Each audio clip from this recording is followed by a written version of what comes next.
Thank you. Thank you very much. Did you hear what the cow said to the farmer on a cold winter morning? Thanks for the warm hand.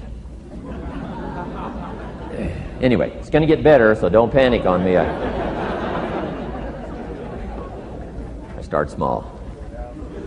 Nice to see all of you. How many of you have never seen me before? This is your first time? Oh, wow, most of you, okay. I keep thinking for sure I'm more famous than that, but, that is the truth. I'm delighted to be here. Been looking forward to it for a long time. And it's nice to be back. I was here not too long ago. It's nice to be invited back. It says something when you're invited back. It doesn't say everything, but it says something. Maybe it says, let's give him one more chance, right? See if he can get it right this time. But I'm delighted to have all of you here. We're going to spend the day together. I feel two major responsibilities, and I'm sure you can guess what those are. Number one is to make sure you get your money's worth, right? When you shell out your cash, especially these days, you want to make sure you get full value for the money you spent. And I know the tab for the seminar was not that much. Pretty modest fee to get in. Most of you are your tips for the week, right? So it wasn't that much. But I want you to be able to say when you walk out of here today, it was worth my money. But my biggest responsibility is to make sure you get your time's worth. And the reason I say that is because time is more valuable than money. In fact, you might start your notes with that. Time is more valuable than money. You can get more money, but unfortunately you can't get more time. If somebody asks you to spend your money, that's pretty easy, right? We live in America. We're wealthy. So the money's not the problem. But what if somebody asks you to spend a day, right? You got to think that over carefully. And I know you did. I wouldn't waste one of my days, not for anybody, not for anything. Once I understood how valuable they were, I don't waste any. But to make an investment like today of your money and your time, I appreciate that. Today's going to be costly for me. It's going to cost me one of my days to be here, right? And some money, of course. But, I don't need the money. I take the money, but I don't need the money. But guess what I do need? The time. So I'm here not to just joke with you. I'm here not to just tell some funny stories and give a performance and walk away. I'm here to give you some value, and I want to make it worth your time. I'm going to invest a day. You're going to invest a day. Let's get the most out of it and see what we can walk away with today. Anyway, for you that have not seen me before, just very briefly, let me just tell you my story. I grew up in Idaho, farm country, southwest corner of Idaho. In fact, my father still lives on the old homestead where I grew up. He'll be 89 his next birthday. He still hasn't retired. I'm proud of my dad. He's never been ill. He's really something. I'm trying to get him to retire this year, 88. I'm telling my father, what a good year to retire when you're 88. And he says, hey, talk to me in 10 years, right? I might be ready. But anyway, I went to high school. I graduated. I went to college 1 year. Halfway through my second year of college, I decided I was smart enough, so I quit. One of my major mistakes. I should have stayed in school. But I thought, heck, I'm smart enough to get a job. That's what life's all about, right? Get a job, pay your bills, work hard, stay out of trouble, keep your fingers crossed, hope for the best. And I figured I was at least prepared to do that. So I quit college and went to work. A little while later, got married, got my little family going, and I'm out there doing what I thought was the best I could. But about age 25, I'm starting to struggle. I've purchased a little more than I can conveniently pay for on time, and the creditors are starting to call saying, hey, you told us the check was in the mail. What's the deal? And I'm getting embarrassed by that. I'm also embarrassed, big mouth me, with all the fancy promises I made to get married. I'm way behind on those promises, and I'm getting discouraged, wondering what to do. And I thought, well, maybe I should go back to school, right? 1 year of college, pretty short on an application. But, tough to go back to school, right? Especially when you got your family going. Time to stay is when you're there. So I discounted that. I thought, well, if I, had my own business, that would be the way to go. But, I'm short on money, too much month at the end of the money. If you've ever been there, that's where I was, age 25. So I had to discount that, and I'm discouraged, wondering, where do I go from here? And then the miracle happened for me. Good fortune came my way. And who can explain good fortune? I don't know. Remarkable things that happen to you at a particular time. Sometimes it's just unexplainable how those things happen. One of my friends says, well, hey, things don't just happen. Things happen just. Another good note for your notes. Things don't just happen. Things happen just. And maybe that's it. I don't know. I'm an amateur on life, I guess like most of us are, trying to figure it out, how to make it valuable. But I was ready. And my good fortune was, at age 25, I met a very wealthy man. His name was Mr. Schoaf, Mr. Earl Schoaf. A friend of mine had gone to work for him, and he started telling me about this man. He said, you got to meet this man I've gone to work for. He's wealthy, but he's easy to talk to. And he's got a unique philosophy of life. And the more he kept talking about this man, I thought, well, I've got to meet this man. So sure enough, shortly after that, I had a chance to meet this remarkable wealthy man, and I was impressed. He was wealthy. Sure enough, he was easy to talk to. I was so intrigued, within a few minutes, I said to myself, if I could be like him, farm boy from Idaho, if I could be like him, I'd give anything. And then I thought, if I could just get around somebody like him, and if he would teach me what to do, I would be willing to learn. I'm coachable. And that was my good fortune. A few months later, this wealthy man that I met, Mr. Schoaf, took a liking to me, hired me, gave me a job. I went to work for him. And I spent the next 5 years in his employ. And then, unfortunately, he died at the end of that period, at age 49. His last 5 years, but the first 5 years of my new life, I got to spend with this remarkable man, and my dream came true. He coached me. He taught me. He taught me the books to read. He taught me the disciplines. He taught me the changes to make in my language and personality.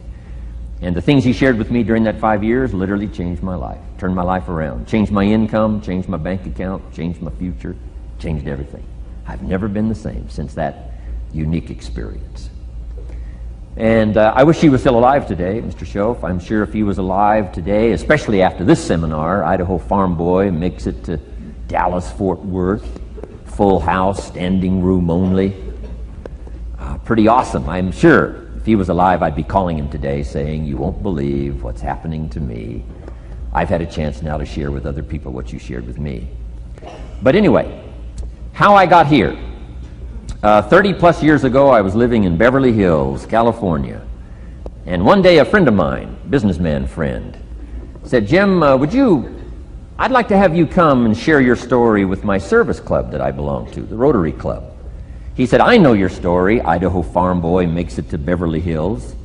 But he said, I think my club members would love to hear your story. He said, if I arranged one of our breakfast meetings, would you come tell your story? Just share a few thoughts. I said, okay.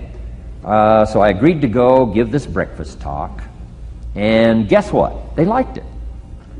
And my telephone rang. I got another call saying, we heard you've given your story and shared some ideas. Would you come talk to our club? First thing I know, I'm starting to devote a piece of my business time to giving these talks. And then one day, a businessman who'd heard my talk, I think 2 or 3 times, approached me and said, would you come and share that story and some thoughts with my management and salespeople? I said, I got this little company going.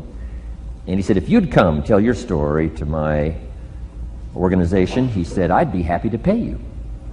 And I thought, wow, wouldn't that be something? So I agreed to go do it, and I got paid. Little did I know, another fortune was waiting for me to translate my ideas into talks and speeches and seminars. Now I've written some books. It's on cassette tape, and now I get to travel around the world. Last year I was in Japan and Israel, Spain, Mexico, Australia, New Zealand, France, Germany, Canada, and now Dallas-Fort Worth. So, Idaho Farm Boy gets to travel around the world and share his story, and here I am today. Anyway, it's almost too much for me to comprehend. From where I started, raised in obscurity, in a little small farm community, and now to be here today is pretty awesome for me. So anyway, that's just a little bit about my story. My story is probably more intriguing for me than it is for you, but I wanted to hear it again, so I thought I would just, bore you with it. Anyway, I don't ask you to be impressed today. I'm the one that's impressed from where I came from to have a chance. But that's the American dream, right? Come true. Chance to start from scratch, start from obscurity, start with pennies, start with nothing, and have a chance to transform your life, change your life, set your goals, and see what you can accomplish. So anyway, that's how I got here, and I'm just delighted that this day has arrived, and I truly want to make it valuable for you. Let's go to work. Here's what I hope you'll find out of this seminar today for your notes. Here's what I hope you'll find. Number one, sincerity.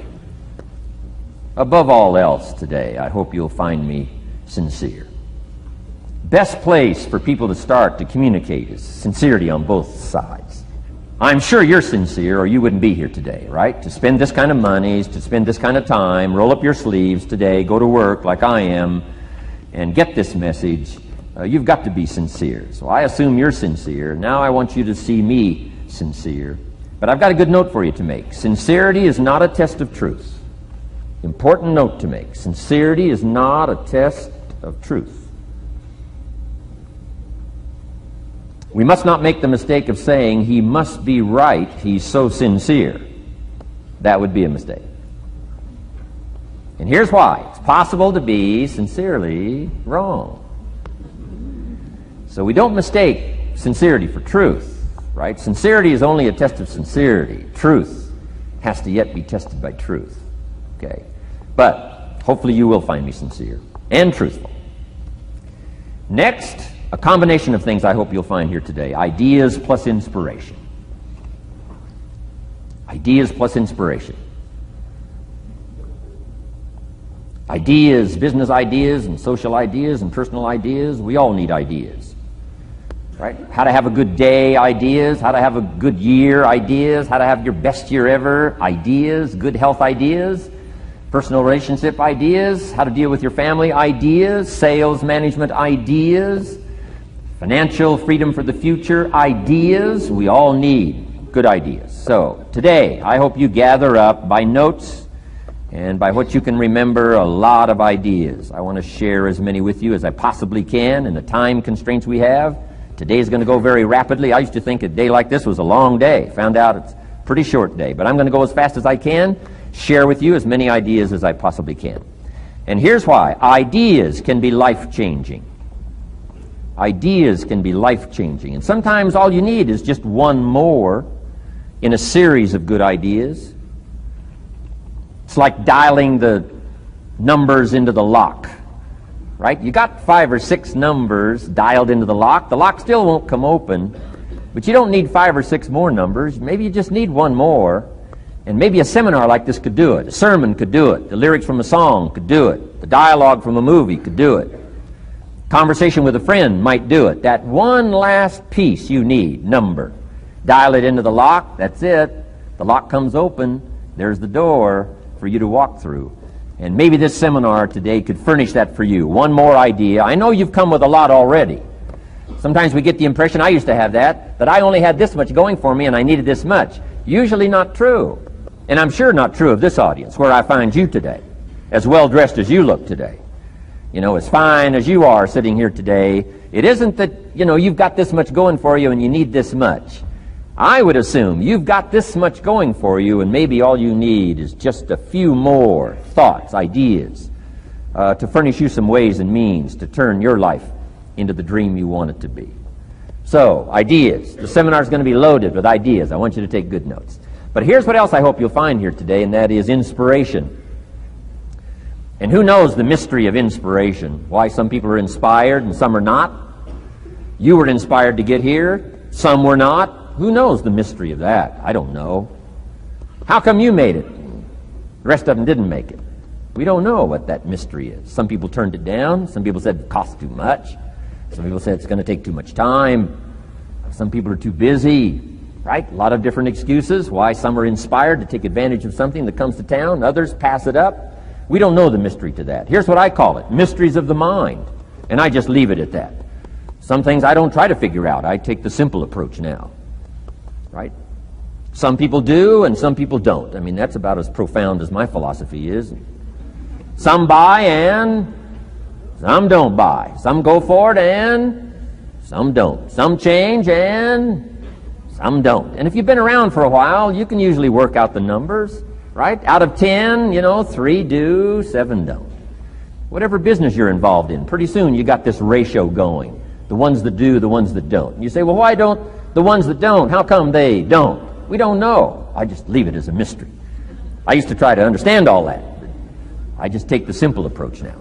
The guy says, this happens to me, this happens to me, this goes wrong for me, and all this stuff goes wrong for me. How come all this stuff happens to me? I say, I don't know, it beats me.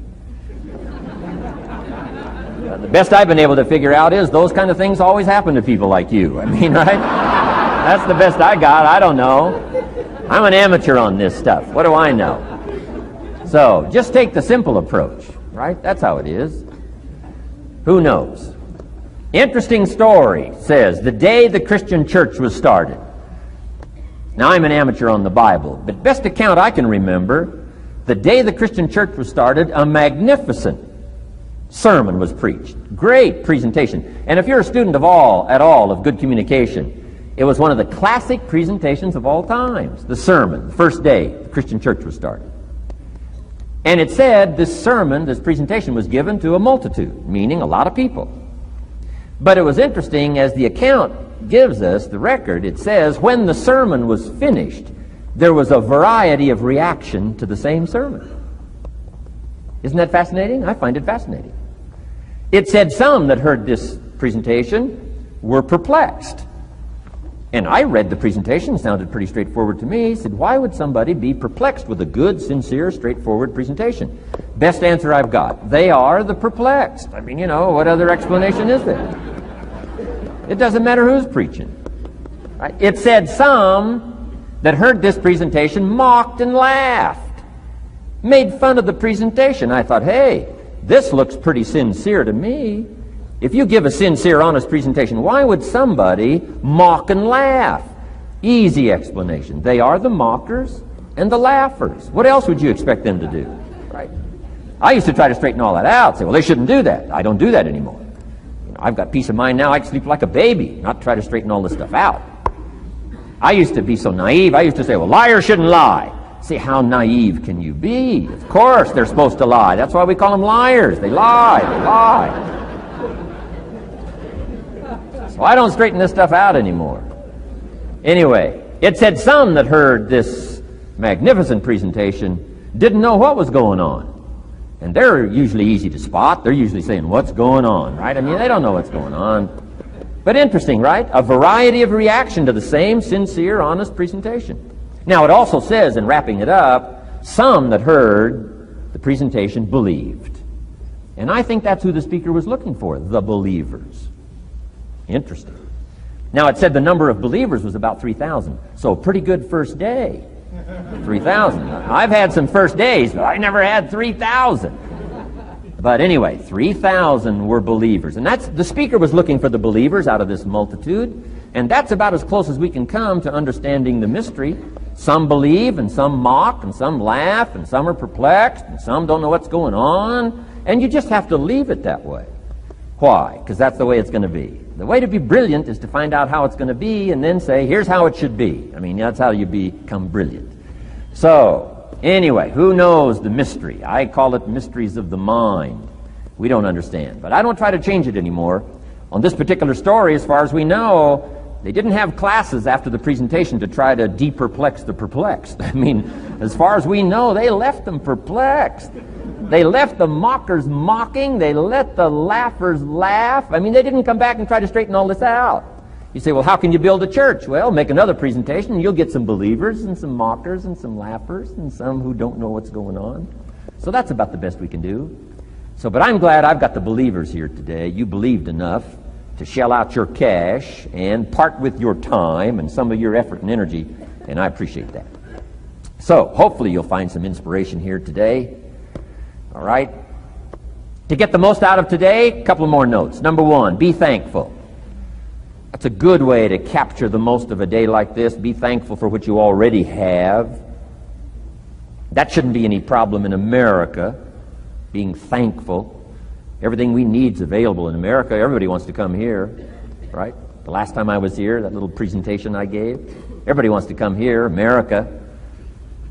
People haven't plotted and schemed the last 40 years saying if I could just get to Poland, everything would be okay. No, everybody wants to come to America. Why? Everything's available here. All the books you need, all the sermons you need, all the churches you need, all the schools you need, all the instruction you need, all the inspiration you need, all the capital you need, all the markets you need, all the challenge you need, all the information you need, all the seminars you need. Everything's available here. This is America. So number one, let's be thankful for what we already have. Thanksgiving does this. Opens up the doors, opens up the windows, opens up the channels. Thanksgiving for what you already have. I did a seminar one weekend up at the ranch, up at Clear Lake. Got a lodge up there. Nice setting, high valley, high serenity ranch. For the weekend, Friday evening, Saturday, Sunday. People drove in from around California. I got there late Friday afternoon. Everybody had pretty well already gotten there. I couldn't believe the parking lot. Continentals and Eldorados and Mercedes and Cadillacs and unbelievable. Ferrari, one Rolls Royce, unbelievable. I walked in, good-looking crowd about like this, sitting there ready for the weekend seminar. My opening remarks were, ladies and gentlemen, I think the rest of the world would find it strange that we have all come here this weekend to try to figure out how to do better. Right? I think the rest of the world would say, I don't understand. Guy in his Rolls Royce saying, I got to get to the seminar, find out how to get another one of these Rolls Royces. Unbelievable. Anyway, let's be thankful. Here's what locks up the doors and the channels to receive more: cynicism. That locks you away. That prevents you from learning more. Being a cynic about the past and the future, a cynic about the marketplace, cynical about the people, cynical about the institutions, cynical about the setup, cynical about yourself, cynical about your chances. See, that locks away all the chance for stuff to flow your way. So, good advice, I think, today. Start off, be thankful. Here's number two, listen well. That's going to be a challenge today. I understand that. Seems like most of, our life is still going on outside these four walls, right? Most of our life seems like it's all, continuing out there. Family and business and associates and market and economy and whatever else is happening in the midst of your life. And to sort of, pull your attention from what's going on out there and put it in here for just a few hours, I know is a challenge. But do the best you can, listen well. And here's the last one, take good notes. Be a good student today. Take some good notes. I've not come to entertain you. As you can tell by my opening joke, right? I would not make it in Las Vegas. So we don't have a dog and pony show today, no entertainment. But I do have some ideas. Take some good notes. Somebody showed me the other day notes that they took about 21 years ago, attending one of my seminars out in Los Angeles. He said, I still use these notes I took 21 years ago to help me in my business, relationship with my family.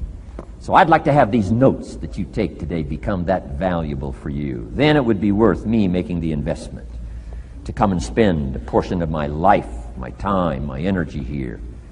And I want this investment I'm making here today to pay off. And one of the ways it can pay off for me is for you to take good notes and then go away and use whatever makes sense.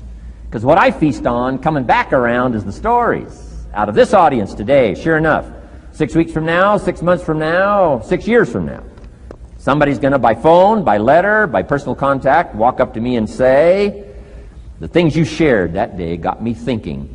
And I started making some changes, and let me tell you what's happened to my business, let me tell you what's happened to my sales career, let me tell you what's happened to my relationship with my family. See, that'll make it worth it for me.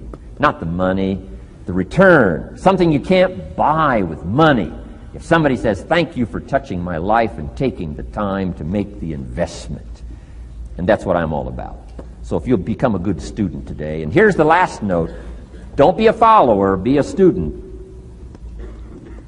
You'll be happy to know today we haven't come seeking disciples.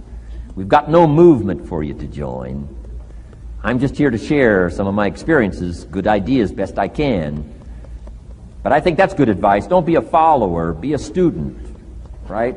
Take advice, but not orders. Take information, but don't let somebody, order your life. Make sure what you do is the product of your own conclusion. Excellent note to make. Make sure what you do is the product of your own conclusion. Not to do what someone else says. Take what someone else says, process it, think about it, ponder it. If it makes you wonder, if it makes you think, then it's valuable. Then when you go take action, make sure that the action is not what somebody told you to do. Make sure the action is the product of your own conclusion.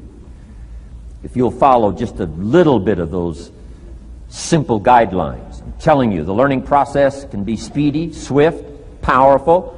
Your learning curve can go up, and then applying it to your business, your life, your family, conversations, equities of all kinds. You'll find some progress like I did that first 5 years when I met a teacher willing to share with me, turned my life around. Progress I couldn't believe happened for me. Okay, let's get started. I want to review, I was here last time and we talked about the 5 major pieces to the life puzzle.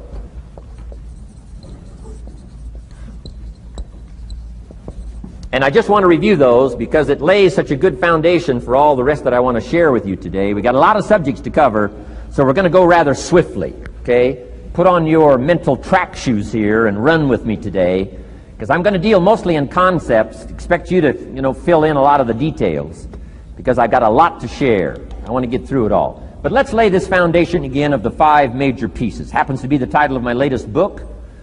But I think it is so valuable in laying a foundation. It's some of the things I learned between ages 25 and 30.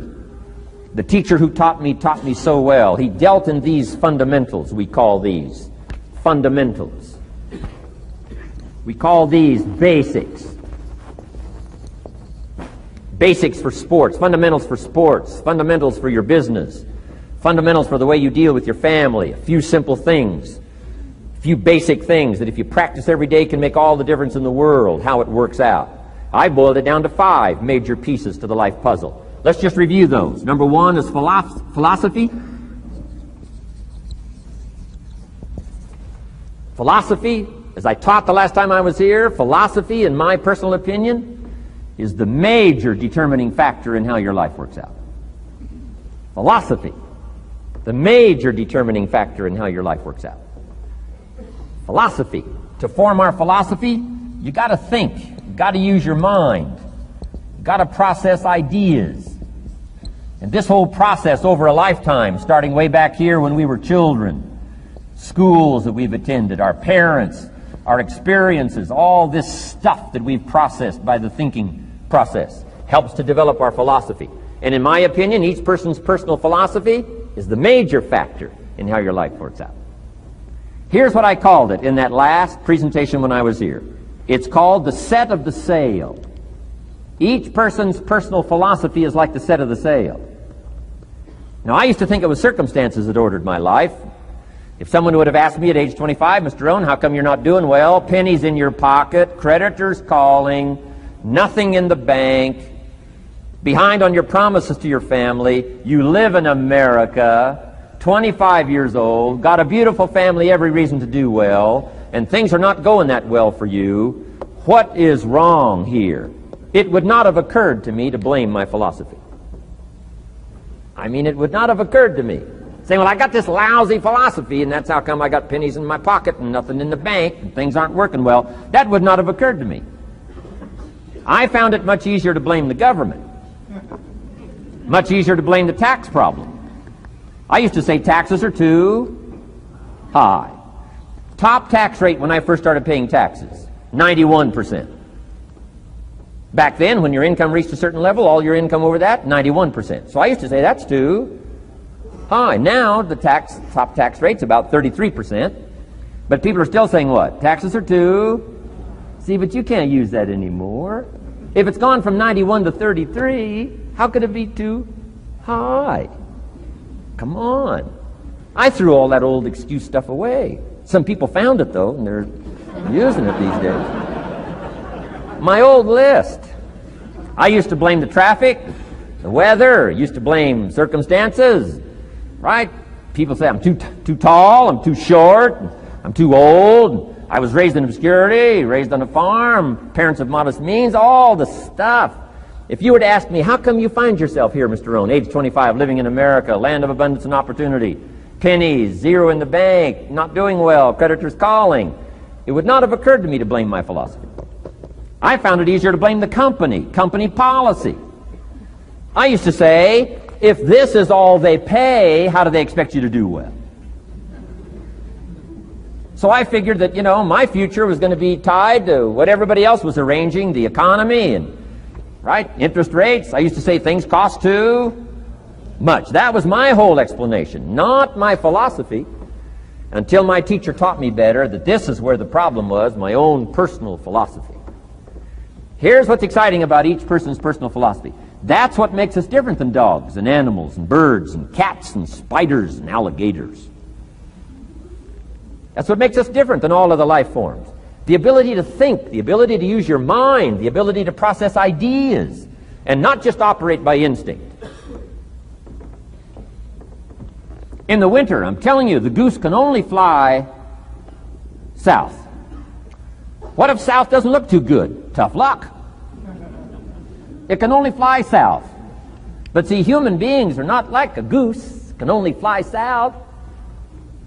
I mean, you can turn around, go north, you can go east, you can go west, you can order the entire process of your own life.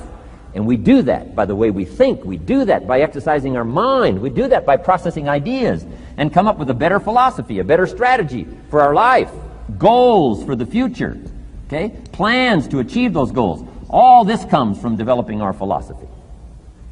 Philosophy helps us to process what's available. Well, when we get here, we got seed, and we got soil, and we got some rain, and we've got some what? Sunshine, and we've got some seasons, and what? The miracle of life.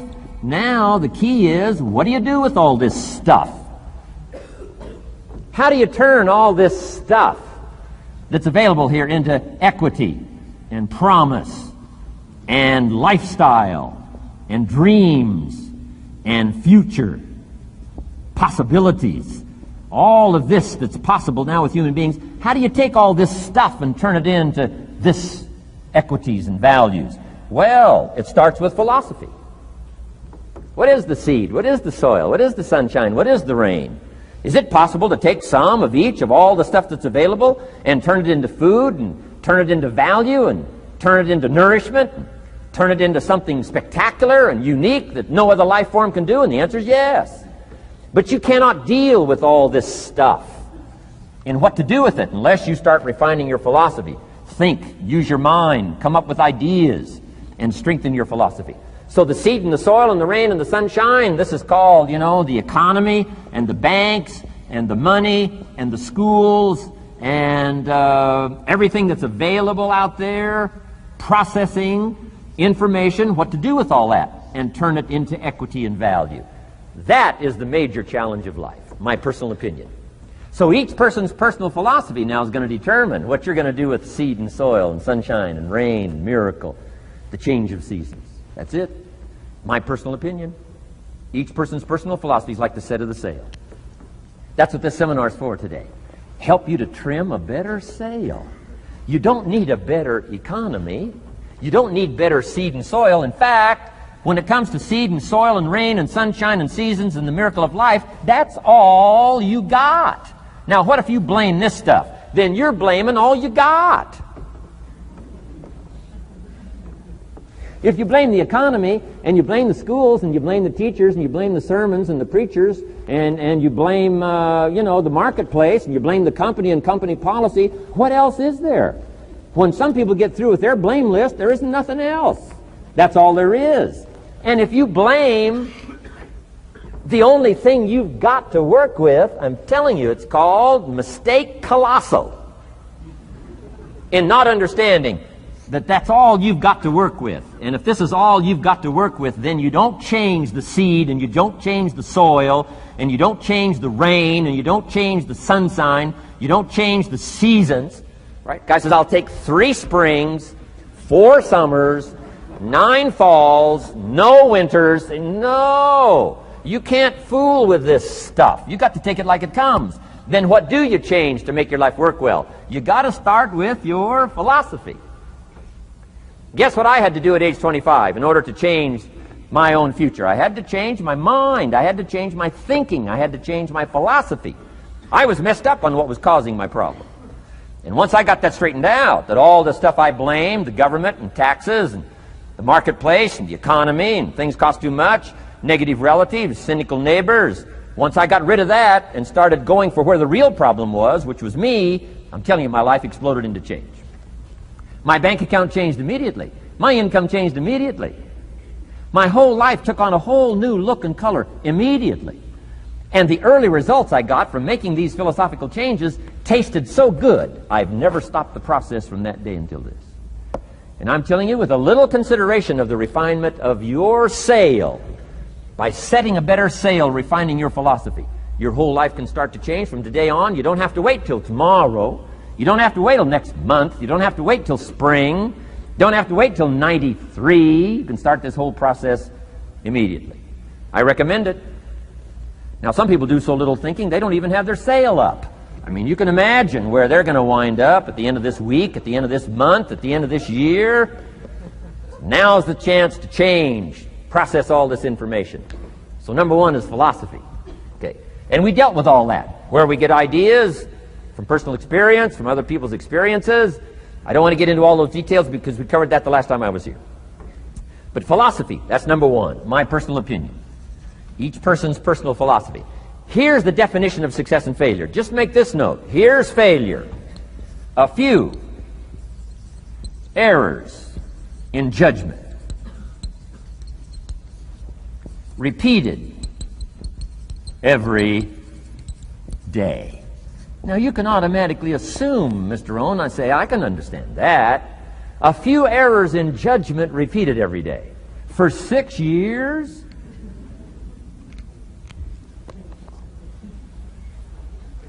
I'm with my father. I think I told this story the last time I was here. My father, 88 years old, he's never been ill, still hasn't retired.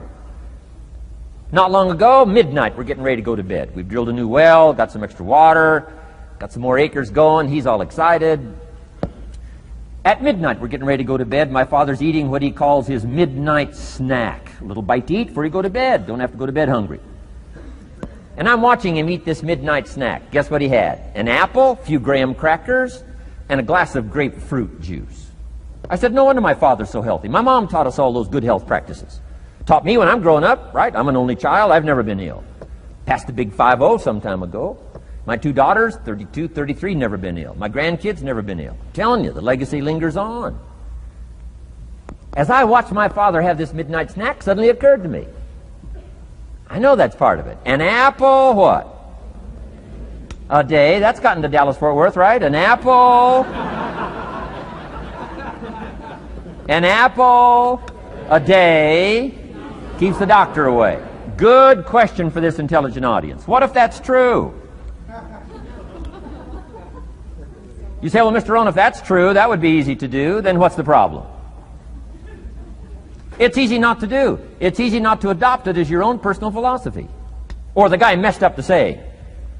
Guy says a Hershey bar a day. Say, no. You've been watching too much television. It is not Hershey bar. You got to be smarter in philosophy than to fall for the Hershey bar a day when it's an apple a day. You got to be smarter than that. And if you make that kind of an error in judgment every day for 6 years, I'm telling you, it'll accumulate into disaster. Sometimes the first year you say, well, you know, I'm so healthy now, what difference is it going to make? You got to be smarter than that. Just because disaster doesn't fall on us at the end of the first day doesn't mean disaster isn't coming. You got to be so smart that you look down the road and say, will the errors in my present judgment of philosophy, what's that going to cost me in 1 year, 6 years, 1 month, 6 months? I'm telling you, the money cost and the health cost and the success cost is too gigantic if you'll look down the road a little ways and say, are there errors in my current judgment like an apple versus a Hershey bar? Is that just a good illustration of some of the rest of my errors in judgment? If it is, That's where I found myself at age 25. I started working when I was 19. I met my teacher who helped turn my life around when I was 25. That's 6 years. At the end of the first 6 years of my economic life, I've got pennies in my pocket. I've got nothing in the bank. The creditors are calling saying, hey, you told us the check was in the mail. I'm embarrassed. I'm behind on my promises. I live in America. I'm 25-year-old American male. I got a nice family, every reason to do well. And I'm messed up. Now, what's messed up? I used to think it was the community that was messed up, and the country was messed up, and the government was messed up. If those Democrats ever get in the White House, that'll really mess things up. If the Republicans stay in power, that'll really mess things up. The economy was messed up. Interest rates are messed up. I thought all this stuff was messed up. Then I found out that's not what was messed up. I was criticizing the only thing I had to work with. What was really messed up was my own personal philosophy. My own errors in judgment in my own personal philosophy brought me in 6 years to pennies in my pocket, nothing in the bank, and trying to explain why I wasn't doing well, living in America, 25-year-old American male, got a family, every reason to do well. Now, once I understood this, here's the formula for failure: errors in judgment, being lax about developing your own personal philosophy. I'm telling you, it's called accumulated disaster. It doesn't matter whether it's your health or your bank account. Guy's got an empty bank account, probably has high cholesterol. Why? Over the last 6 years, he never paid attention to either one. And it doesn't matter whether it's a dollar, or whether it's your money, or whether it's your cholesterol count. All you got to do is commit the errors, and just because disaster doesn't fall on you at the end of the first day that you don't eat an apple. You say, well, I didn't eat an apple today, and tonight I'm not ill. Well, you got to be brighter than that. Someday you got to leave first grade. The reason we make those first grade desks so small so they won't fit at age 25. I mean, right? You don't belong here anymore. Come on. Now let me give you the secret to success. The formula for failure: a few errors in judgment repeated every day for 1 month starts the weakness, starts the disaster process. You can imagine what happens in 6 years. Now here's the formula for success: a few simple disciplines practiced every day. And you've started a whole new process called a whole new life. A few simple disciplines practiced every day. And if you decide today to go for the apple instead of the Hershey bar, I'm telling you, you have begun the process of turning your life around. And if you keep up that process, not only with your health habits, but with your money habits and with your communication habits, with your sales habits and management habits and every other habit that you've got, if you'll start that process, eliminate the errors and replace it with disciplines practiced, I'm telling you, you can start this process of life change immediately. After today, you don't ever have to be the same again. Only by choice. You don't have to walk out of here the same as you walked in today. Only by choice. You can start a whole new process. And you say, well, Mr. Rohn, is it that simple? Yes, it's that simple. Where else would you start but with an apple? You don't have to start with something staggering. What if you should be walking around the block for your good health and you don't? What'll that do in 6 years? I'm telling you, the word is disaster. You could and you should and you don't. Here's an even stronger word. You won't. I mean, don't might mean you're careless. Won't probably means you're stubborn. And either one's called disaster. Could, should, don't. I'm telling you, that's why at the end of 6 years, I found myself with pennies in my pocket, nothing in the bank, creditors calling. Could, should, won't. Could, should, don't is called disaster. Now, how do you change all that? The next 6 years, I got rich. The next 6 years, I became a millionaire. By the time I'm 31, I'm a millionaire. How about that? You say, well, Mr. Rohn, what happened? Well, strangely enough, during that second 6 years of my economic life, the government was about the same. I'm telling you, taxes were about the same. My negative relatives were the same. I'm telling you, the economy was about the same, and prices were about the same, and everything else was about the same. Circumstances were about the same. Then how come I got rich? How come I totally changed my life? I was not the same.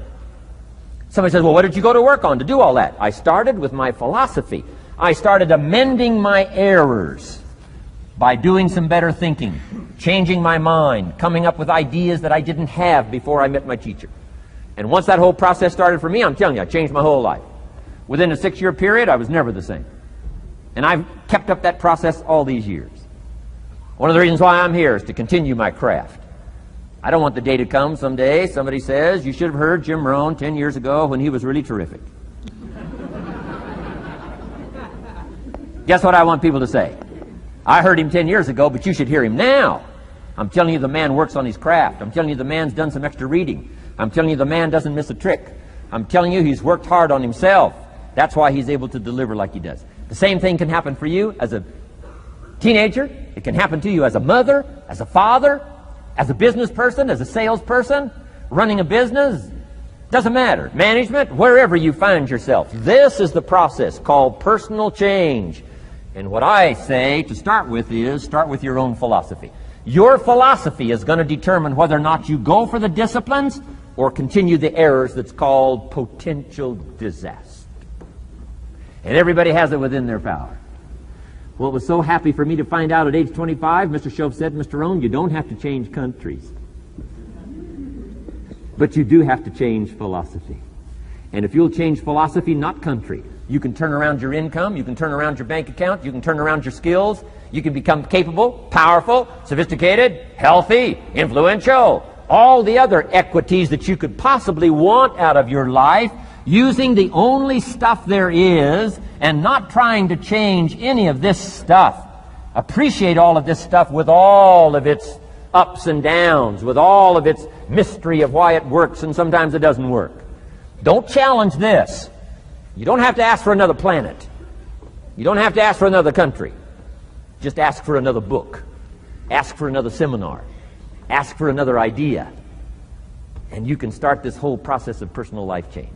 Now, I could spend the whole day on philosophy, because that's where it is. If I could get you intrigued with that enough to study it, enough to ponder it, to where you would pick up the commitment like I did and say, hey, as simple as an apple a day, as simple as a walk around the block, why not start right there? If you don't start there, where else are you going to start? Might as well start where it's easy, and then go to the more complicated disciplines. Because if you can't handle the simple disciplines, how can you handle the complicated ones? Okay. Key. Philosophy. Here's number 2. I got to give these now very quickly because I got too much to cover here to linger too long. Number 1, we're affected by philosophy. First major of the 5 major pieces. Number 2 is attitude. We're affected by how we feel. First, we're affected by what we know and the decisions we make. Second, we're affected by attitude. How we feel. And I gave that quick list. Let me give it to you. It's how you feel about the past. You've got to have a good attitude about the past. Use it as a school, not a club. Don't beat yourself to death with your past. Faults, failures, losses. Let the past be a school. Harsh school maybe. What else is new? Let the past be a school master to teach you. Not to threaten you, but to teach you. Okay. Next, it's how you feel about the future. Set your goals. We'll talk a little bit about that before we finish today. Goal setting. The promise of the future is an awesome force to affect your life every day. Without a future well designed, we take hesitant steps. And all you have to have is hesitant steps for 6 years. You'll be timid, driven into a corner, not boldly willing to go and take your portion, take your share. Okay? Next, it's how you feel about everybody else. Got to have a good attitude about everybody else, because it takes everybody else to make a market. One person doesn't make a family. One person doesn't make a business. One person doesn't make a corporation. One person doesn't make a community. One person doesn't make a nation. It takes all of us to make a dynamic economy, a nation second to none. It takes all of us to make the churches and make the economy run. It takes all of us to make the possibilities. All the gifts that have flowed in here the last 200 years, unprecedented in 6,500 years of recorded history. There's been nothing like it. The ethnic streams that have flowed in here brought their gifts, brought their talent, brought their skills, brought their inventions, brought their work ethic, All of it mixed together is called America. Been nothing like it in 6,500 years. And to miss the value of it by some, warped attitude about it, I'm telling you, you've missed it all. And if you have an appreciation for it all, you'll draw from it. And if you draw from all the gifts that have been blended together here for 200 years now for your value and benefit, think of what you can do for your days, for your business, for your conversation, for your equities. You can transform it to an incredible degree. And here's the last one. It's how you feel about yourself. Understanding self-worth is the beginning of progress. Self-worth should be easy. If one of us can do it, all of us can do it. If anybody can think it, we all can think it. I can read, you can read. I can understand, you can understand. From where I came from, the few simple things I did and tried revolutionized my life in 5 years. There isn't anybody here that can't do it. Change from pennies to fortune. Change from nothing to something. Change from broke to rich. Anybody in this room can do it. If any of us can do it, we all can do it. That's the kind of value you should place on yourself. If Jim Rohn can understand it, I can understand it. If he can read, I can read. If he can find it, I can find it. If he can change, I can change. If he can get it done, I can get it done. That's the attitude about yourself. So valuable. Okay? Now, in transforming our lives, we don't start with attitude. We don't start with the inspiration here. We start with education. Somebody says, well, I expected you just come get motivated today. Well, that probably won't do it. Somebody says, by now we should be standing on the chairs, waving a flag, singing the old gray mare. Get going here. No, that's not where you start. Life change does not start with inspiration. Life change starts with education. You've got to be educated to the point of where you might have messed up. My teacher put it in blunt, simple language. He only went to the 9th grade in school, so he put it in simple language I could understand.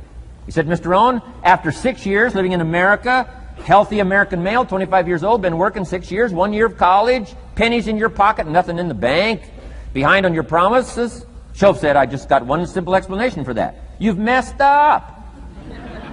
Now, I could understand that kind of language. Substitute a Hershey bar for an apple means you've messed up. Should walk around the block, could walk around the block, won't walk around the block. You have messed up. And all you got to go is write down through the list. Don't need some teacher to come by and tell you. Be your own best teacher, saying, hey, let me make a list of some places I've messed up. Because if I let this down, that probably affects the rest. And the answer is, that's true. So we don't start with inspiration. We start with education. Somebody says, well, just motivate this guy. He'll be all right. Just motivate him. Get him turned on. Probably not. If a guy's an idiot, you motivate him. Now you got a motivated idiot. No, he won't be all right. So we start with education. What's the first education? If it isn't going well and you live in America, you have messed up. You don't need to change countries. You say, well, the country's messed up. That's like cursing the soil and cursing the seed and the sunshine and the rain, which is all you got. Don't curse all you got. When you get your own planet, you can rearrange this whole deal. But this one, you got to take like it comes. So, number 2 was attitude. Here was number 3, activity. This is the work part, the labor part. Taking action. And the activity is the miracle working piece. A miracle being something we don't quite understand how it works doesn't mean it doesn't work. It means we just don't quite understand how it works. Miracles work. God says. Now, I'm an amateur on God, but here's my best analysis. God says, if you'll plant the seed, I'll make the tree. Now, that's a good arrangement. Number 1, gives God the tough end of the deal. What if you had to make the tree? That'd keep you up late night trying to figure out, how do you make a tree? Say, no. I'm telling you, the mystery and the miracle of this stuff has already been set up. God says, I got the miracle going, I got the seasons going, I got some sunshine and some rain, and I'm God. But the way I've arranged that, I just need somebody to plant the seed, not chant. In California, they're trying to chant to get this stuff done. Forget this California stuff. You don't have to rub a crystal and sleep under a pyramid. This stuff's too easy. Getting rich is too easy. Changing your life is too easy. Forget all that. Right? Massive bombard, affirmation, forget all that. My opinion. Ocean waves and seagulls, come on, this stuff's too simple. Just simple, easy stuff. But if you neglect it, that's how it piles up year after year. But if you're willing to straighten it out, and here's one of the keys. It's called activity. It's called disciplines.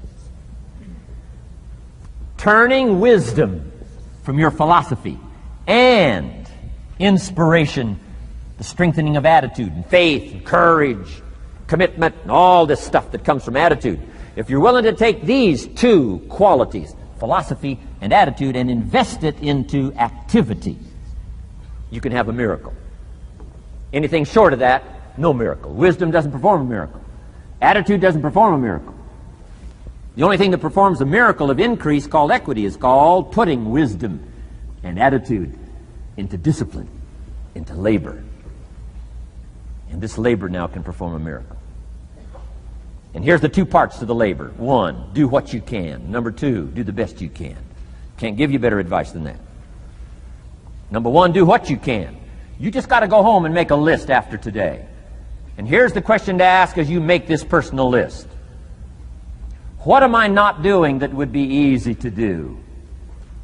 That could greatly change my health, my wealth?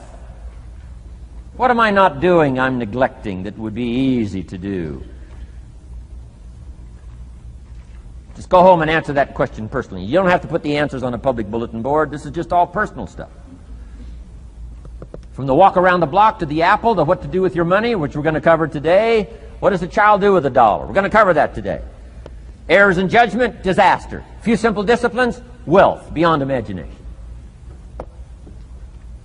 And if you'll pick up the activity part, the miracle working part, plant the seed part, take care of your part. The soil will take care of its part, and the seed will take care of its part.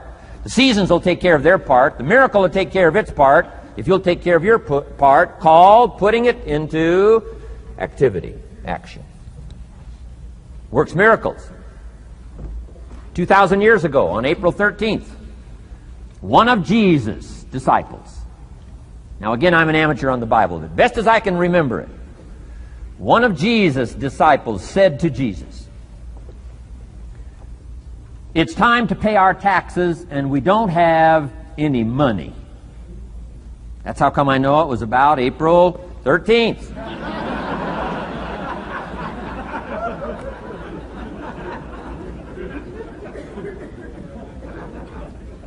To this statement by his disciple, Jesus said, best as I can read the record, Jesus said, "No problem." Now, why could he say no problem?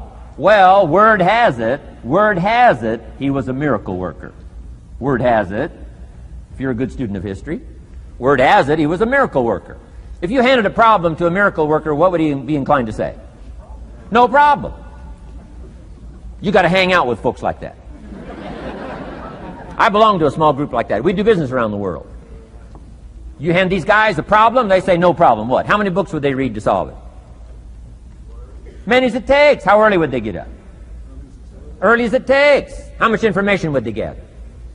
Much as they needed. So it's what? No problem. You got to hang out with folks like that. Jesus said this will be no problem, the tax thing. He said to his disciple, it's simple. Go fishing.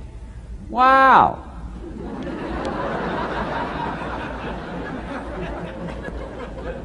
Now that was easy for this particular disciple. His name was Peter. And Peter was a fisherman. How clever. How clever. But here's the real problem. If you should fish, and you could fish, and you don't fish, you got no miracle. You could change, you should change, you won't change. That's called accumulated disaster. In 6 years, you'll be explaining instead of celebrating. Having some ragged list like I had, reasons for not doing well, pennies in my pocket. Could, should, don't, disaster. And if you'll just start the process of change, could, should, and will, you can start this whole process. And if you will, then put it into action, the miracle belongs to you. Jesus said to his disciple, it'll be simple. Go fishing, and the first fish you catch, look in his mouth. Peter said, okay. He was used to strange things happening in this relationship. Peter goes fishing, catches the first fish, looks in his mouth. Guess what's in the fish's mouth? Coins. Peter says, wow, coins. Starts counting the value of these coins, and when he adds it up, guess how much it added up to? Exactly enough money to pay his taxes and Jesus' taxes. Which gives you Jesus' position on taxes.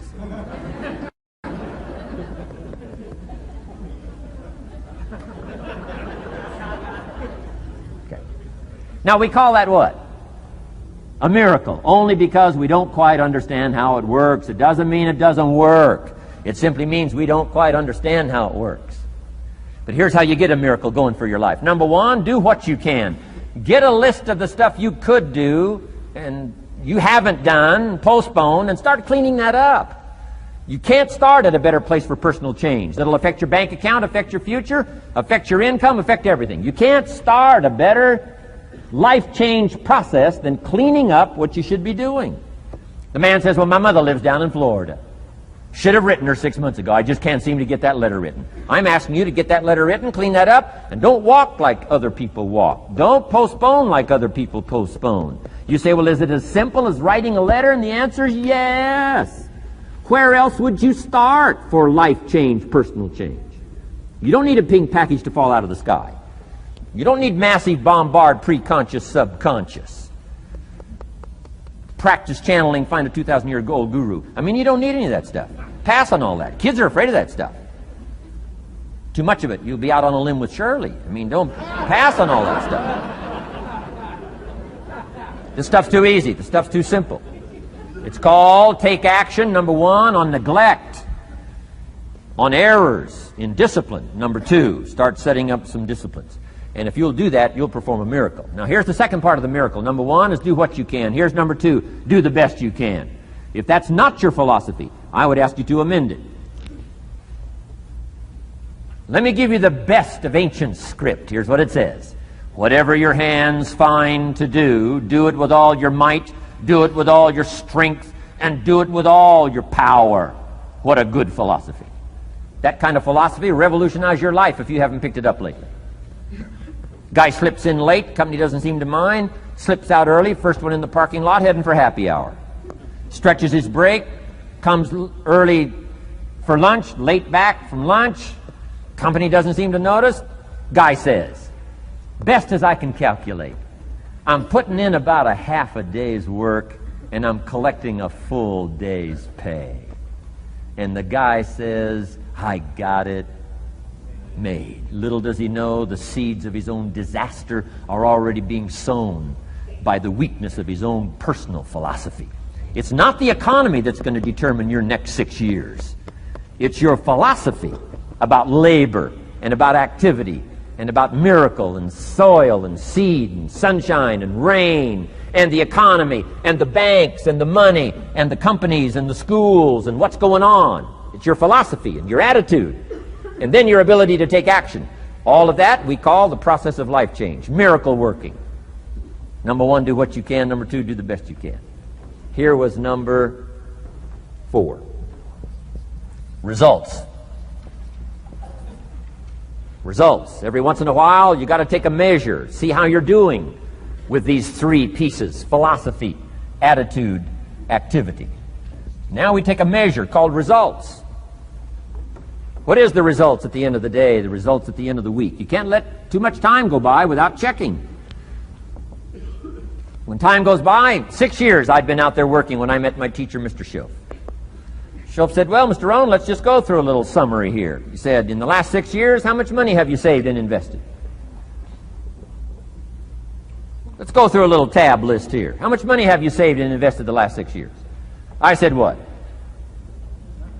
0. He said, you have messed up. You remember these notes. I like that. You've messed up. He said, who sold you on that plan? I thought, my gosh, the man's right. I'm a nice guy. I bought the wrong plan. What if you were 50 and broke? Right? Didn't need to change countries. Bought the wrong plan. What a sad scenario that would be. But Shoaff said these questions. Let's go through some results. He said, how many books have you read in the last 90 days? I said, what? 0. Wisdom of the world available? Change your life, change your future? Wisdom of the world available? Develop any skill you want? Earn the kind of income you want? Have all the treasures you want, equities you want, relationship with your family that you want, everything that you want available, and the wisdom of the world to help you get it? Haven't read any books in the last 90 days. My teacher said, Mr. Rohn, you have messed up. I'm telling you, you've got the deal. Shoaff said, Mr. Rohn, in the last 6 months, how many classes have you taken to improve your skills or to develop new skills? Go for the American dream. Become rich and powerful and sophisticated and healthy and influential. How many classes have you taken in the last 6 months? I said, how many? 0. He said, you have messed up. He said, you don't need to unmess the country. You don't need to straighten out the perplexed. You don't need to straighten out any of this stuff. All you've got to do is look within and let results teach you a great deal about your own activity, your own attitude, and your own philosophy. I went through that process. Take this phrase home. Results is the name of the game. What other game is there? Results. Here's all life asks us to do. Make measurable progress in reasonable time. Just take home that little phrase. Good phrase. We're asked in life simply to make measurable progress in reasonable time. We demand it of our children. How many years do you want your child to spend in 4th grade? Approximately. About 1. If it looks like they're not going to make it, we pour on the pressure, called legitimate pressure, lack of results. Peer pressure, family pressure, school pressure, community pressure. Every other kind of pressure we can bring to bear. Why? You can't stay more than 1 year in 4th grade. As parents, you'd have to leave the community. You say, well, what if they're nice kids? Wouldn't you give them 3 or 4 years? And the answer is no. You got to make better progress than that. So you got to check fairly often. Some things you got to check every day. Some things you got to check at least by the end of the week. Salesman joins this little sales company. He's supposed to make 10 calls first week. Wouldn't it be legitimate to call him in on Friday and say, John, what? How many calls? I mean, this stuff is simple. John says, well. Say, John, well won't fit in this little box here. Well. Now John starts with a story. You say, John, I made this little box so small so a story won't fit. I don't need a story. I need what? A number. A number. What will a number tell me? Everything. John's supposed to make 10 calls. What if he made 20? You say, wow. Wow. We got somebody. What if he only made 1 call? Whoa. Will that tell us something about John's philosophy? And the answer is yes. Will it tell us something about his attitude? Of course.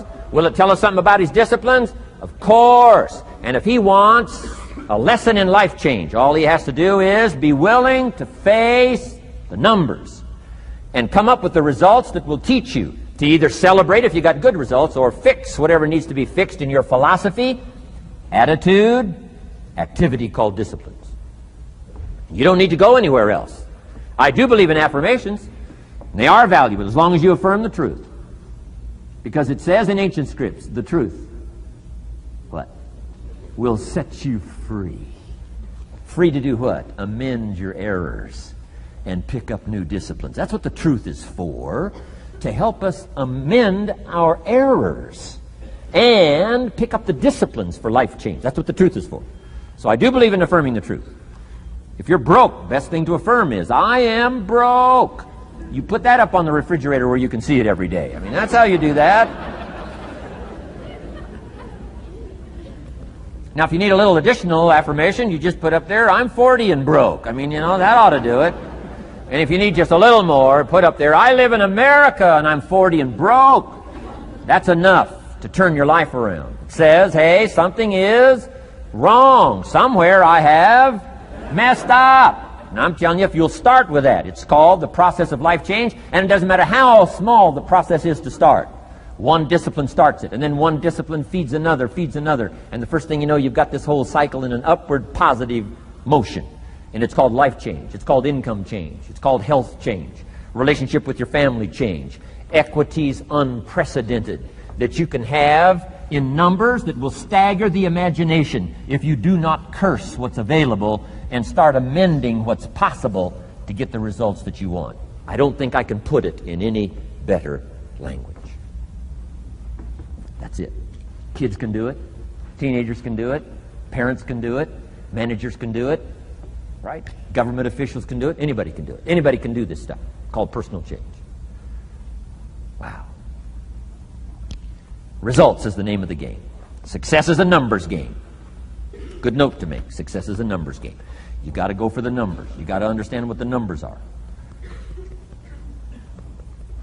How many pounds overweight should you be at age 50? Approximately.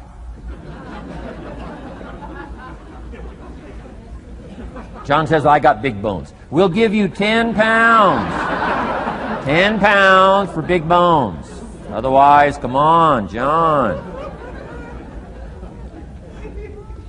20 pounds, 25 pounds. Shouldn't we turn on the caution light at work and at home? Blinking caution light. Somebody says, what's that caution light? So John's up about 20, 25 pounds. We got the blinking light going at home, got it going here at work. To remind him what? Wrong numbers. Okay? 35, 40 pounds, red light, blinking at home. Somebody says, what's that blinking red light? Say, John's up about 40 pounds.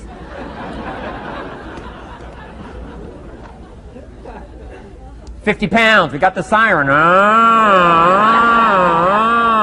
What's that siren at home and at work? John's up about 50 pounds. Cholesterol, almost out of control. Come on. Success is a numbers game. I'm asking you to be mature enough to start checking your own numbers. How many books have you read in the last 90 days? Transform your life. Become cultured, powerful, sophisticated, healthy, influential, all the rest of the stuff you want. How many books? How many classes?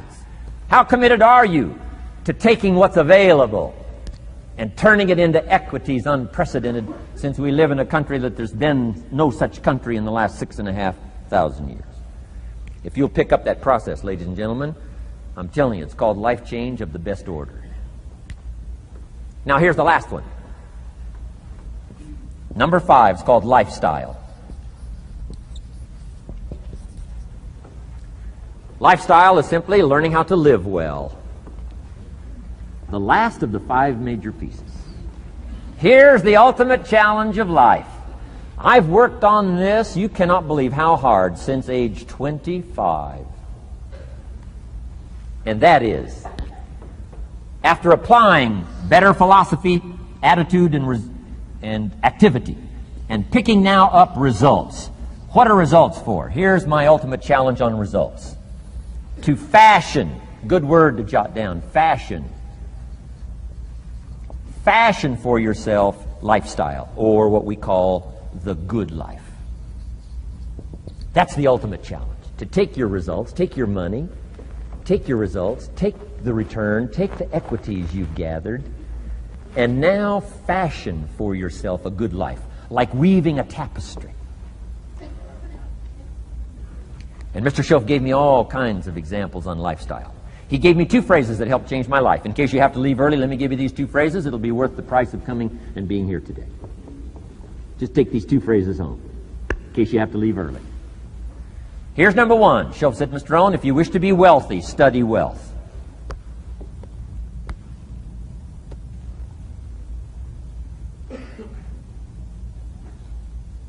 When he said that, I said, my gosh, I don't know anybody that studies wealth.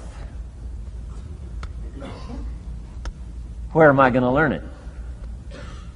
He said, never mind, Mr. Rohn, now that you've met me, if you'll be with me for a while, he said, and if you'll commit yourself, he said, I will teach you. And he taught me. He taught me the books. He taught me the stuff. Changed my life. By the time I was 31, I was a millionaire. The man taught me well. If you wish to be wealthy, study wealth. If you were to show me your present economic plan, in a personal conversation between you and me, you say, Mr. Rohn, let me disclose for you my current economic financial plan for the future. Would I get so excited I'd say, hey, I'm going to go across the country and lecture on your plan?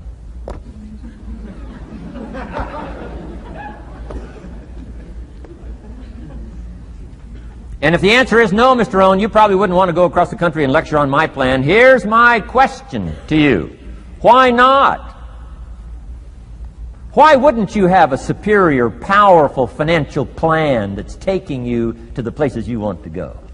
I'm asking you, if you find yourself caught like I was at age 25, make the personal commitment today and say, I'm going to study and I'm going to change, and 5 years from now, nobody's going to be able to say, how come you don't have a superior plan living in a superior country with superior opportunity? Nobody's going to be able to say that 5 years from now of me.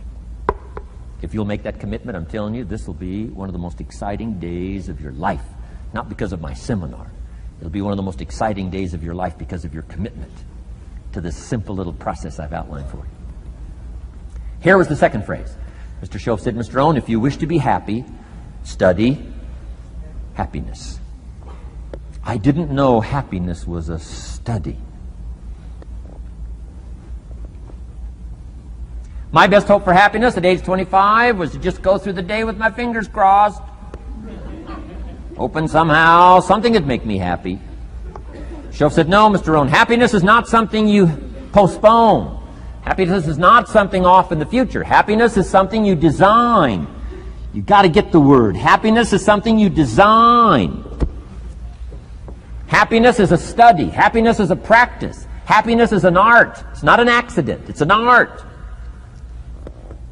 And anybody that wants to can study, practice the art of happy living. Happiness is like culture. Money doesn't make you cultured, but culture is within the grasp of all of us. How much is a book on sophistication in the marketplace? $4,000? No, $40. I'm telling you, in America, everything's available. Everything's within reach. All you have to be is committed to it and make it a study. Culture is a study. Sophistication is a study. It's not an amount. It's not an account. It's a study. Money doesn't make you sophisticated and cultured. I know a guy that's rich. He's a clod. The guy's a clod. Eats with his elbow in his soup. I mean, he's just a clod. Nothing much more pitiful than a rich clod. I mean, it's a sad thing to see. Money doesn't make you sophisticated. Only study and practice makes you sophisticated. Only study and practice makes you cultured. And only study and practice makes you happy. Study and practice makes you rich. Key phrase, don't be lazy in learning. 1, how to do well. Next, how to live well. Don't be lazy in learning and practicing the art of economics, practicing the art of productivity, and practicing the art of lifestyle. Schoaf taught me in such simple terms. Schoaf said, Mr. Rohn, if you're getting your shoes shined, Shoe Shine Boy's done an exceptional job. You look down, you got one of the world's all-time great shines.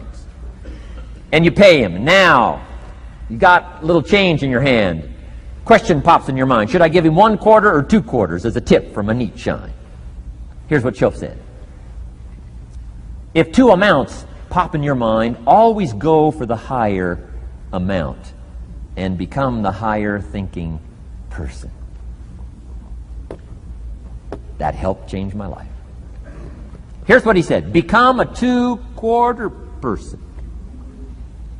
Now, you can tell that was a long time ago, when a quarter was a good tip. Now it takes dollars. But just substitute 1992 dollars for quarters. Schoaf said, hey, if you are thinking 1 quarter or 2 quarters, and you say, well, no, I'll just give him 1 quarter. He said, that'll affect you the rest of the day. The rest of the day, you'll look down, see this great shine, you'll say, I got to be really cheap. 1 lousy quarter, tip from a shine. But he said, if you'll go for the 2 quarters, Schoaf said, you can't believe the extra happiness you can buy for just an extra quarter. That's called studying and practicing the art of lifestyle, which means living well. Money doesn't make you happy. Father wads up a $20 bill, throws it at his son, and says, if you need the darn stuff that bad, take it, just get out of my face. How sad, a father with money and no joy.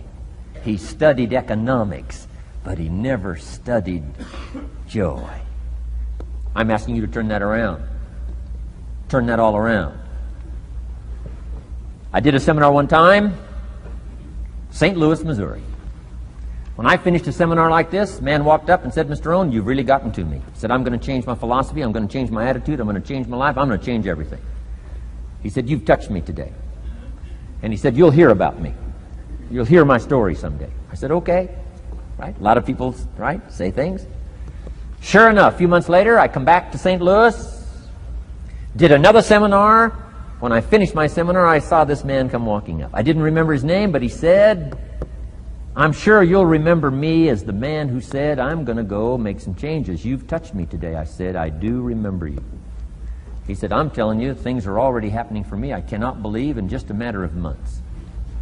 He said, one of the things I decided to change was my relationship with my family. He said, my wife and I have 2 lovely teenage daughters. Parents couldn't ask for any more beautiful, lovely daughters. And he said, I'm the only one that's given them trouble. He said, these daughters of ours have never given us any trouble. He said, I've usually been the one all these years, given all the trouble and all the static. He said, my daughters love to go to the rock concerts, and I'm always giving them trouble. They have to beg me for the money. He said, I don't want you to go. You stay out too late. The music's too loud. You're going to ruin your hearing. You won't be able to hear the rest of your life. And he said, I just get on their case. And he said, they keep begging, keep begging. Finally, when they beg long enough, I say, all right, here's the money. If you have to go that bad, just go. He said, that's how I've been up until now. But he said, after I left your seminar, I decided to change all that, called lifestyle, living well. He said, you won't believe it. Not long ago, I picked up the newspaper, and I saw an advertisement, and I knew my 2 daughters, it was one of their favorite performers, was coming to town. He said, guess what I did? He said, I went down and bought the tickets myself and brought them home, put them in an envelope. And when I saw my daughters later that day, he said, I handed them this envelope, and I said to my 2 lovely daughters, you may not believe it, but inside this envelope are 2 tickets for the upcoming concert. They could not believe. And he also added, you'll be happy to know begging days are over. Now they cannot. He said, now don't open the envelope till you get to the concert. They said, okay. So they go to the concert, come concert time, open up the envelope, hand the tickets to the usher. He says, follow me. And he starts down front. The girls say, hey, hold it, hold it. Something must be wrong. He takes another look, says, no, nothing's wrong, follow me. 10th row, center. Now they cannot leave. 10th row, center. The only tickets they were able ever to beg for was, right, 3rd balcony, can't see. He said, I stayed up a little late that night. Sure enough, a little after midnight, my 2 daughters come bursting through the front door. One of them lands in my lap. The other one's got her arms around my neck. They're both saying, you got to be one of the all-time world's great fathers. He said, Mr. Rohn, you're right. I can't believe. Same money, different father. He said, I've started making the changes, and I decided to start with my teenagers, my girls. He said, what a difference it's making in my life. And I'm telling you, you can do that with your lifestyle. You can do it with your sales career. You can do it with your management career. You can do it with any part of your life. If you're looking for equities, unmatched. Do not curse the only thing you have. Don't complain about the only thing you have, which is seed and soil, sunshine, rain, miracle, and seasons. But start changing and processing and evaluating things like we're covering today, and this process of change will take off for you. You will not believe what can happen in such a short period. Next subject, personal development.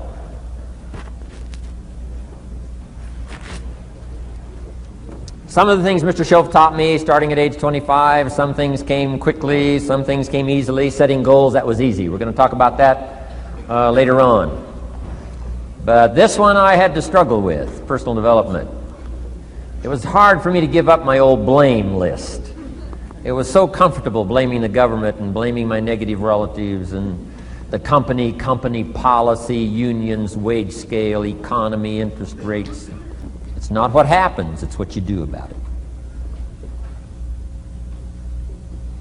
And he said, if you will start that process of change, do something different the next 90 days than you did the last 90 days, like picking up the books to read.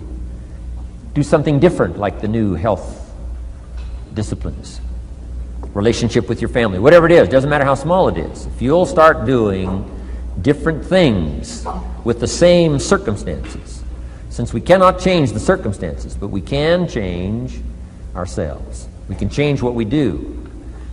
And then he gave me another secret to success when he said, what you have at the moment, Mr. Rohn, you've attracted by the person you've become.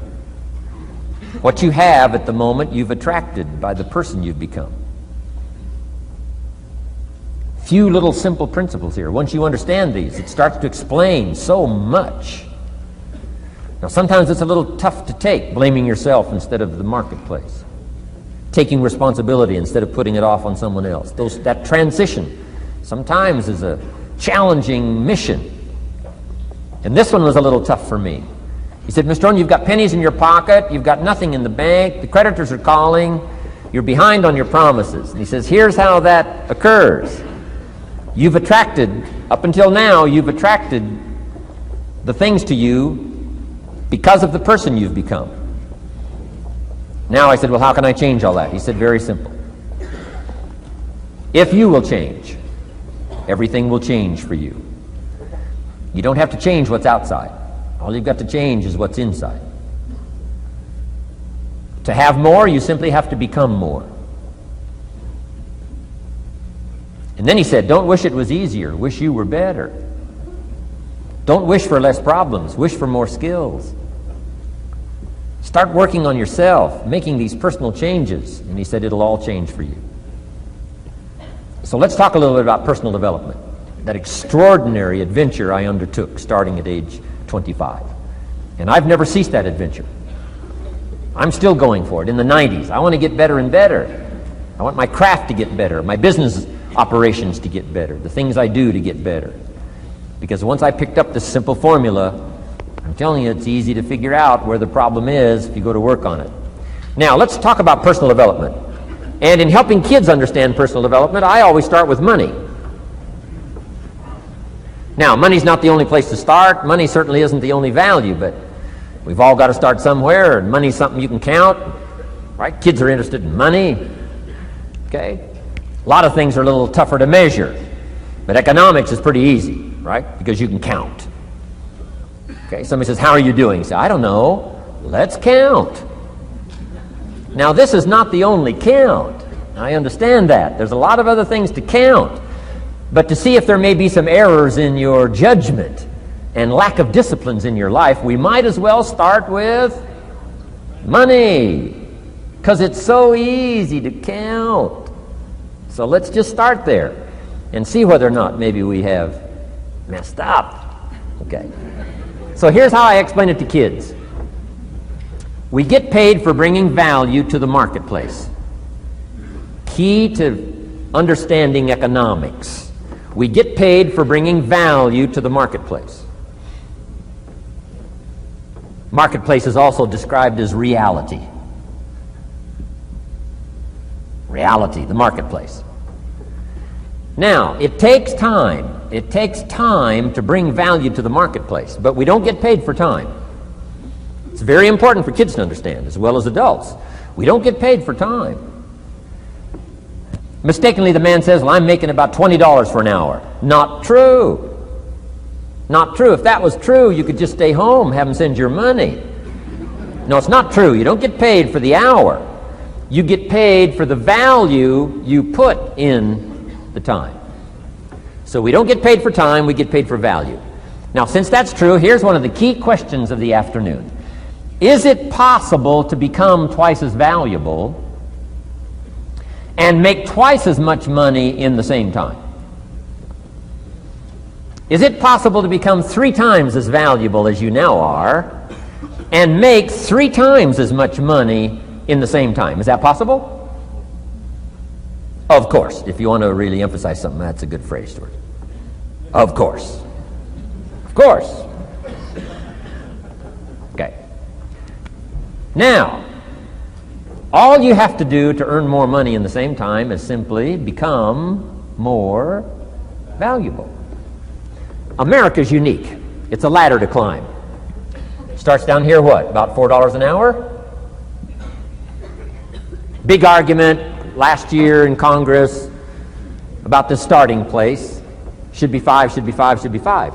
Well, no, it doesn't need to be 5. Why not start with 4? It's a ladder. Right? This is not a bed. This is a ladder. This is a ladder to climb. Starts at $4. Now somebody says, well, should be 5, should be 5. Well, maybe. If you're going to stay at the bottom for the rest of your life, it probably should be 5. But that's kind of a pitiful way to live. Start and not grow. Start and not change. Start and not become more valuable. Hey, the whole scenario of life is to start, number 1, and what? Become more valuable, number 2. So America's a ladder to climb. Starts at $4 an hour, and the more valuable you become, you just keep moving up the ladder. Top income last year, what, 52 million? Guy that runs Disney? Would a company pay somebody for 1 year's work $52 million? And the answer is, of course. This is one of those of course places. Of course. If you help a company make $1 billion, would they pay you $52 million? The answer is, of course. It's chicken feed. I mean, it's not much money. Now, why that much money? Because he has become so valuable. Now, why would we pay somebody only $4 an hour? They're not very valuable to the marketplace. Now, we got to make that distinction, to the marketplace. Might be a valuable brother, a valuable member of the community, valuable member of the church, valuable member in the sight of God, to the human family, of course, those kind of values. But to the marketplace, which is called what? Reality. Reality is, if you're not very valuable, you don't get much money. Those are called the facts. I mean, that's how that is. Well, then how do you get more money? Simple answer. Somebody says, well, I'll go on strike for more. Well, here's a major problem with that. Here's a major problem with that. You can't get rich by demand.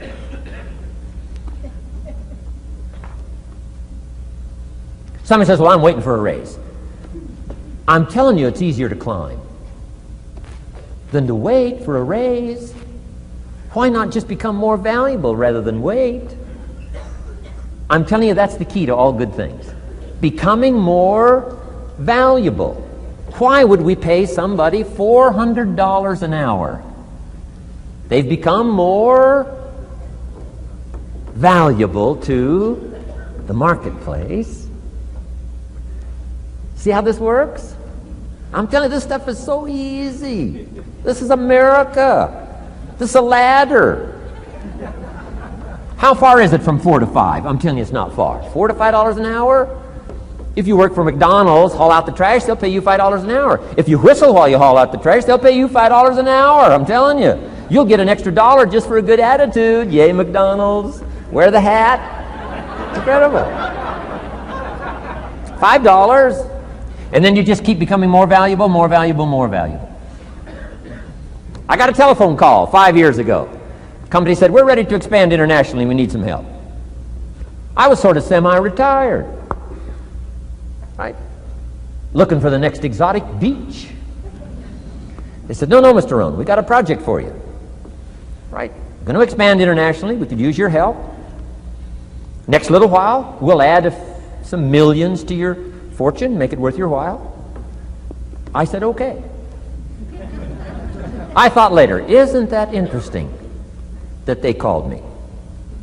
My second thought was, of course they'd call me. Who else would they call? I mean, I can get the job done. Now, how come I got a telephone call worth millions? I had become valuable. Now, I'm a farm boy from Idaho. I was raised in obscurity. 1 year of college, and I thought I was thoroughly educated. Made all kinds of mistakes galore. At age 25, the creditors are calling me saying, hey, you told us the check was in the mail. I got pennies in my pocket. I got nothing in the bank. I'm behind on my promises. How come I get a telephone call 5 years ago and it's worth millions? I changed. I turned my life around. Is it possible to become worth millions? Speaking economically, now there's a lot of values to become, but let's just talk economics. Is it possible to become that valuable? And the answer is, of course. Now let me give you the secret. Shoaff said, here's the secret, Mr. Rohn. Learn to work harder on yourself than you do on your job. Once I got that, it turned my life around. Learn to work harder on yourself than you do on your job.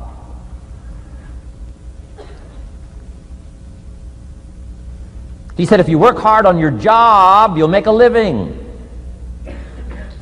If you work hard on yourself, you can make a fortune. Wow. If you would have known me at age 25, you would have said, Jim Rohn's a hard worker. If you'd have known me, you'd have said that. I'm the guy, I don't mind coming a little bit early, staying a little bit late. I don't mind that. You'd have said, well, Jim Rohn's a hard worker. You say, well, how come he's got pennies in his pocket and nothing in the bank and behind on his promises? Well, I was a hard worker, but I was working hard on my job, not on myself.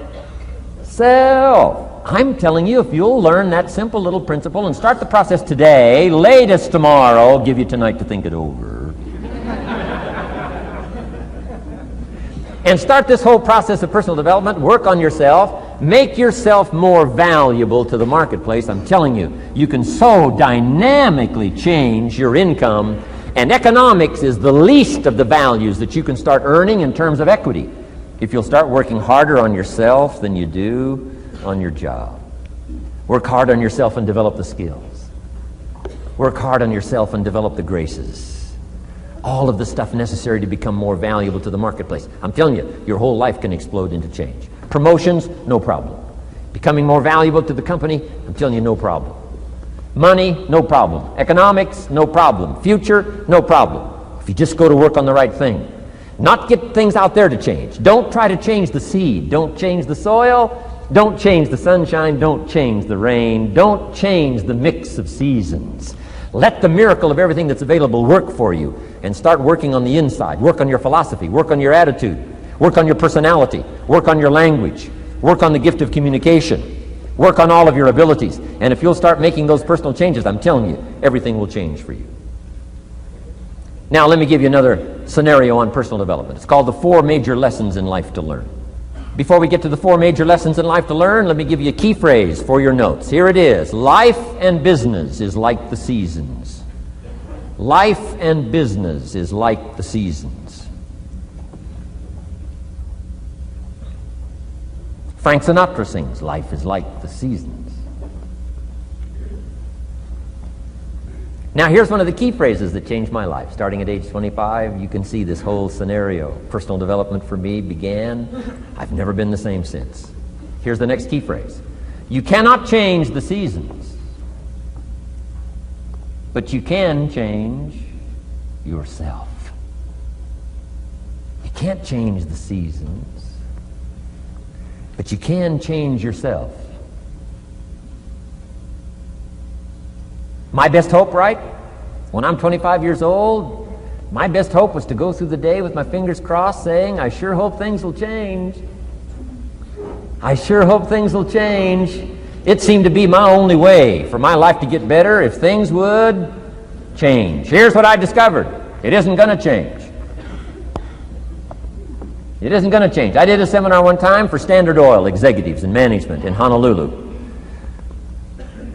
now known as Chevron. And we're talking economics one day around the conference table. And one of them said to me, Mr. Rohn, you know some fairly important people around the world. You have a chance to travel internationally. Can you tell us what you think the 80s are going to be like? Now you can tell how far back this goes. He said, what do you think the 80s are going to be like? And I thought for a moment, and I said, gentlemen, I do know the right people. And I do have some experience, I think I can tell you. So they all leaned in a little closer, and I said, gentlemen, based on the people I know and based on the best of my own experience, I think in the 80s it's going to be about like it's always been. Aren't you glad you came today? I mean, that's inside stuff. I don't just spread that around everywhere. It's going to be about like it's always been. It isn't going to change. To hope that it'll change is called whistling in the wind. Being so naive, hoping for something that isn't going to occur. I can give you the shortest history lesson that you can imagine in one sentence. What describes human history on the spinning planet the last 6,500 years? Let me describe it for you in one sentence. Here's human history in one sentence. Opportunity mixed with difficulty. That's about as simple as you can put it. And opportunity mixed with difficulty isn't going to change. The man says, well, if it isn't going to change for the future, if it isn't going to change in the 90s, how will my life ever change? Answer, when you change. And if you will change, everything will change for you. Your bank account will change, your income will change, your future will change, the ability to acquire your dreams will change, it'll all change if you will change. And now let's go through the scenario of the seasons. Life and business is like the seasons. Let's cover them. Here's number one, major lesson in life to learn. Learn how to handle the winters. You say, well, Mr. Rohn, a lot of this stuff is fairly obvious. That's true. Just need somebody like me just to come along and remind us. This is what this is called today, a reminding session. I got no new truth for you to discover. This is all old stuff. We just need to hear it again. Somebody get on our case a little bit, right? We all need that. Here's number one lesson, learn how to handle the winters. That's obvious. The winters come right after falls. And pray tell how often? Every year, according to written history, for the last 6,500. To cross your fingers and say, I hope it doesn't come. I'm telling you, we call that naive. Now, there's all kinds of winters. Not just the winter of the season. But there's all kinds of winters. Winter time, the down time, the discouraging time. One writer called it the winter of discontent. The winter when you can't figure it out, the winter when it all goes wrong. Economic winters, social winters, political winters, and personal winters. When your heart is smashed in 1,000 pieces, the nights are unusually long. It's called winter time. Barbra Streisand sings, it used to be so natural to talk about forever, but used to be's don't count anymore. They just lay on the floor till we sweep them away. You don't sing me love songs. You don't say you need me, and you don't bring me flowers anymore. A song of winter. But hey, we're acquainted with all those winter scenarios. We've been through them all. Now the question is, what do you do about the winters? Well, you can't get rid of January by tearing it off the calendar. But here's what you can do with the upcoming winters of your life. The long ones, the short ones, the easy ones, the more difficult ones. Here's what you can do. Get wiser and stronger and better. Just make a list of that trio of good words. Wiser, stronger, and better. To challenge for yourself the upcoming winters of your life, don't you think you could read more? Pick up the scenario, pick up the books. Pick up the cassettes, so I would put some stuff on cassettes so you can listen to it, put it in books so you can read it, now putting it on video so you can see it. I'm telling you, anybody that wants to can get wiser. Next is stronger. Anybody can get stronger. If you're willing to do the push-ups, you can get stronger. If you're willing to put yourself through the paces, you can get stronger. Can you develop stronger skills? And the answer is yes. Start practicing. And you can get stronger. Can you get stronger in handling life situations? Of course. But you got to go to work on yourself. You can't blame out there wishing it was easier. Wish you were stronger. And here's the last one, get better. Anybody can get better. Language, we can all get better. I've been lecturing now for 33 years, and I'm telling you, today versus 33 years ago, I'm better. First time I gave a talk, I stood up, my mind sat back down. I mean, I've been through that whole deal. Opened my mouth, nothing came out for a while. My knees are banging together, the sweat's pouring off my face, I'm shaking like a leaf. It's called terror, in case you haven't tried it. Those first attempts. But I'm telling you, I got through it, and I did it again, and I got through it, and I did it again, and I got through it. And now, of course, I can lecture for a few hours in one day. Anybody can get better. Develop the skills. Okay? Handle the upcoming winters. Don't wish away the winters. That's called naive. Wish for the skills. Wish for the strength. Wish for the wisdom. Here's the second major lesson in life to learn. Learn how to take advantage of the spring. Uniquely enough, spring follows winter. And pray tell, how often? 6,500 times. I mean, those are good odds. I'd gamble on it one more time. I mean, those are good odds. Every time. You can't beat those odds. Spring is called opportunity. Another day is called opportunity. Days follow nights. How about that? And how often? Every day. But now here's what we must learn to do with opportunity. Underline two strategic words in that sentence. Take advantage. Just because spring comes is no sign you're going to look good in the fall. You've got to take advantage of it. You've got to do something with it. Read every book you can on what to do with your springs, what to do with your opportunities, what to do with your days, what to do with your chances. Don't miss the educational process. Don't miss the process of learning. To understand, opportunity keeps coming, but the key is taking advantage, taking advantage. Everybody in this room's got to learn to do one of two things: plant in the spring or beg in the fall. And it doesn't mean you can't become a sophisticated beggar, but you don't need the reputation. Learn to plant in the spring, take advantage. And there's an urgency here on springtime because there's just a few springs, handful of springs offered to each of us. So take advantage swiftly and quickly. Don't just let the time pass. The Beatles wrote, "Life is very short." And for John Lennon, it was extra short. For Michael Landon, it was extra short. But life is short. At the longest, it's short. So don't just let the springs pass. Take advantage. Seize the day. Seize the moment. Seize the opportunity. That's the key. Springtime. Life is fragile. Life is brief. Elton John sings, "She lived her life like a candle in the wind." It's fragile. It's brief. Whatever you're going to do, you got to get at it. Don't just let it pass away.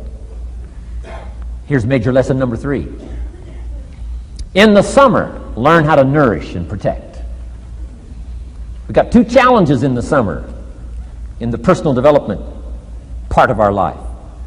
And that is become capable and powerful enough in the summer and wise enough in the summer to nourish what's good and defend yourself against what's bad. Nourish and defend. The summertime is an interesting time. It holds the possibility of the promise of harvest time, but it also has the possibility of the threat. Sure enough, as soon as you've planted your garden, the busy bugs and the noxious weeds are out to take it. And let me give you another word of advice. They will take it unless you prevent it. Summertime is an interesting time. Best as I can describe summertime, you've got to nourish your values like a mother. Nourish like a mother. Go after the threat to the values you've got like a father. Deal with the weeds. Kill the weeds. Nourish the garden and kill the weeds. That's called summertime. What a challenging time. Give life like a mother. Take life like a father. Summertime. You got to deal with the negative as well as the positive. Summertime is a unique, complex mix of positive and negative. Opportunity and threat. What a scenario of life itself. Opportunity and threat to the opportunity. And you got to deal with both. You got to think positive and you got to think negative. You got to handle what's ever out to threaten you. You got to learn to threaten it back. Summertime, interesting time. Nourish like a mother. Defend like a father. You got to be like your bloodstream in the summer. Red corpuscles to what? Nourish. White corpuscles to what? Fight. You've got to both nourish and fight. You've got to nourish and be vigilant. Okay. White corpuscles think negative. You can't just think positive. We call you naive. Somebody says, well, I've been taught to be all positive. You'll be some kind of freak. You can't be all positive. Thank God for white corpuscles that think negative all day. Guess what white corpuscles are looking for all day? Problems, infection. White corpuscles say, just show me some infection, I'll kill it.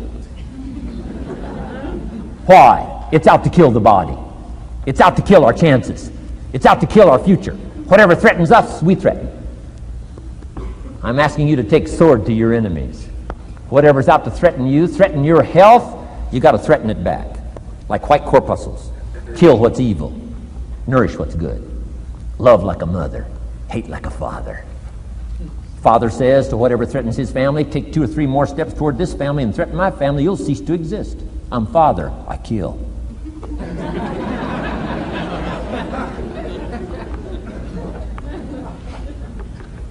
Don't let the weeds take your garden. Wreck your chances for a good harvest. Deal with your enemies in the summer. Called good and evil. The great struggle in life is called good and evil. Tyranny and liberty. Sickness and health. It's the way life is. Tyranny threatens liberty. Takes over Kuwait.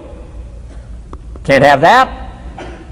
If tyranny takes Kuwait, it'll take Saudi Arabia. If it takes Saudi Arabia, it'll take something else. Where are we going to stop tyranny? As soon as possible, lest it take the whole world value. So George Bush draws a line in the sand, consults with its allies, sends 500,000 troops to Saudi Arabia. Finally, Desert Storm, takes on Saddam Hussein, drives him out of Kuwait. Why? Because it has to be done. The great struggle between liberty and tyranny, the great struggle between evil and good. And you've got to treat your own life the same. Says Saddam Hussein, you can't have Kuwait, can't have Saudi Arabia. Furthermore, we're going to kick you out. Hires Chief White Corpuscle, General Schwarzkopf.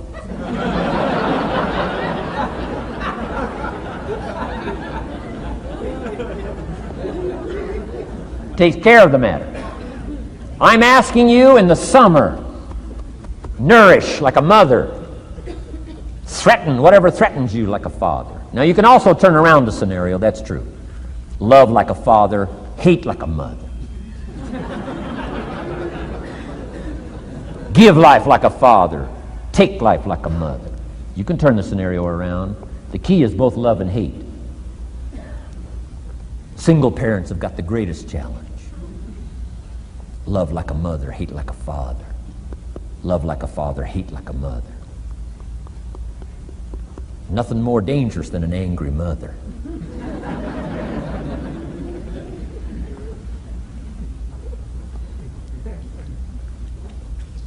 Beware the female species of the animal. They call her Black Widow spider. Why? Because when she finishes, there is no male spider.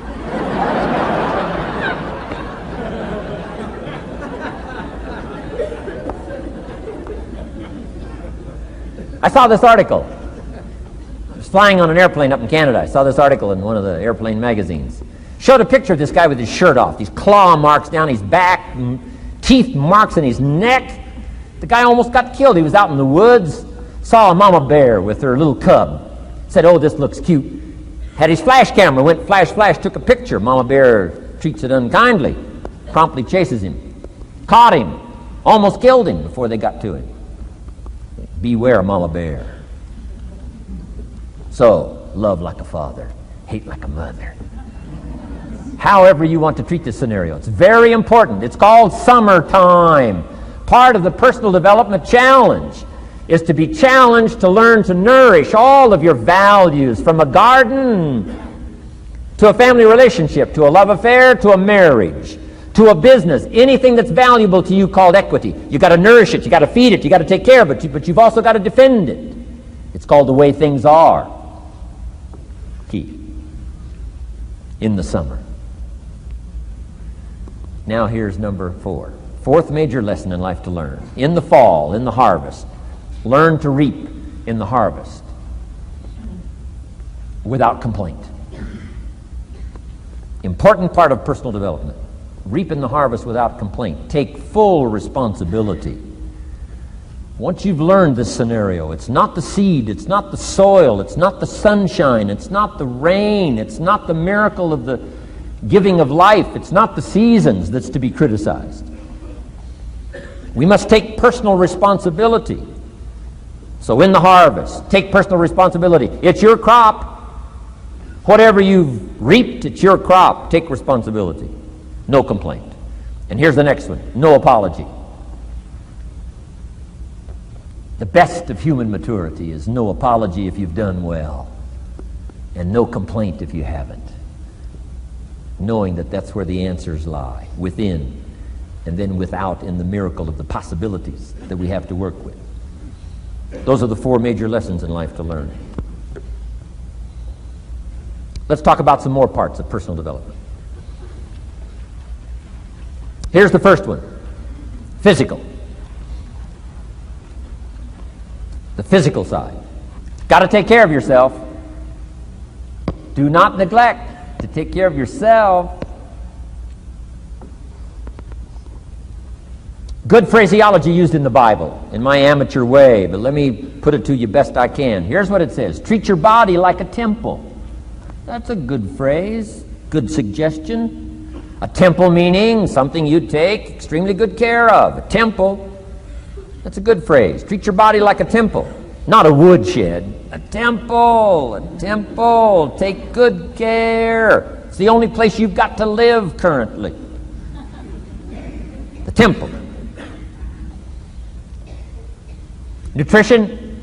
My mother studied nutrition, passed it along to me, passed it along to my father, my children, my grandchildren. What a legacy that was. Learning to just take care of yourself. Key phrase. Some people don't do well because they don't feel well. They've got the gifts, they've got the skills. Maybe they just haven't taken care of themselves. They don't have the vitality. Key phrase. Vitality is a major part of success. Vitality. So take care of yourself. I know a guy that raises racehorses. I'm telling you, the guy feeds his horses better than he feeds himself. He's so careful how he feeds his horses. He's so careful what they eat. He's so careful that they get everything. And because of that extreme care, I mean, these are magnificent animals. They can run like the wind. But you ought to see this guy. 10 steps up a flight of stairs, and I mean, he's all out of breath. His horses can run like the wind, and he can hardly make it up the steps. The guy takes care of his animals better than he takes care of himself. Some people feed their dogs better than they feed their kids. Physical. Now, there's all kinds of parts to physical. Here's one. Appearance is part of the physical. Never have a second chance to make a first impression. The physical side. And here's some of the best advice on appearance I can give you. It comes from ancient script again. It says, God looks on the inside, people look on the outside. Isn't that good information? Now you say, well, people shouldn't judge you by how you look. Well, let me give you a clue. They do. They do. You can't deal in these shoulds and shouldn'ts. You'll be tipped over the rest of your life. Now, of course, when people get to know you, they'll judge you by more than what they see. But at first, they're going to take a look.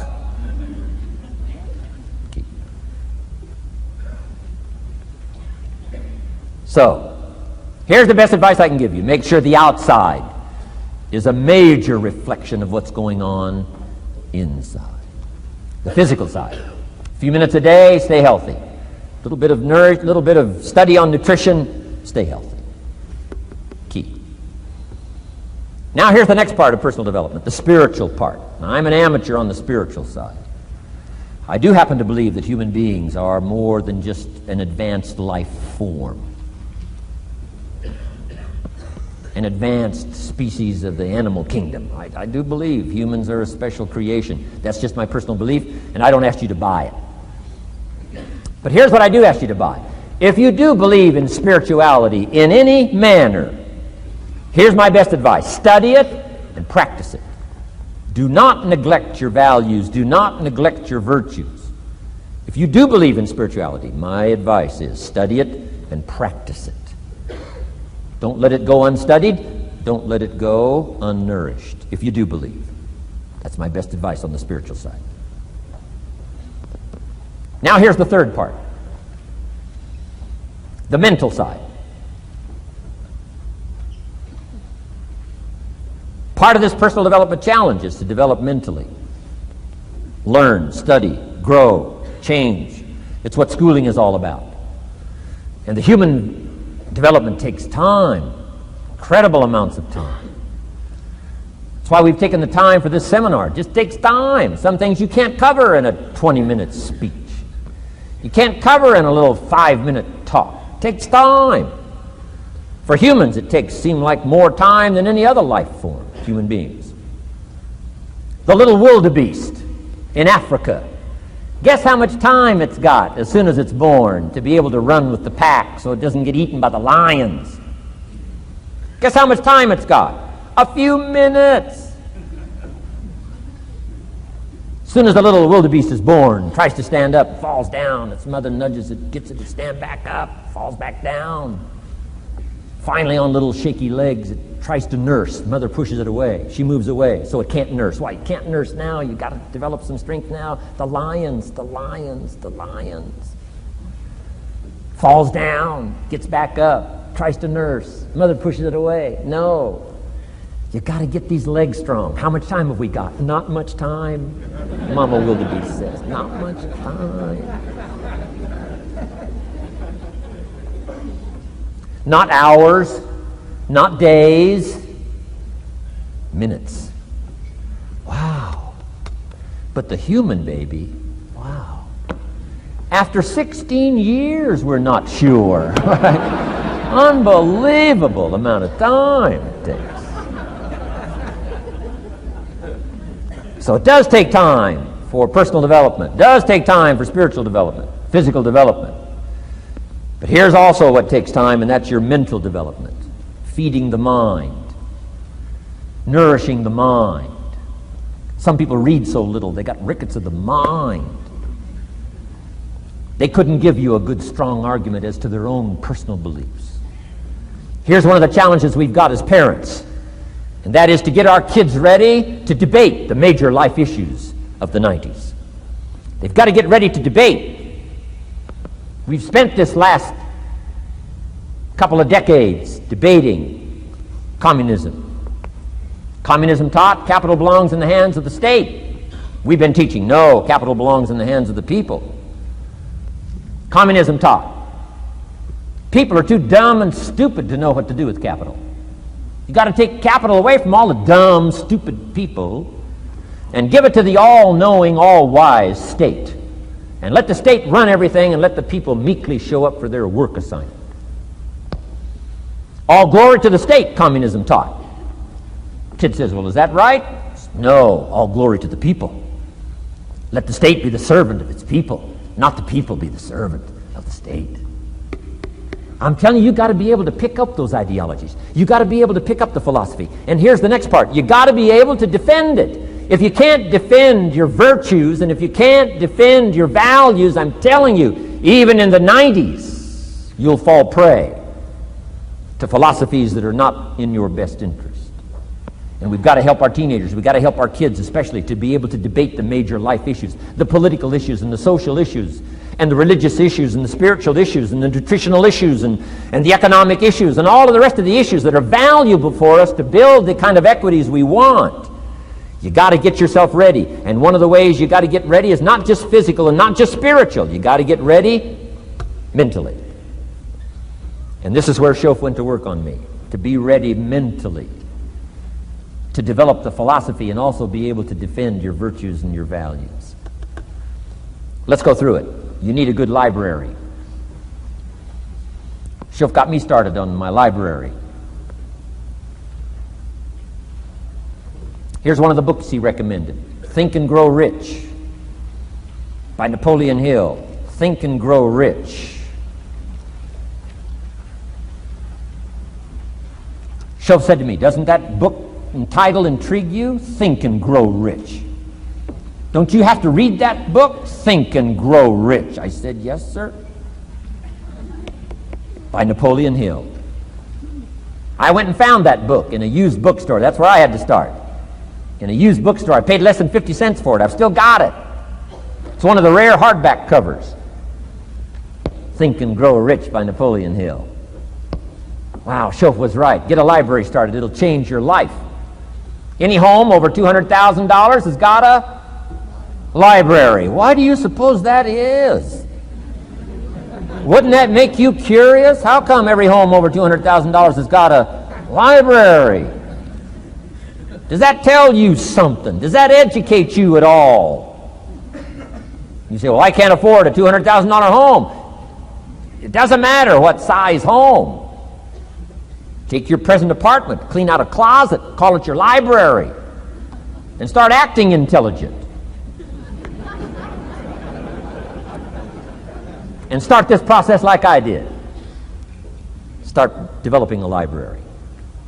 Here's what your library needs to show: that you're a serious student of health and life, spirituality, culture, uniqueness, sophistication, economics, prosperity, productivity, sales, management, skills, values of all kinds. Let your library show you're a serious student. Don't be casual in learning. Don't be lazy in learning.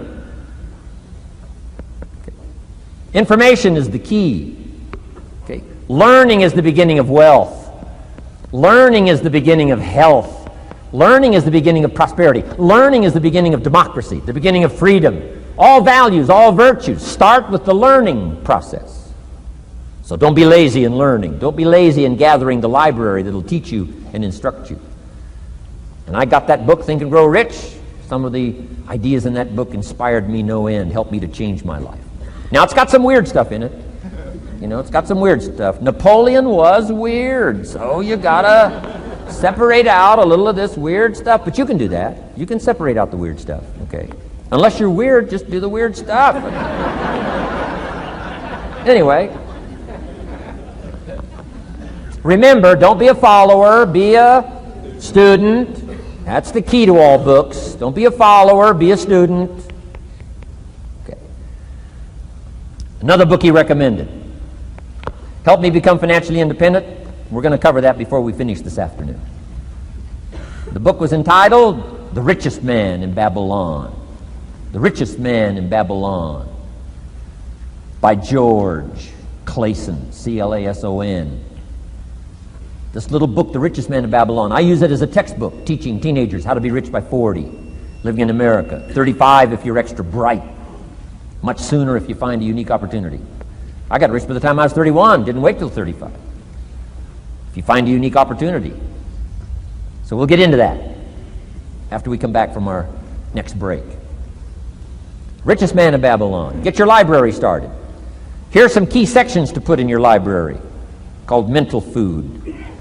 In fact, we call it food for thought.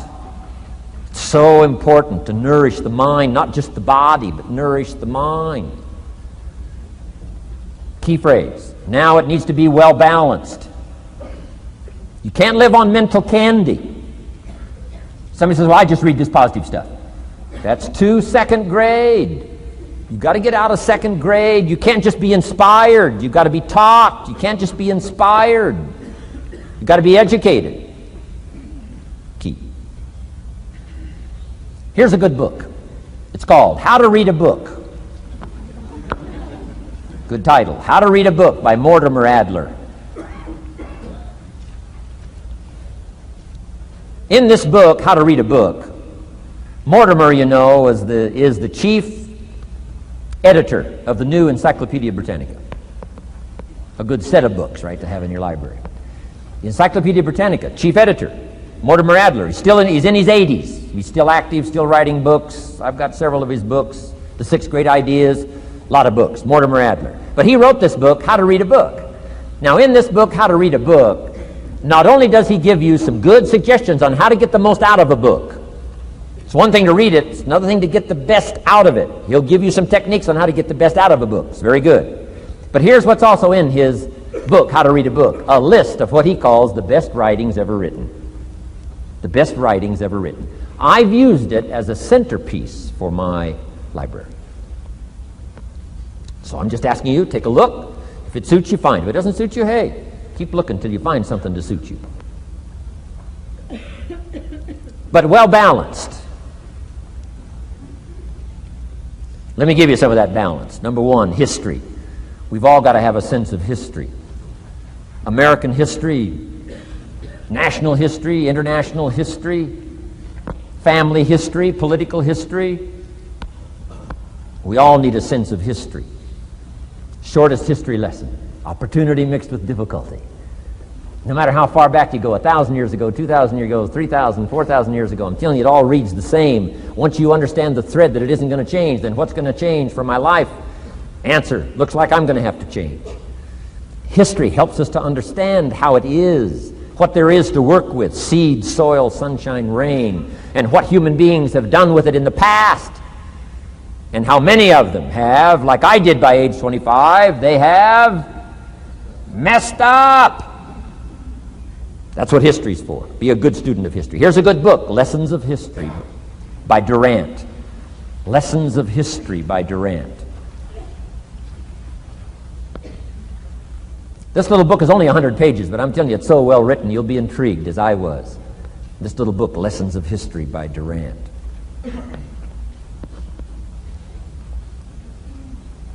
Next is philosophy. Durant also wrote a good book on philosophy. The Story of Philosophy. It's got a good rundown of the key philosophers of the last several hundred years, what they taught and some of the lives they lived. You might find it a little difficult, but hey, you can't just read the easy stuff.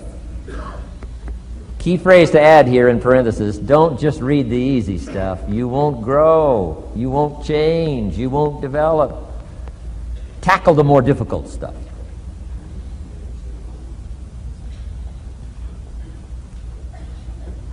Next, novels. Novels are good. Sometimes an intriguing story keeps our attention so that the author can weave in the philosophy he or she is trying to get across. Ayn Rand was probably better at that than anybody else I could possibly think of. Atlas Shrugged, some of those towering novels. The novel kept us intrigued, but guess what she was doing all the time? Feeding us her philosophy, feeding us her philosophy. Now, whether you agreed with her philosophy or not, you had to admit she was really good at getting it out there, weaving it through the story, in the dialogue and in the speeches and in the text. Fabulous. Novels. Novels are good. Now, here's a little personal advice. Skip the trash. I mean, you don't. Somebody says, well, sometimes you can find something valuable in a trashy novel. I wouldn't go through it to find it. You can find a crust of bread in a garbage can, but I wouldn't go through it. Number one, you don't need the reputation. So, not enough time to read the brilliant stuff, the good stuff. Skip the trash, really. My personal advice on personal development, becoming more valuable than you are. Key. Next is biographies and autobiographies, the stories of successful people, unsuccessful people. There's some dramatic stuff, right? Over the last 100 years, it's been written, biographies and autobiographies. Here's one of the best, the Bible.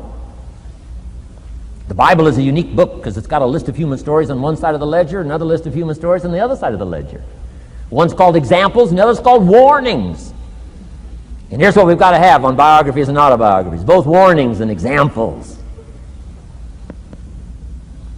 In the Bible, the examples. The Bible says, look at these people's lives, follow them. Follow their philosophy, follow their advice. Then we got the warnings, right? Don't do what these people did. They messed up their life and threw their life away. Vitally important, both sides of the scenario. Now, if your life story ever gets in one of those books, make sure they use it as an example, not a warning.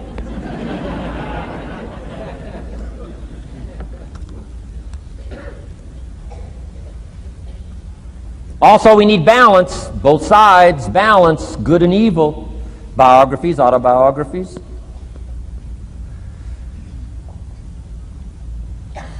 You need a book on Gandhi? You need a book on Hitler. One to illustrate how high a human being can go, and the other one to illustrate what? How low and despicable a human being can become. We need both sides of the scenario. Next, accounting.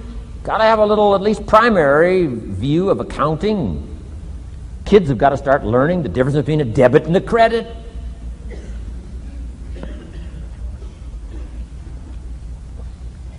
Next is law. We all need, right, a little bit. You don't have to be a lawyer, but you got to know contracts, what to sign, what not to sign, backups, good advice, how to be safe rather than sorry. All of us need a little law, not a lawyer, but a little law, especially these complicated days. Everything's in court these days. I learned this the hard way. Company wanted to borrow money a long time ago, up in Canada. Company wanted to borrow some money. The bank said, well, yes, we will loan the company the money if Mr. Rohn will sign personally. And I wanted to play hero, and I knew the company could pay it back. $250,000. So I signed. No problem. Sure enough, within less than a year, they paid it all back. $250,000. I am now a hero. Well, about a year later, this company gets in financial trouble. They go back to the bank and borrow this $250,000 again. I said, I hope my phone doesn't ring because I won't sign the note this time. Because I knew they were in trouble. I knew they were probably going to go bankrupt. My phone never rang. I'm off the hook. Sure enough, within less than a year, the company goes bankrupt. Can't pay. But I get this letter from the bank saying, Dear Mr. Rohn, since the company cannot perform its obligation and pay this $250,000, and since we have here your personal guarantee, would you please send us your check for $250,000? I said, hey, hold it. There must be some mistake here. I signed that first note, and they paid it all back. I wouldn't have signed the second note. I didn't sign the second note. Well, what I didn't know I had originally signed was a continuing guarantee. So now I know what the word continuing means.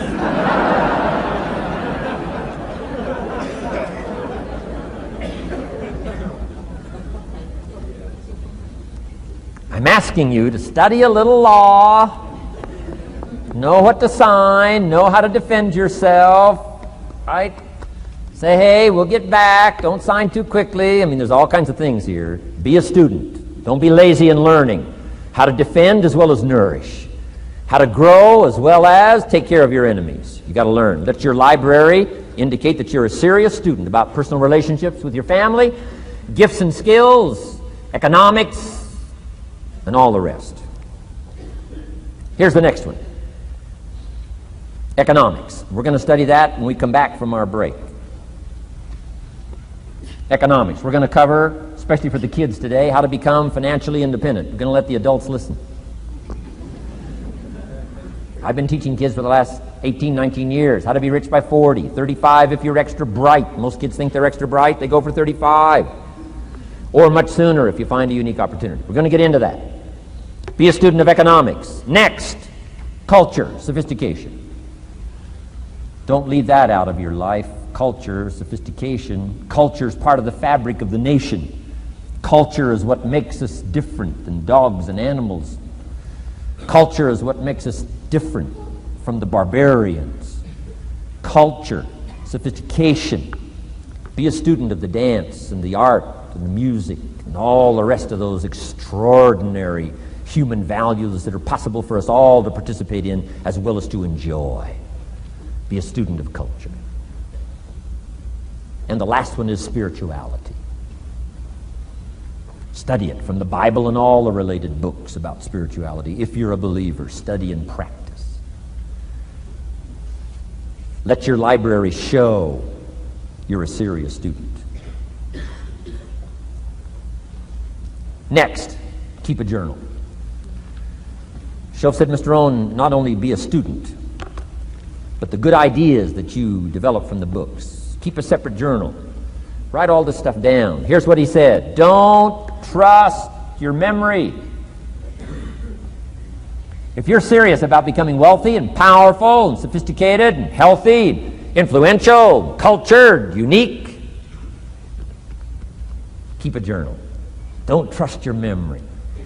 If you listen to something valuable, write it down. If you come across something important, write it down. Write it down. Now, I used to take notes on pieces of paper and torn off corners and backs of old envelopes and restaurant placemats and long sheets and narrow sheets and little sheets and pieces and thrown in a drawer. Found out, best way, keep a journal. I've been keeping these journals now since age 25. It makes up a valuable part of my own learning, and it's a valuable part of my library. My own journals now form a good portion of my own library.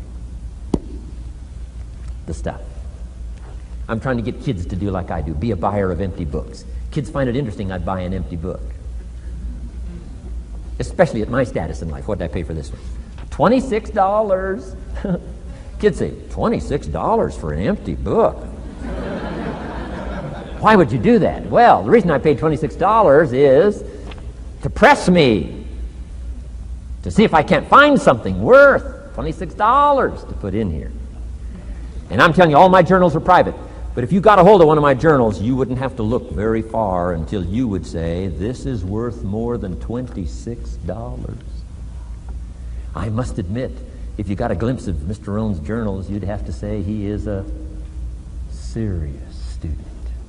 Not just committed to his craft, but committed to life, committed to skills, committed to learning, to see what I can do with seed and soil and sunshine and rain and miracle and possibilities and turn it into equities of life and treasure, family relationships, enterprise, sales, management, gifts galore, everything you want, all available, especially in America. I'm asking you, keep a journal. I call it one of the three treasures to leave behind. Let me give you that. One of the three treasures to leave behind. Number one is your pictures. Take a lot of pictures. Did you ever look back, right? 2 or 3 generations, just a handful of photographs way back there. Wouldn't it be something if there was album after album, thousands of pictures to help tell the story? A picture's worth 1,000 words. Don't be lazy in capturing the event. How long does it take to capture the event? A fraction of a second. How long does it take to miss the event? A fraction of a second. Errors in judgment or disciplines. Take lots of pictures. Help tell the story. Click, click, got it. Click, click, got it. Keep. I go to Taiwan to lecture. Taipei, Taiwan. Grand Hotel. Neat place to do a weekend seminar. I got 1,000 students. Guess how many cameras? 1,000 cameras. They all bring their cameras. They wouldn't miss the event, take pictures. Takes me more time to take pictures than it does to do the lectures. Here's my new American friend. Here's my new American friend. Click, click, save it. Got it. 1,000 words, each one. What a scenario. Don't miss the pictures. When you're gone, one of the things to leave behind, the treasure in picture as well as in words. Keep. Next, your library. The library that you gathered, that taught you, that instructed you, that helped you to defend your ideals, that helped you to develop a philosophy, that helped you to become wealthy and powerful and healthy and sophisticated and unique. The library that helped you conquer some disease, the library that helped you to conquer poverty, the library that caused you to walk away from the ghetto, the library, the books that instructed you, fed your mind and fed your soul. Leave your library behind. One of the greatest gifts you can leave behind is your library. Stepping stones out of the darkness into the light. Your library. So leave your books behind. Your books will be more valuable than your couch. Your books, your books, your books. And third is your journals. The ideas that you picked up. The notes you took at seminars like this. Wherever you found an occasion to gather something valuable and put it in here so you could go back over it and go back over it. Repetition is the mother of skill. Read it one more time. Learn it one more time. See if you can digest it one more time. Let it coach you one more time. Let it teach you one more time. Let it inspire you one more time. Words are inspirational. The lyrics of a song.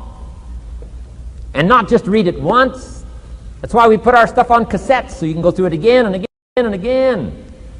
If you hear a beautiful song that does something to you, you don't say, well, that's enough. Don't need to hear that again. No. Wouldn't you want to hear it again, hear it again, hear it again? Let it instruct you. Let it feed you. Let it teach you. Take you on wings of emotional journeys. Wouldn't you want to do that again? The answer is yes. That's what's so important. And here's what's important. One of the things to leave behind, that's your journals. All the stuff you took the meticulous time to gather.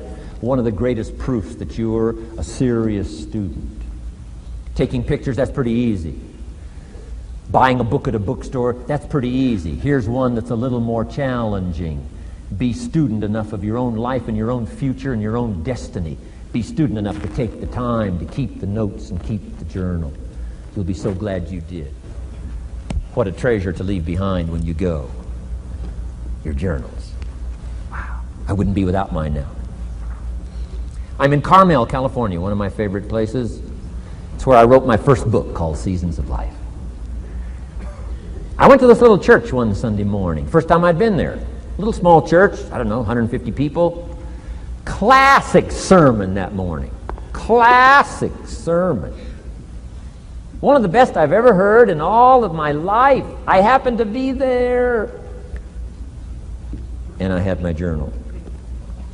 While this sermon is going on, I can't believe it was so precise, it was so unique, it was so powerful. And I've got my journal, and I'm taking notes. Taking notes of this classic sermon. Guess how many other people were taking notes? Approximately, guess. How many do you suppose? It looked like, best as I could tell, I'm the only one taking notes of this classic sermon. Now, since I'm a stranger there, and it's the first time I've been there, and I'm taking these notes, people started looking, who is he and what's he doing? I started feeling just a little bit uncomfortable. But I'm still writing. Now I'm feeling kind of like a spy, right? I could hear some of them say, he's going to get out of here with some of this stuff. And I did. I'm the guy that walked away with the stuff. I'm asking you to be no less sincere and be no less committed to the advancement of your philosophy, the set of the sail. Talk about have your best year ever this year, and then get ready for next year, your very best year ever, and they'll start being the best year after year. If you'll commit yourself to some of this simple stuff called personal development, start with a walk around the block. Start with the refinement of your philosophy. Start with the teaching of your own fabulous mind, where all the answers are. I can only give you a few answers from my own experience. The rest of all the magical answers are within the confines of your own mind. But it takes the books, it takes the cassettes, it takes the videos, personal conversation, sermons, lyrics from songs, dialogue from the movie. Let your heart be stirred by words. Find ways to capture.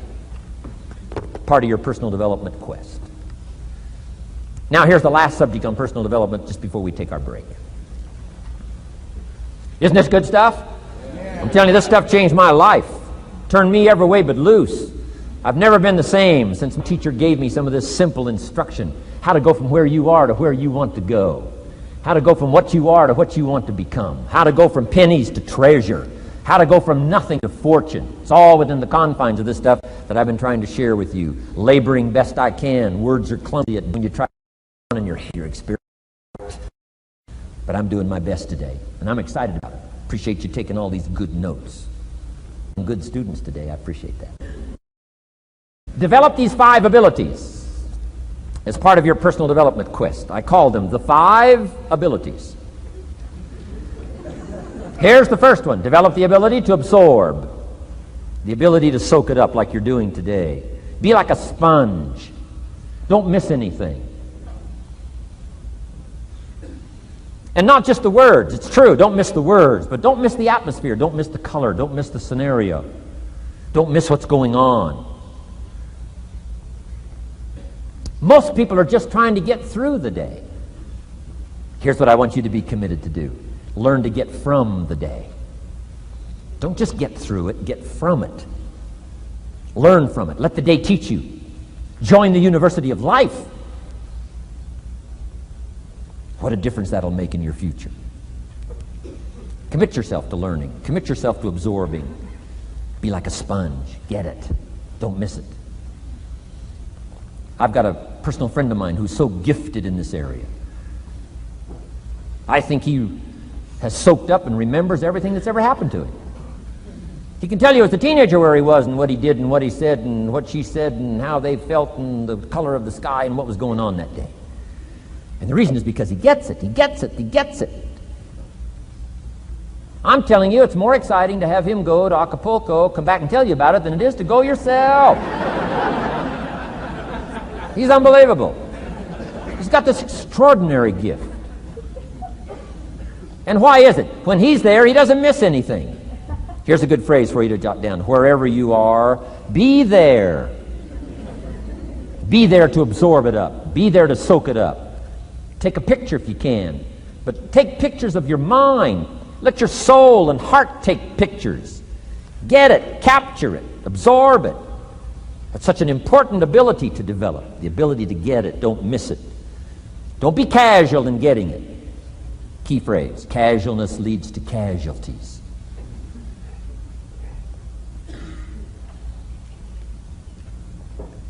Second, learn to respond. The ability to respond means let life touch you. Don't let it kill you, but let it touch you.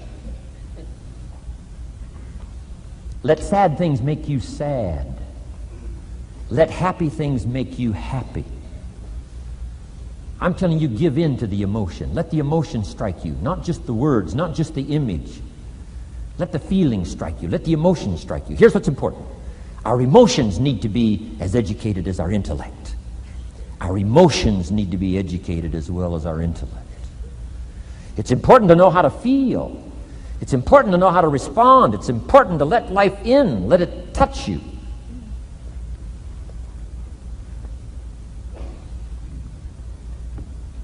I'm the greatest guy in the world to take to the movies. I get into a good movie. I want a good movie. Make me laugh, make me cry, scare me to death, teach me something, take me high, take me low. Just don't leave me as I was when I came in. Touch me, do something to me. Wow. I picked up the newspaper in Australia. The advertisement says, "See Dr. Zhivago on the big screen." I said, my gosh, I got to go see it on the big screen. I'd seen it, 2 or 3 times before, but the big screen, I love the old theaters, right? The balconies and the chandeliers and the draperies and all the stuff, the big screen. So I go one more time, see Dr. Zhivago, and sure enough, I'm swept away one more time. Story of the Russian Revolution, Dr. Zhivago, and that whole scenario. I had always missed the importance of the ending of that movie until this time. The other times I missed it. I'm telling you, this time I got it. Comrade General said, "Tanya, how did you come to be lost?" After he'd found her, right? Said, "How did you come to be lost?" And she said, "Well, I was just lost." He said, "No, how did you come to be lost?" She said, "Well, we were, the city was on fire when we were running to escape, and I was lost." He said, "No, how did you come to be lost?" And that's what she didn't want to say. He finally pressed her again. "How did you come to be lost?" And she said, "Well, while we were running through the city and it was on fire, my father let go of my hand and I was lost." That's what she didn't want to say. Comrade General said, "Tanya, that's what I've been trying to tell you. Komarovsky was not your real father. He was not.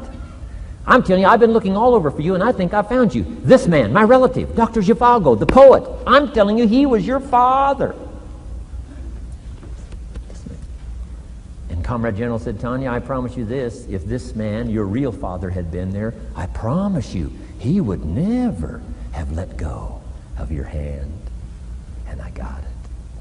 This time I got it. The other times I'm eating popcorn waiting for the movie to finish. I mean, this time, I got it. I got it. I got it.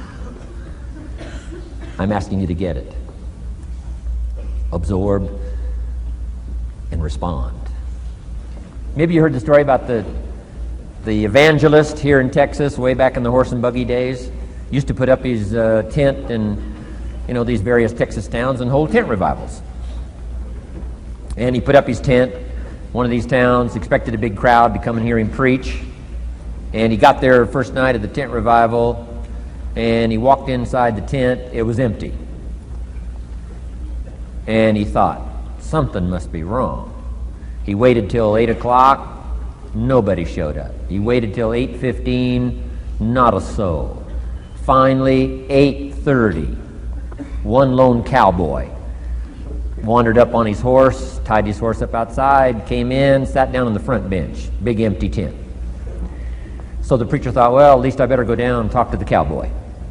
So he goes down and talks to the cowboy, and he says, Cowboy, I don't know what to tell you. He said, I'm the preacher. And this tent was supposed to be full of people. And he said, something's gone wrong. I really don't know what to do. I'm embarrassed. And he said, I don't know what to do. And the cowboy said, well, I'm not a preacher.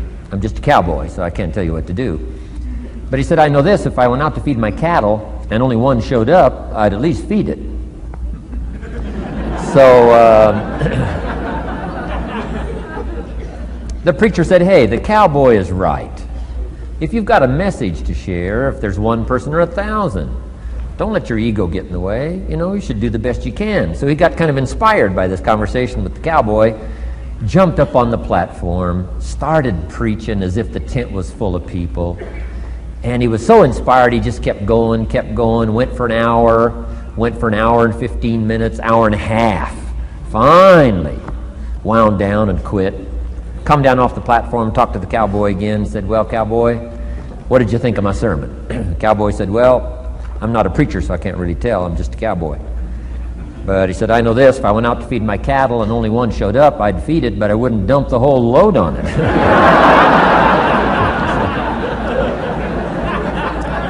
So, if it seems like we're dumping the whole load here today, I guess we really are. But you guys are working hard. Does anybody have 4 pages of notes? Oh, wonderful, wonderful. My job, I'm getting it done. Wonderful. We should give a prize one of these days for the most notes. Fantastic. I congratulate you. You're working as hard as I am. I appreciate that. Okay, we got some more work to do, so let's go to work. Everybody's okay? Say, I'm okay. I'm okay. All right. I'd love to take you with me as my traveling audience. Wow. We've covered the first 2 abilities in the personal development quest. One is the ability to absorb, don't miss anything, pay attention. Good watchword for the 90s, pay attention. Things are moving so fast these days, you got to pay attention, pick it up, soak up the colors, soak up the sounds, soak up what's going on. Second, respond, let life touch you. Let the emotions affect you as well as the sights. Now here's the third ability, develop the ability to reflect. Reflect means go back over, study it again. Go back over these notes that you're taking today. Go back through the cassettes one more time. Read the text one more time. But there's more to it than that. Go back over your day. I call it run the tapes again, so that the day locks in firmly. Here's some good times to reflect. 1, at the end of the day. Take a few minutes at the end of the day. Go back over the day. Who'd you see and what'd they say and what happened? How'd you feel? What went on? So that you capture that day. A day is a piece of the mosaic of your life.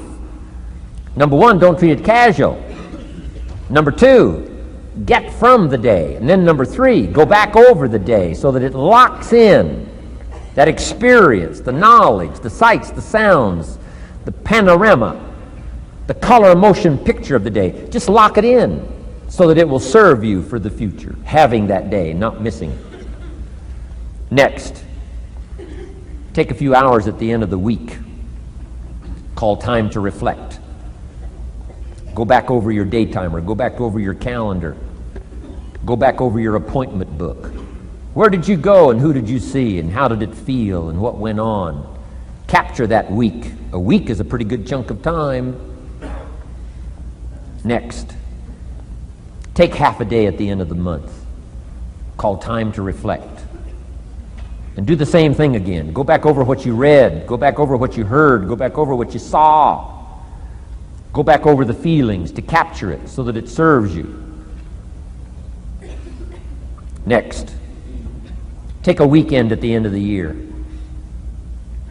to establish this year now firmly in your consciousness, firmly in your experience bank, so that you've got it, so that it never disappears. Good ability to acquire, the ability to reflect. Go back over. Remember. Remember. Remember. It's so valuable to be able to remember the thought, remember the idea, remember the experience, remember the occasion, remember the day, remember the weather, remember the emotion, remember the complexity, remember the highs, remember the lows. So valuable at the end of the day. Lock that day in. Lock the month in. Lock the week in. Lock the year in. Old Testament says a unique scenario unfolded according to the law, and that was they worked 9 years, and the 10th year was a sabbatical. The 10th year, work 9, take the 10th year, and not just to relax, not just to replenish, not maybe just to get physically in shape. Change of pace, we call it in the modern society, but not just for that. I'm sure that in ancient days that sabbatical was to go over the last 9 years, what went right and what went wrong, and what worked well and what didn't work well. And how did you grow, and how did you learn, and how did you change, and what have you got now after 9 years that you didn't have at the beginning of the 9 years? See, that's so valuable, a sabbatical, some time. There's also something to be said for solitude when you reflect. Sometimes you can reflect with somebody. Husband and wife reflect on the past year, right? Parents reflect with their children on the past year. How did we do it, and how didn't we do it, and how could we improve? Colleagues can reflect with each other. But now here's one of the most important. You've got to learn to reflect with yourself. There's something to be said for solitude. There's something to be said for taking those occasions to shut out the world and shut out everything else for a while. I've got a motorhome. That's how I do. With my motorcycle on the back. And I head for the mountains and ride the Jeep trails, where there's very few human beings on the Jeep trails, or out in the desert somewhere. It's called my time to get away. When you live a very public life, you treasure solitude. A chance to reflect, go back over my life, go back over my skills, go back over my experiences. Alone. There are some things you need to do alone. Ponder, think, wonder, read, study, absorb, soak in. See if you can't become better this year than you were last year, better the next 9 than you were the first 9. Solitude. There's even a more modern advice that says, go to the closet for time of meditation, time of prayer. Go to the closet. Closet meaning what? Away. And there's even a graphic description of the away. It said, enter into your closet and what? Got some students here, I'm sure. What? Close the door. For what?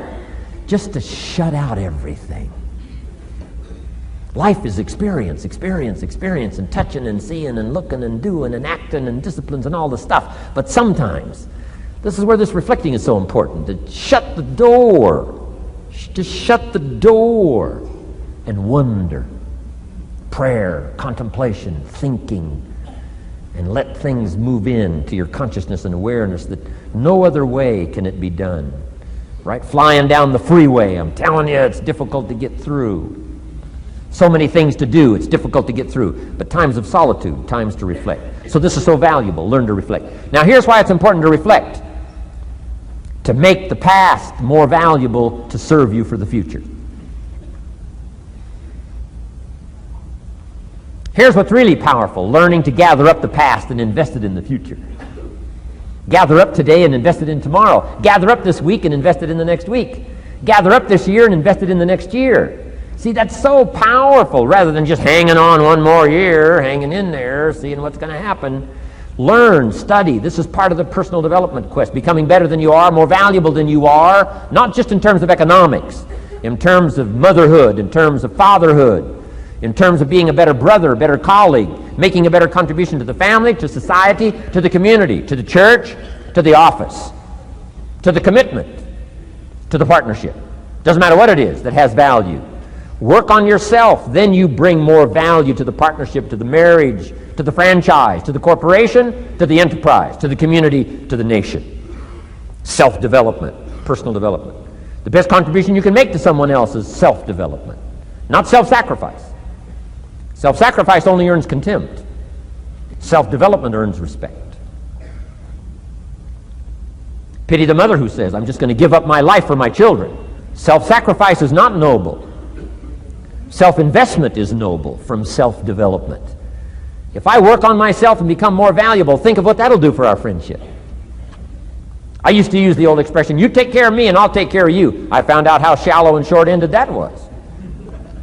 And I changed it to read like this, I'll take care of me for you, if you will please take care of you for me. And this is part of it, the personal development, that we work harder on ourselves than we do on our job. Now we bring that to the friendship. Now we bring that to the marriage. Now we bring that to the family relationship as a father, as a mother. And we develop the strength and we develop the power. That's key. And it takes, I think, this scenario of disciplines, these abilities, to acquire those gifts and those skills, that value, so that we bring more. Now, we bring more to the next week. We bring more to the next month. We bring more to the next year if you follow this absorb, respond, and reflect. I said to my father when he was about to turn 76, his 76th birthday, I said, dear father of mine, can you imagine what it's going to be like to gather up the last 75 years of your life and invest them in your 76th year? What a difference of philosophy, rather than just hanging on one more year.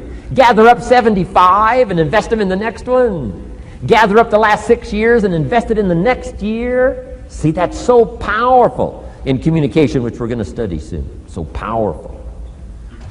So consider this. 1, the ability to absorb. 2, the ability to respond. 3, the ability to reflect. Here's number 4, develop the ability to act. Take action. Not hasty if it isn't required, but don't lose much time. Here's the time to act. When the idea is hot and the emotion is strong. That's the time to act. You say, Mr. Rohn, I'd like to have a library like yours. See, if you feel strong about that, what you got to do is get the first book and then get the second book. Before the feeling passes and before the idea gets dim, action pronto, action immediate, action as soon as possible. Because if you don't, here's what happens. We call it the law of diminishing intent. We intend to when the idea strikes us. We intend to when the emotion is high. But now if you don't translate that into action fairly soon, now the intent starts to diminish. And a month from now it's cold. A year from now, can't be found. So act. Set up a discipline when the emotions are high and the idea is strong and clear and powerful. That's the time to set up the discipline. Somebody talks about good health and you're stirred. Says, right, I need to get a book on nutrition. Get the book before the idea passes and before the emotion gets cold. Go for the book. Start the library. Start the process. Fall on the floor. Do some push-ups. Action. Got to take action. Otherwise, the wisdom is wasted. Otherwise, the emotion soon passes. Unless you put it into a disciplined activity. Capture it. Disciplines is called how to capture the emotion and how to capture the wisdom and translate it into equity. Disciplines. Now here's what's important about disciplines. All disciplines affect each other. In fact, here's a good philosophical phrase. Everything affects everything else. Nothing stands alone. Don't be naive in saying, well, this doesn't matter. I'm telling you, everything matters. There are some things that matter more than others, but there isn't anything that doesn't matter. Okay. We all pity the man who says, well, this is the only place I let down. Not true. Key to take home. Every letdown affects the rest of your performance. Every letdown affects the rest. This is part of the educational process on personal development. If you don't take the walk around the block, you probably won't do the apple a day. If you don't do the apple a day, you probably won't start building your library.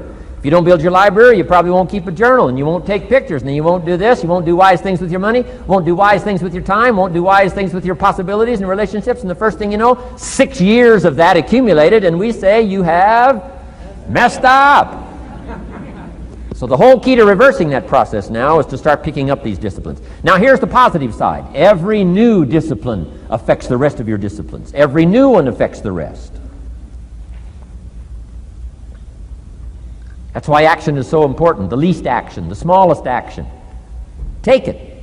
Because when you start accomplishing and the value starts to return from that one action, it'll inspire you to do the next one and the next one and the next one. You start walking around the block, it'll inspire you to get an apple. Get an apple, it'll inspire you to get a book. Get a book, it'll inspire you to get a journal. Get a journal, it'll inspire you to grow, develop some skills. All disciplines affect each other. Every lack affects the rest. Every new affects the rest. The key is to diminish the lack and set up the new. And you've started a whole new life process. Key. Also, one more thought on discipline. Here's the greatest value of discipline. Self-worth. Self-esteem. People are teaching self-esteem these days, but they don't connect it to disciplines. The least lack of discipline, and it starts to erode our psyche. One of the greatest temptations is to just ease up a little bit. Right? The slightest lack of doing your best starts to erode the psyche. Instead of doing your best, doing just a little less than your best. Sure enough. You say, well, it's just going to affect my sales. No, it's going to affect your consciousness. It's going to affect your philosophy. Now you've begun in the slightest way to affect your own philosophy. Here's the problem with the least neglect. Neglect starts as an infection. And if you don't take care of it, it becomes a disease. And one neglect leads to another. And the worst of all, when neglect starts, it diminishes our self-worth, our self-confidence, our self-value. You say, well, how can I get back my self-respect? I'm telling you, you don't have to go to 29 classes. All you have to do is start the smallest discipline that now corresponds to your own philosophy, like I should, and I could, and I will. No longer will I let neglect stack up on me so that I will have the sorry scenario 6 years from now, giving some excuse instead of celebrating my progress. That's the key to discipline. Okay? Let's get kids involved in the least of disciplines. One more, and then one more, and then another one, and then another one, and then some more. And the first thing you know, you're starting to weave the tapestry of a disciplined life into which you can pour more wisdom and more attitude and more strong feeling, more faith and more courage. Now you've got something, a vessel in which to put it, and now the equities start to flow. And the early return, I'm telling you, if you'll start this process, the early return will have you so excited, you'll commit yourself to this strategy for the rest of your life. You'll never go back to the old ways. Join a new crowd, join a new group. The disciplines to do it, take action. I recommended the last time I was here the little book, Richest Man in Babylon, and I said I've lectured now to over 3 million people in the last 33 years, and I've recommended this little book to almost all of them, I think. Guess how many have actually gone and got this little book? Answer, very few. My best guess is 10%. Such an easy thing to do. In that last seminar, right, I suggested this little book, number one, is easy to find. Number two, it's easy to buy. The most you can pay for it, $6, $7, $8. You can borrow that from your kids. And number three, it's easy to read. It's in story form. That's why I use it for teenagers, teaching them how to be rich by 40, 35 if you're extra bright, much sooner if you find a unique opportunity. But if it's easy to find and easy to buy, and if it's easy to read, why wouldn't everybody go get it? We don't know. What do you know? You don't know. I don't know. Nobody knows. Here's how profound it is. Some do and some don't. Now here's the numbers. About 10% do. 90% don't or won't. And we don't know the mystery of that. And I'm telling you, 10 years from now, those numbers will still be the same. 10% will, 90% won't. The numbers don't change. Only the faces change. You're looking at one of the faces. I used to belong to the 90% who couldn't be bothered even if it was easy. Guess how many people have a library card? Wisdom of the world available. Transform your life in any value amount you want. By the way, how much is a library card in Texas? Free. Here's what free is. Easy. I mean, it can't be any easier than free.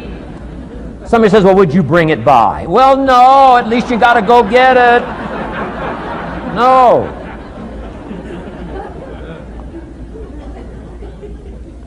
Wisdom of the world available. Transform your life spiritually, socially, personally, economically, and every other way. Teach you how to be rich and powerful and sophisticated and healthy, influential. How many people have a library card? Answer, 3%. 95, 97% couldn't be bothered. Guy specializes in happy hour, but he doesn't have a card. And now readily and quickly blames the government and blames his company and blames policy and blames the pay scale. When if he only knew, if he joined the 3%, here's my advice to you today. Walk away from the 97%. Don't talk like they talk. Don't act like they act. Don't go where they go. Don't specialize in what they specialize in. Throw away the blame list they cling to. Start you a new life. You say, well, is it as simple as getting a library card and join the 3%? And the answer is, of course. Of course. That's how easy this stuff is. This is so easy. It's so simple. It's not complex. You don't need a 2,000-year-old guru. You don't need multi-track affirmations. I'm telling you, don't. Affirmation without discipline is the beginning of delusion. Key. Don't let somebody sweep you into some contrary way to nature itself says, unless you labor. The miracle of the seed and the soil and the seasons and God and all the other stuff that's available, sunshine and rain, that's not available to you by affirmation. It is only available to you by labor. So labor well. Okay. Learn well. Discipline yourself well. And you can have all the treasures you want. This stuff's easy and simple. It's not ocean waves and seagulls. You don't have to move to Sedona where all the force fields come together in Arizona.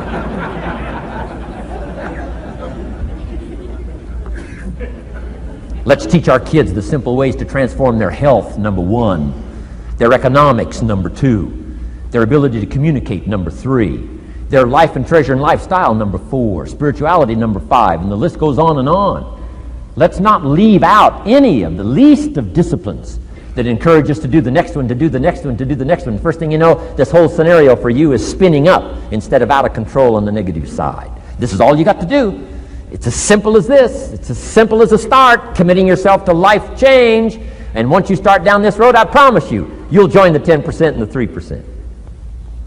We're going to talk financial independence in just a little while. Guess how many people can retire from the income of their own personal resources when it comes time to retire? Answer, 5%. In the most independent country in the world, 95% are dependent, 5% are independent. Take charge of your own retirement.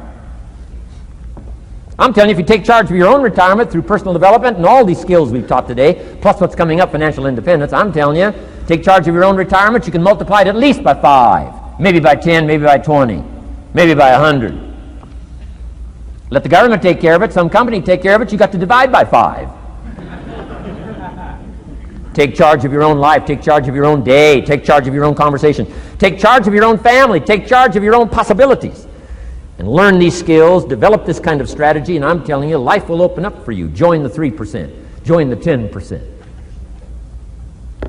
Join the 5%. Walk away from the 95%. In our Leadership Weekend we teach, find out what poor people read and don't read it.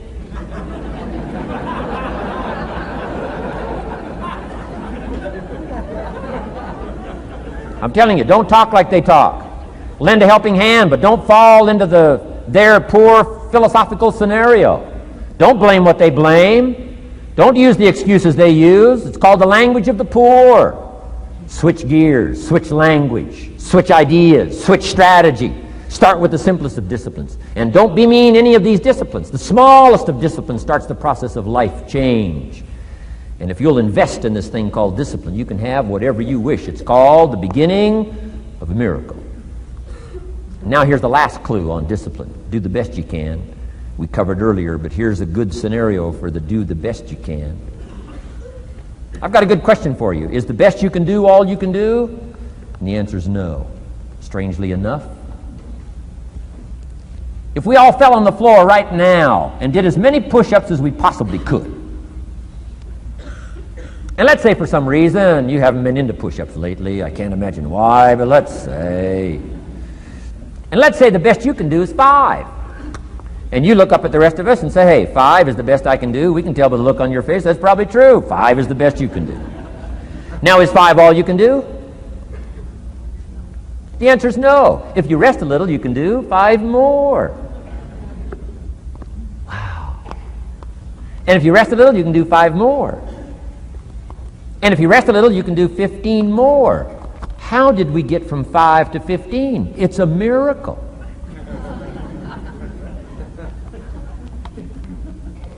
And if you rest a little, you can do 15. Rest a little, you can do 15. Rest a little, you can do 20.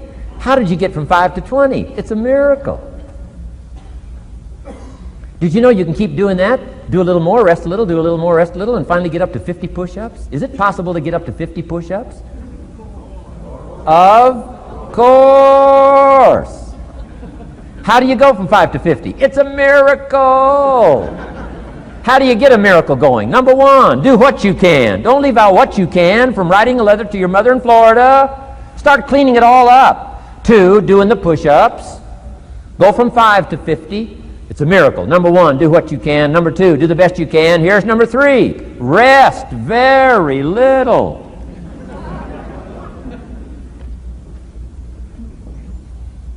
Don't rest too long. Why? The weeds take the garden. Kids have got that figured out. You can't rest too long. Here's the clue. Make rest a necessity, not an objective. The objective of life is not to rest. The objective of life is to act. Think of more disciplines. Think of more ways and means in which to use your own wisdom and your own philosophy, and use your own attitude, your own faith, your own courage, your own commitment, your own desires, your own excitement. Invest it, invest it, invest it, invest it in discipline so that it's not wasted. The smallest of discipline. Thereby transform your life. Join the 5%, join the 10%, join the 3%. Guess when I went and got this little book, Richest Man in Babylon? The same day I heard about it. I went and got it. Somebody says, well, Mr. Rohn, does that make you different than most other people? And the answer is yes. Somebody says, well, why is that? We don't know. We don't know. What do you know? You don't know. I don't know. None of us knows. Some do and some don't. The numbers don't change. Only the faces change.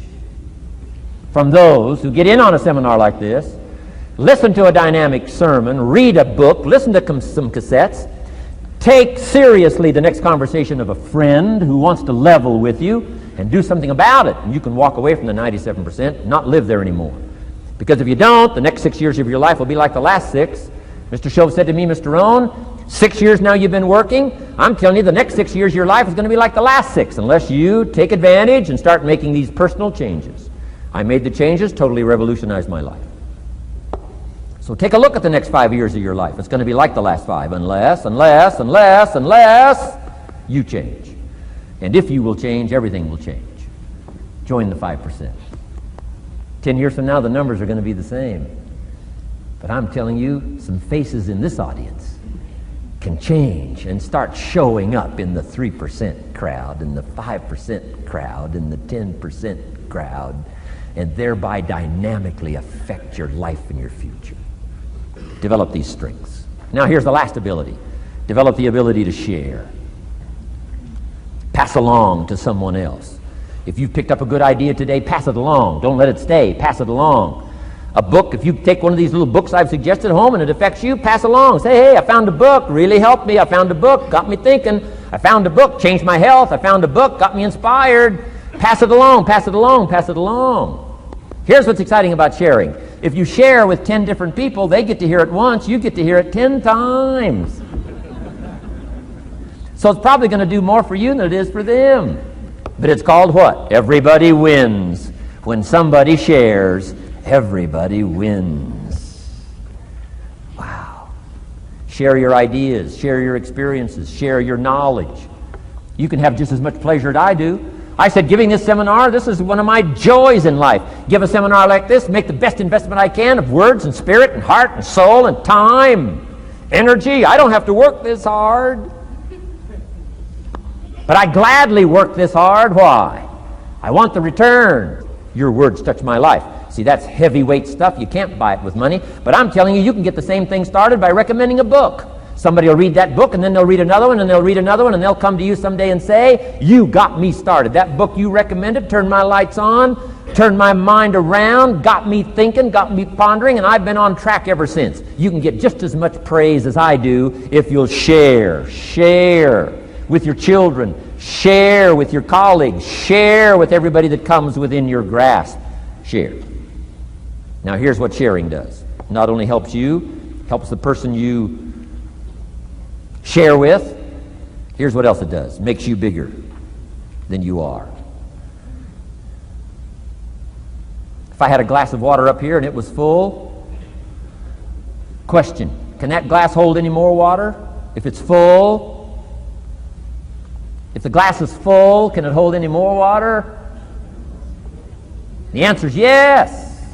But for it to hold more, you got to pour out what's already in. That's what I'm asking you to do. If you're full of ideas, if you're full of good things, I'm asking you to pour it out, pour it out, pour it out. Why? I'm telling you, more will be poured in, poured in, poured in. Next, when you do pour out, you become bigger. Not like a glass that stays the same. Human beings have the ability to grow in consciousness and awareness and capacity. It's unlimited capacity. I found out kids don't lack capacity. In Europe, the kids speak what? 2, 3, 4, 5, 6 languages. When I grew up, my father spoke German, never taught me. My mother spoke French, never taught me. They were trying to get away from all the old world languages back then. Had no concept how valuable languages were going to be in the future. Just didn't know. So they abandoned the German, abandoned the French. I could have learned all 3 languages instead of just English. My girls went to school in Beverly Hills. They've turned that around. In first grade now in Beverly Hills school system, they offer 3 languages besides English. French and German, Spanish. Why? Because kids can learn 2 languages just as easy as 1. Question, how many languages can a child learn? Here's how many. As many as you'll take the time to teach them. They do not lack capacity. They only lack teachers. Wow. And I'm telling you the same thing is with you. You don't lack capacity. But here's how you expand your capacity. And that is to share what you've got. Now you get bigger. Share some more, and now you get bigger. I'm here for a very self-interest reason. If I share with you, my consciousness grows. If I share with you, I get to hear this again. Somebody asked me not long ago, said, Mr. Rohn, how are you doing with all this stuff? You get on everybody's case pretty hard. How are you doing with all this stuff you teach? I said, well, best I can share with you is this. Listen to me very carefully, but don't watch me too close. This stuff's easier to lecture on than it is to do. I understand that. I'm working on it just like you. But hey, pour out what you've got so that your capacity grows. Now, why should you want your capacity to grow? Very self-interest reason. Here it is. To hold more of the next experience.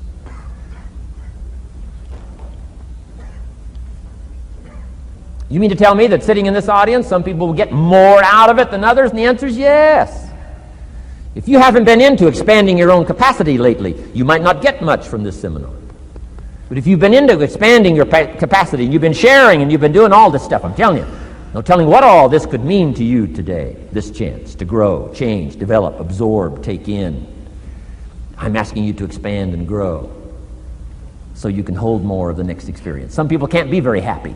You could pour happiness out on the whole world. Some people can't be very happy. Why? They're not big enough. If you're small, you don't get much. Small in comprehension, small in the ability to think and wonder, small in appreciation, no matter how much is poured out. Prosperity can be poured out on the whole country. Some people don't get much. Why? They're too small in their thinking, too small in their ability to share, have not expanded to their full capacity. Don't be like that. Now, some people aren't going to get much because they've got their cup turned upside down. You couldn't put anything in. Learn to share. It's a glorious, glorious experience. Okay, enough on personal development. Let's cover now setting goals. Let me show you something that turned me every way but loose. I've never been the same since I found out about it. Learning how to set goals.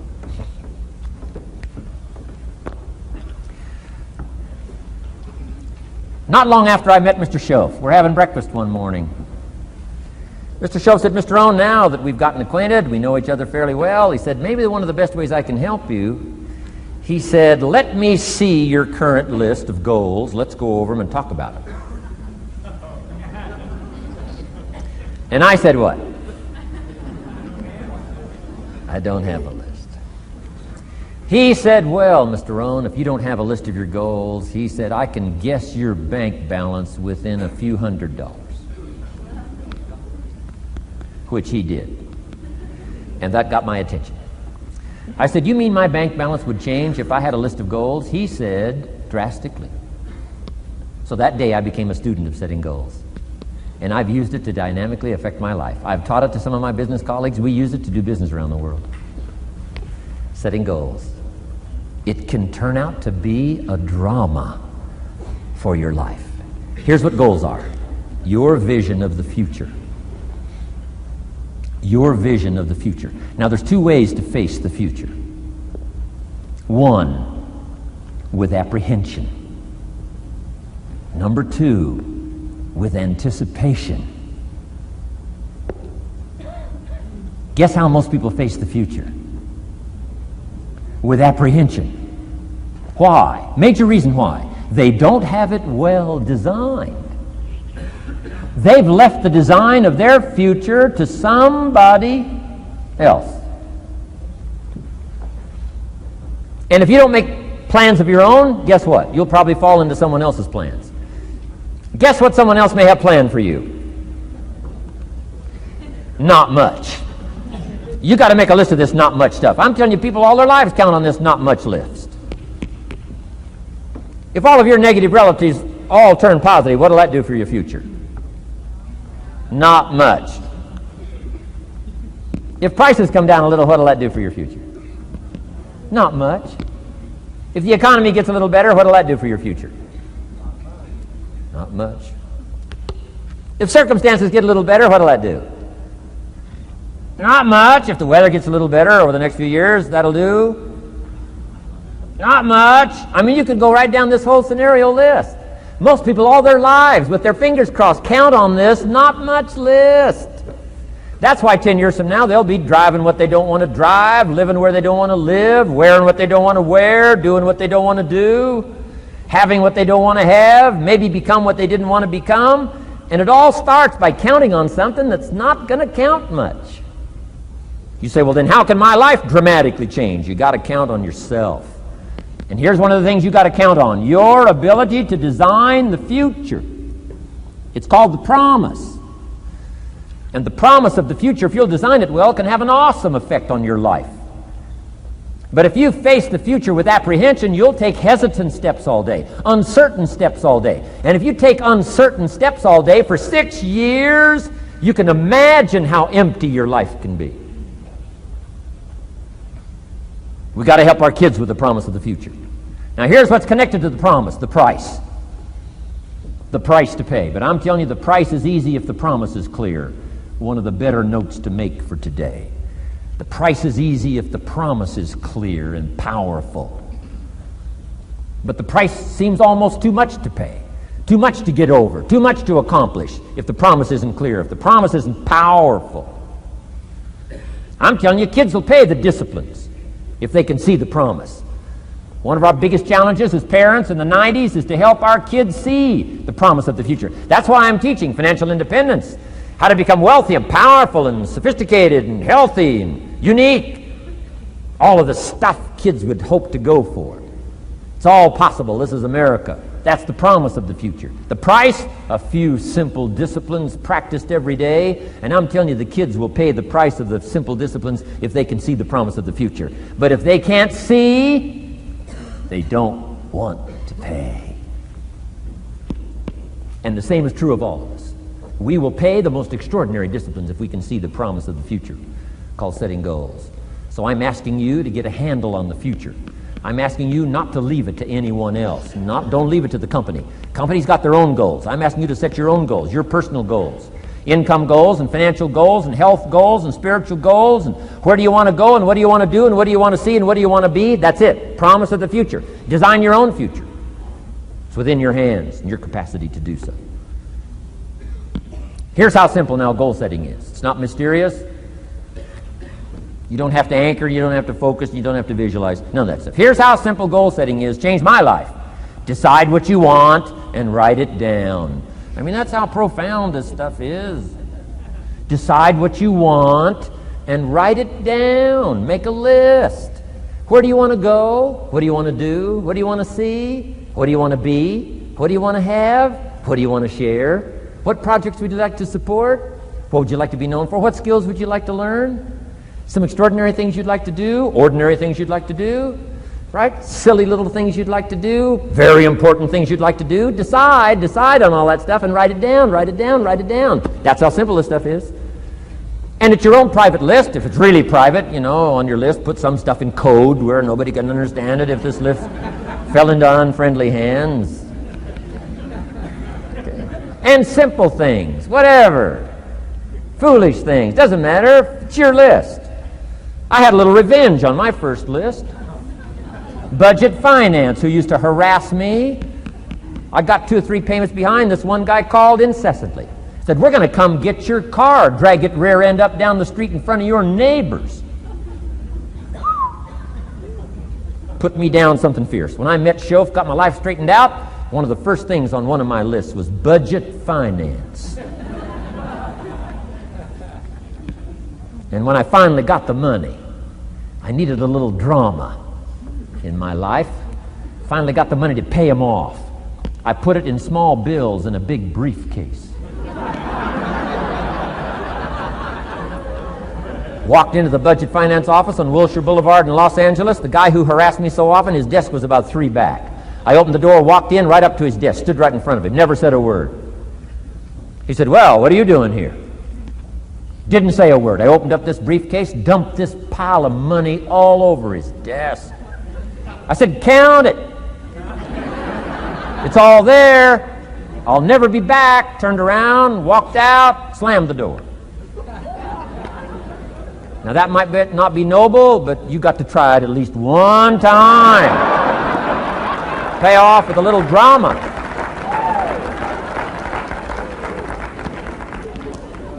Got to check them off my list. Keep your list with you. I keep my list in my journal so that I can go back. 5 years ago, here was my list. And I'm a little embarrassed. Here's what I thought was so important now. How my philosophy has changed. From 10 years ago, 5 years ago, 3 years ago. Here's my old list. Here's my new list. Here's what's valuable to me now. Here's what I want my life to be now. Here's where I want to go, what I want to do, what I want to see. Keep your lists of goals so that it shows your growth, shows your ability to change and grow. Your philosophy grows and expands what's valuable. Setting goals. It doesn't matter how small, foolish it is. Put it on your list. My Japanese friend, Toro Ikeda, put on his first list, a Caucasian gardener. Good morning. Thought that was good.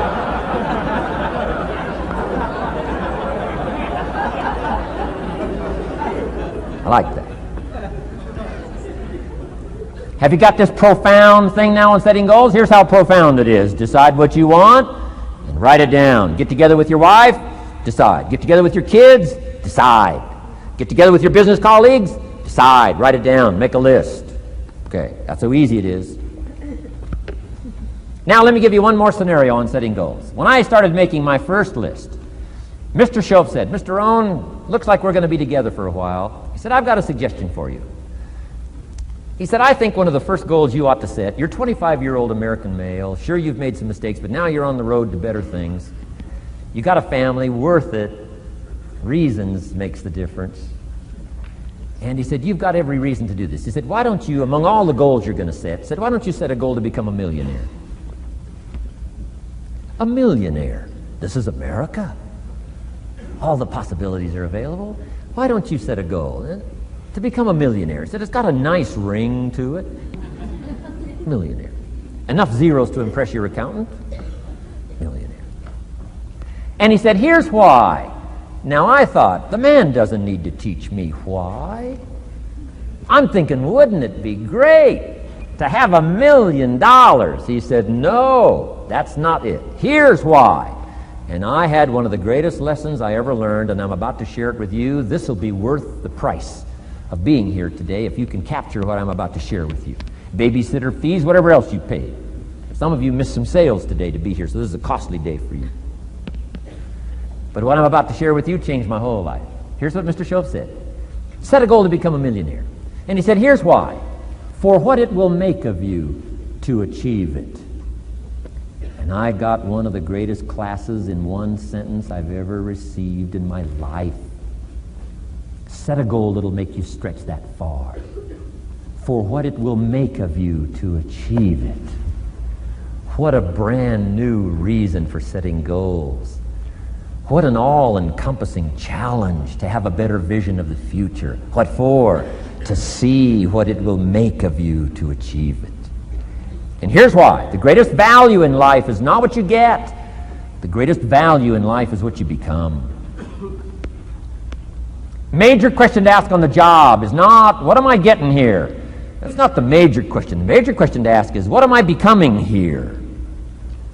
It's not what you get that makes you valuable, it's what you become that makes you valuable. So Shoaff said, set a goal to become a millionaire. For what it will make of you to achieve it. Then he said, when you finally have become a millionaire, now, he said, what's important is not the money. I thought, wow, I've got some more to learn. He said, no, Mr. Rohn, I'm telling you honestly, you could just give the money away. Now, I did better than that, right? I told you. I lost it all.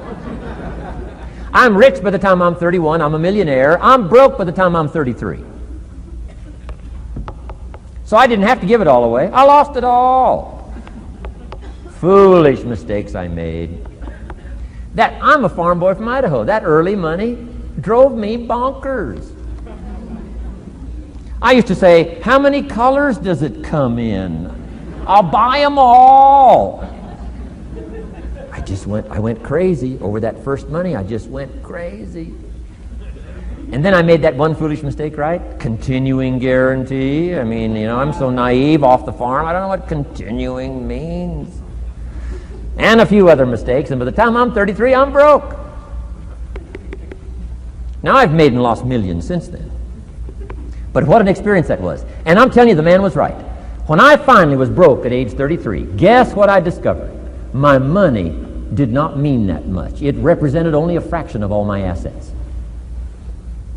Shoaff said, once you become a millionaire, Mr. Rohn, you could give all the money away. Because he says, what's important is not the money. What's important is the person you've become. Now, let me give you the key phrase on setting goals. Set the kind of goals that will make something of you to achieve them. Set the kind of goals that will make something of you to achieve them.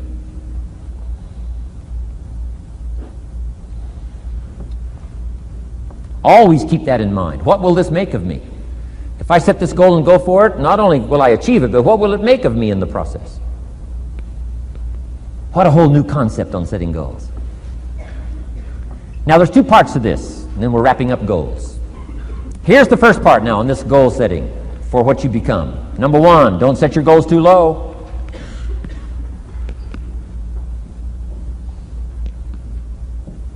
Interesting, we teach in leadership. You'll find it on the cassettes. Don't join an easy crowd. You won't grow. Go where the expectations are high. Go where the demands are high. Go where the pressure's on to perform, to grow, to change, to develop, to read, to study, to develop skills. I belong to a small group. We do business around the world. You cannot believe the expectations at that level. What we expect of each other in terms of excellence, far beyond average. Why? So that we can each grow, so that we can receive from the group, we can contribute to the group, something unprecedented. It's called living at the summit. Go where the demands are high. Go where the expectations are strong, so that it'll provoke you, push you, urgently insist that you not remain the same for the next couple of years, the next 5 years, that you'll grow and change. So don't set your goals too low. The guy says, well, I don't need much. Well, then you don't need to become much.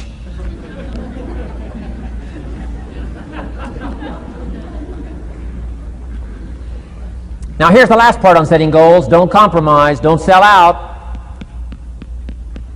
There were some things I went for back in those early years that I paid too big a price for. If I'd have known how much it was going to cost me, I never would have paid, but I didn't know. So don't sell out. Ancient phrase says, count the cost, count the cost, count the cost. An ancient story says Judas got the money. You say, well, that's a success story. No. It's true, 30 pieces of silver in those days was a sizable fortune. You say, well, if a guy's got a fortune, right, that's a success story. No, you don't understand. His name was Judas. Doesn't that ring a bell? Judas. You say, oh, yes, Judas, the traitor. That's right, the traitor got the money. Doesn't that change the story? And the answer is, of course, it changes the story. Interestingly enough, after Judas gets the money from becoming a traitor, he's got the money in his hot little hand, and now he's unhappy. Somebody says, well, if you had a fortune, how could you be unhappy? Well, he wasn't unhappy with the money. He was unhappy with himself. Key phrase, the greatest source of unhappiness is self-unhappiness. The greatest source of unhappiness doesn't come from outside. The greatest source of unhappiness comes from inside. And here's where the erosion starts, doing a little less than you could. That's where the beginning little infection of unhappiness starts, doing a little less than you can, not feeling that good about yourself. So don't let that happen. Judas is unhappy. He says, what'll I do? He says, oh, I'll just take the money back. Walked in where he got the money and said, here, take this money, I'm unhappy. They said, heck with you, Judas. We got what we wanted, you got what you wanted, out. They threw him out with his money. Judas says, well, what'll I do now? He says, oh, clever. Should have thought of this first. I'll just throw the money away. And he proceeded to throw his fortune away. Why would he throw his fortune away? He was so unhappy with himself. And that's not even the end of the scenario. After he threw his fortune away, he couldn't change what he became, a traitor. And now, in total abject frustration, he goes out and hangs his worthless self, which all traitors should do, save the state the money.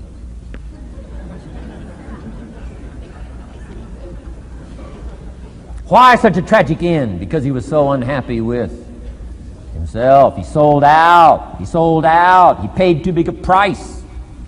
Ancient script sums it all up and said, what if you gained the whole world and it cost you your soul? Too big a price to pay if you got the whole world.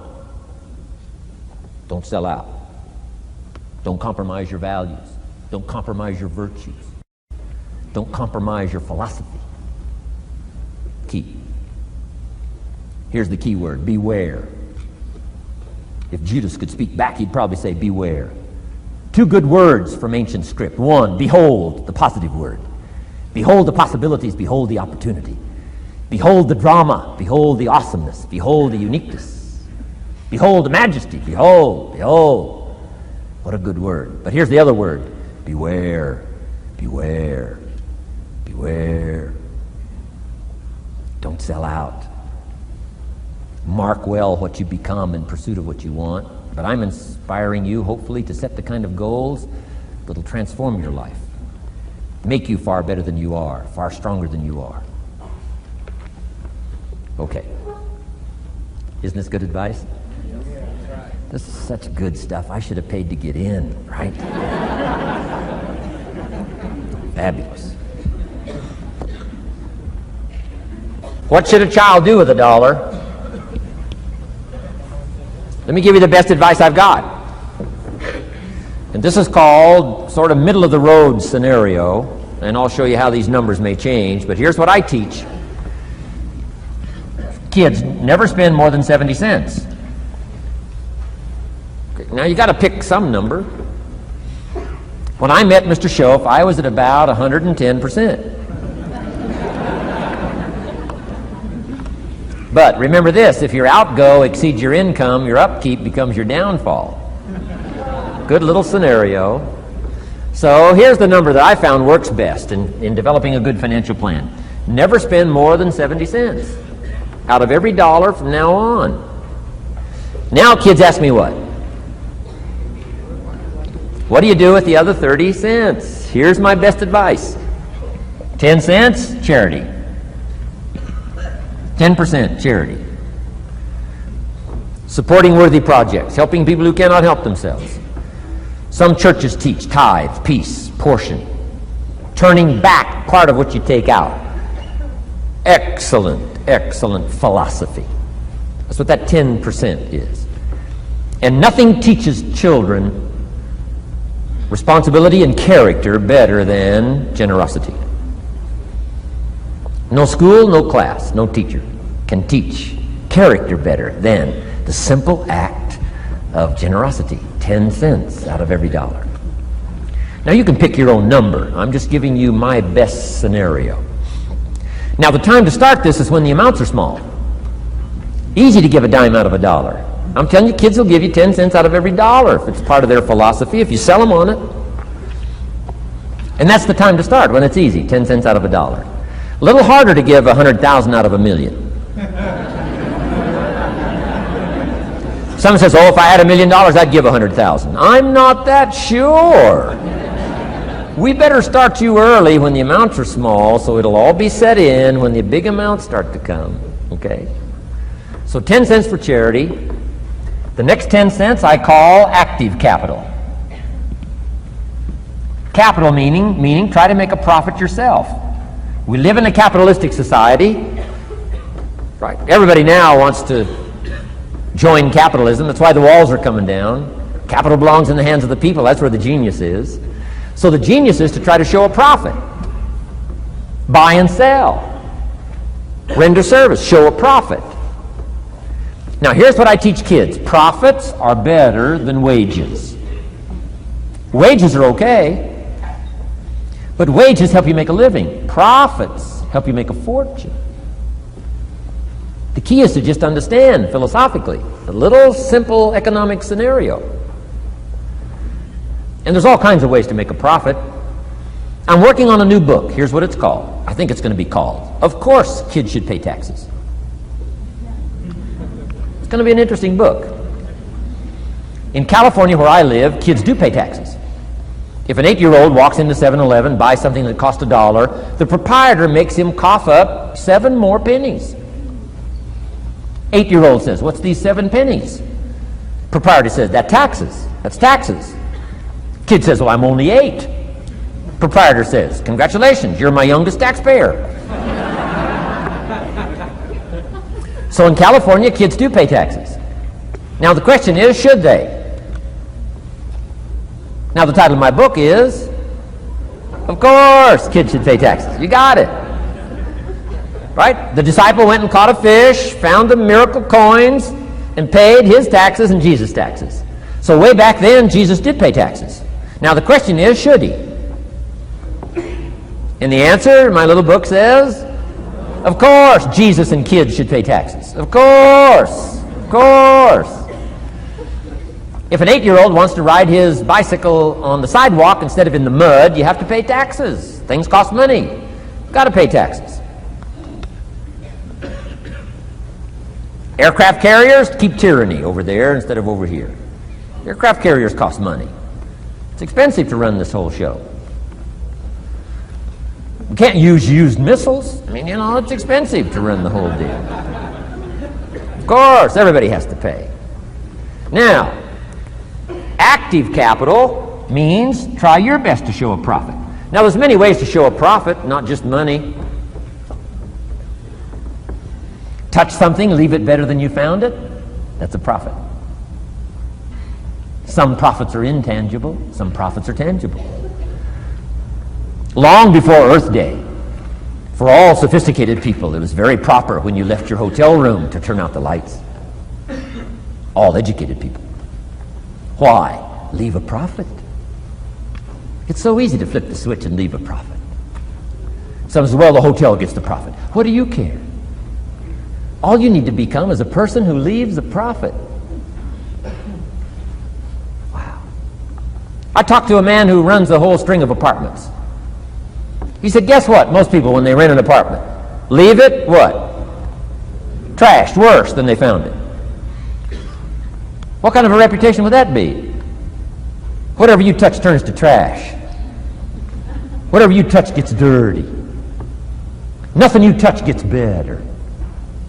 See, that's a poor philosophy. No wonder it leads to poverty, small lives. As one writer said, living lives of quiet desperation. This is where it all begins. Failure to leave a profit when you can, turn out the lights, doesn't matter what it is. Become profit-minded. Profits are better than wages because profit has the potential to make a fortune. Wages has the potential to make a living. So I teach kids, take part of your wages. If you earn the money, take part of it for charity and part of it to see if you can't make a profit. And there's all kinds of ways. My book's going to be full of all kinds of ways kids can make money.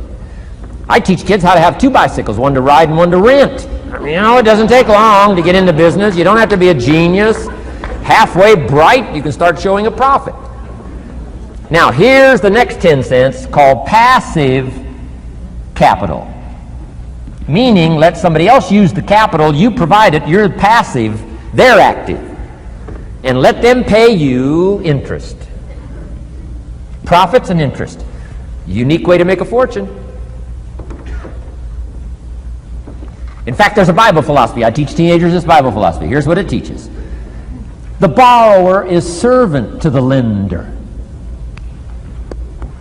Wow. So where is the power position? Not a spender, a lender.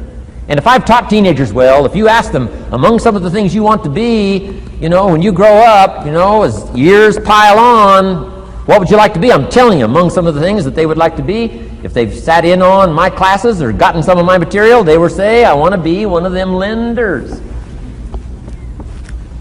Powerful position. Let somebody else use your capital. Some projects require more capital than any one person has. So we've got capital pools, whether you put it in a financial institution or whatever, right? Earn an interest, earn a profit, right? Buy a car and sell it for more than you paid for it. Why? Because you leave it better than you found it. Touch something and leave a profit. Okay? It's not just wrapped up in money and economics. This helps to teach all other scenarios of life on profit and capital and expenditures, what to do with your time and what to do with your life, and as well as what to do with your money.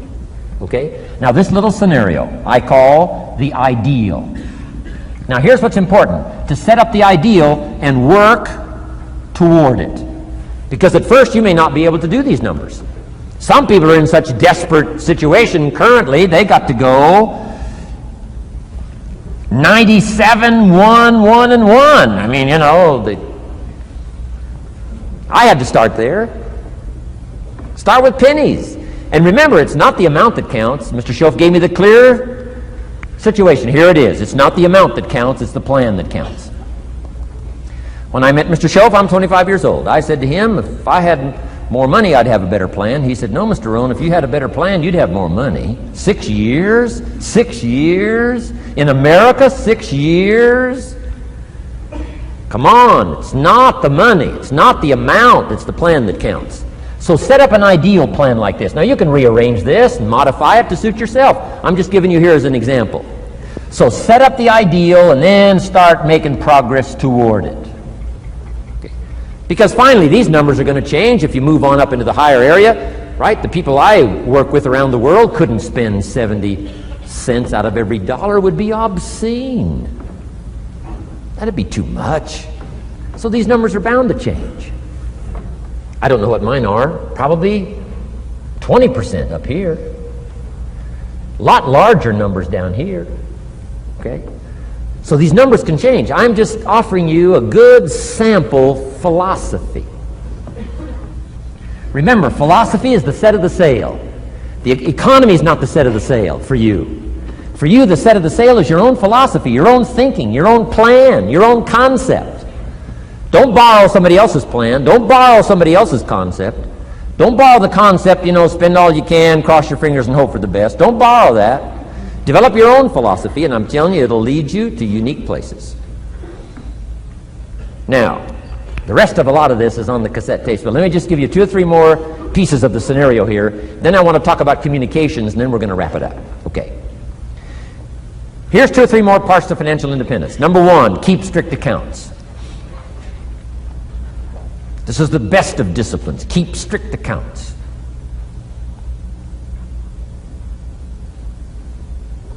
Did you ever hear this expression?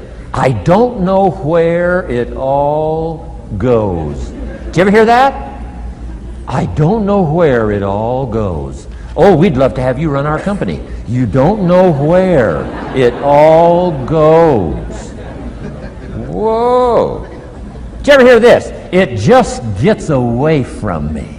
It just gets away from me. Oh, we'd love to turn the world over you. It just gets away from you. Come on. You got to have better disciplines than that. Let that be the 90%. Let that be the scenario of the 97%. But don't let it be your scenario. Don't let it become your philosophy. Keep strict accounts. Next, a new attitude. I had to develop a new attitude as well as new concepts. Here's what I used to say. I hate to pay my taxes. Shoaff said, well, that's one way to live. I thought, well, doesn't everybody hate to pay their taxes? He said, no. No, a few of us have gotten way past that. He says, once you understand what taxes are, here's what taxes are in our governmental system in our society. Taxes is how you care and feed the goose that lays the golden eggs. Democracy and liberty and freedom. Free enterprise. Wouldn't you want to feed the goose that lays the golden eggs? Somebody says, well, the goose eats too much. That's probably true. I understand that. Of course that's true. But see, better a fat goose than no goose. And here's the truth be known. We all eat too much. Let not one appetite accuse another. Of course the government needs to go on a diet. So do most of us. But hey, you still have to care and feed the goose that lays the golden eggs once you understand that that's what it's for. See, it is so important, the right attitude. Here's what I used to say. I hate to pay my bills. You open up the mails, nothing but these window envelopes, bills. I hate to pay my bills. Shoaff said, well, that's one way to live. I said, well, doesn't everybody hate to pay their bills? He said, no, some of us are way beyond that. I said, is it possible to love to pay your bills? He said, yes. Reduce your liabilities? Increase your assets? Wouldn't you love to do that? So start a whole new attitude here. Next time you pay $100 on an account, put a little note in there and say, with great delight, I send you this $100. I mean, they don't get many letters like that.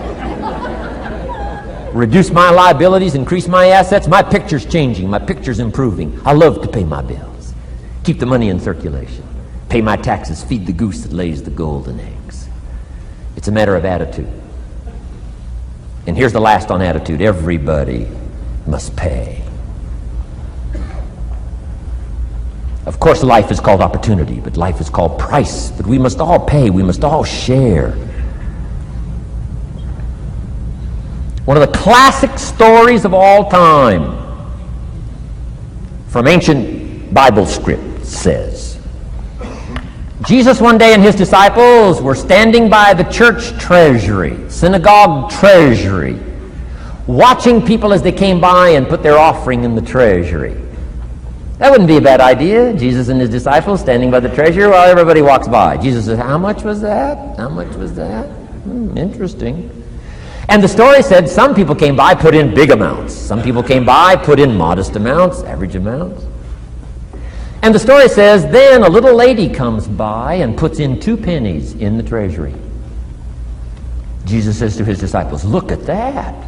Look at that. His disciples said, 2 pennies, 2 pennies, what's 2 pennies? Jesus said, no, you don't understand. She gave more than everybody else. They said, 2 pennies is more than everybody else? He said, yes.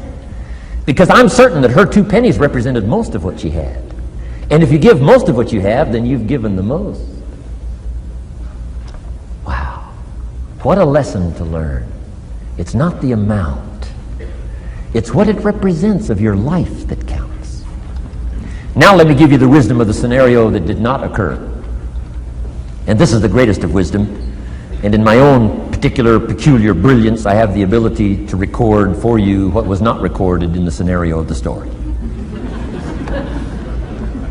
Here's what did not occur, which may teach us one of the greatest of the wise things that was taught in this scenario. Here's what did not occur in the scenario. Jesus did not reach into the treasury and get this little lady's 2 pennies and run after her and say, here, little lady, my disciples and I have decided that you're so pitiful and you're so poor that we've decided to give you back your 2 pennies. I'm telling you, that did not occur. If it would have occurred, she would have been what? Insulted. She would have rightfully said, I know my 2 pennies aren't much, but it represented most of what I had. And would you insult me by not letting me contribute what I wanted to contribute, even if it's only 2 pennies? I'm telling you that did not occur. Here's part of the wisdom of the story that was not recorded. Jesus left her pennies in the treasury, meaning everybody has to pay, even if it's only pennies. That's the key. And whether you start with pennies or whether you start with dollars or whether you start with nothing, remember, part of the scenario is to spend, of course. Part of the scenario is to invest, and part of the scenario is to show a profit, and part of the scenario is to help take care of people who can't take care of themselves. If you'll set up your own philosophy, I'm not asking you to buy my philosophy. I'm not asking you to adopt my numbers. I'm only wanting to provoke you to think, for you to come up with a splendid economic philosophy that's got you up early and got you up late, has got you thinking and pondering ways to use your resources and turn it into the dreams you want for the future. And that's my little story on financial independence. Okay. Here's the next to the last subject, communication. How to affect other people with words. I've got just a little 4-point program here for you to consider. The whole expanded version now, 3 days, right? 3 days of all this is in that package that you're taking home. So this is called an abbreviated version of all the rest, this 1 day, video day. 4 steps to good communication. Here's number 1, first of all. Words can work miracles. That's why communication is so important. Words can work miracles. Words are powerful. Words are almost godlike. In fact, ancient script says the Word was God. God was the Word. Wow, words and God. I said to my Israeli audience last year, in the beginning, the story of creation is unique. It says, in the beginning, Jehovah God spoke and said what? Got some students here, I'm sure. In the beginning, Jehovah God spoke and said what? Let there be light. And what? There was light. Wow! Wow! It looks like words create light. Is that possible?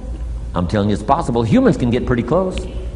What if somebody can't possibly see how they could do well, how they could become successful, how they could transform their lives and their health, their future, and their finances, spiritually, and every other way? They can't see, and you come along and share your story, and maybe borrow some other stories. And by the time you get through with a good presentation to this person, they say, now I can see. Before you got here, I was blind. I was in the dark. And while you were talking, some things dawned on me.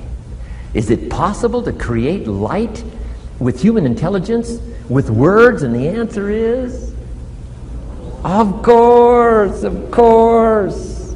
Here's part of the spectacular opportunity as a human being. One person talking to another. It's got so much power, so much potential. A mother talking to a daughter, a father talking to a son, salesperson talking to a client. Nothing more magical and powerful, awe-inspiring than words have the ability to dramatically affect people's lives and futures. So become a good communicator. Let me give you some good keys to good communication. Here's number one, have something good to say. Communication starts with preparation. Getting ready to speak this year, getting ready to speak next year. Attend the classes, read the books. Have something good to say. Here's 4 good words to help you to have something good to say. 1 is interest. Develop a new interest in people and life and what's going on, economics and politics, religion, social structure, possibilities, opportunities. Develop a new interest. Here's the next word, fascination. Goes that step beyond interest.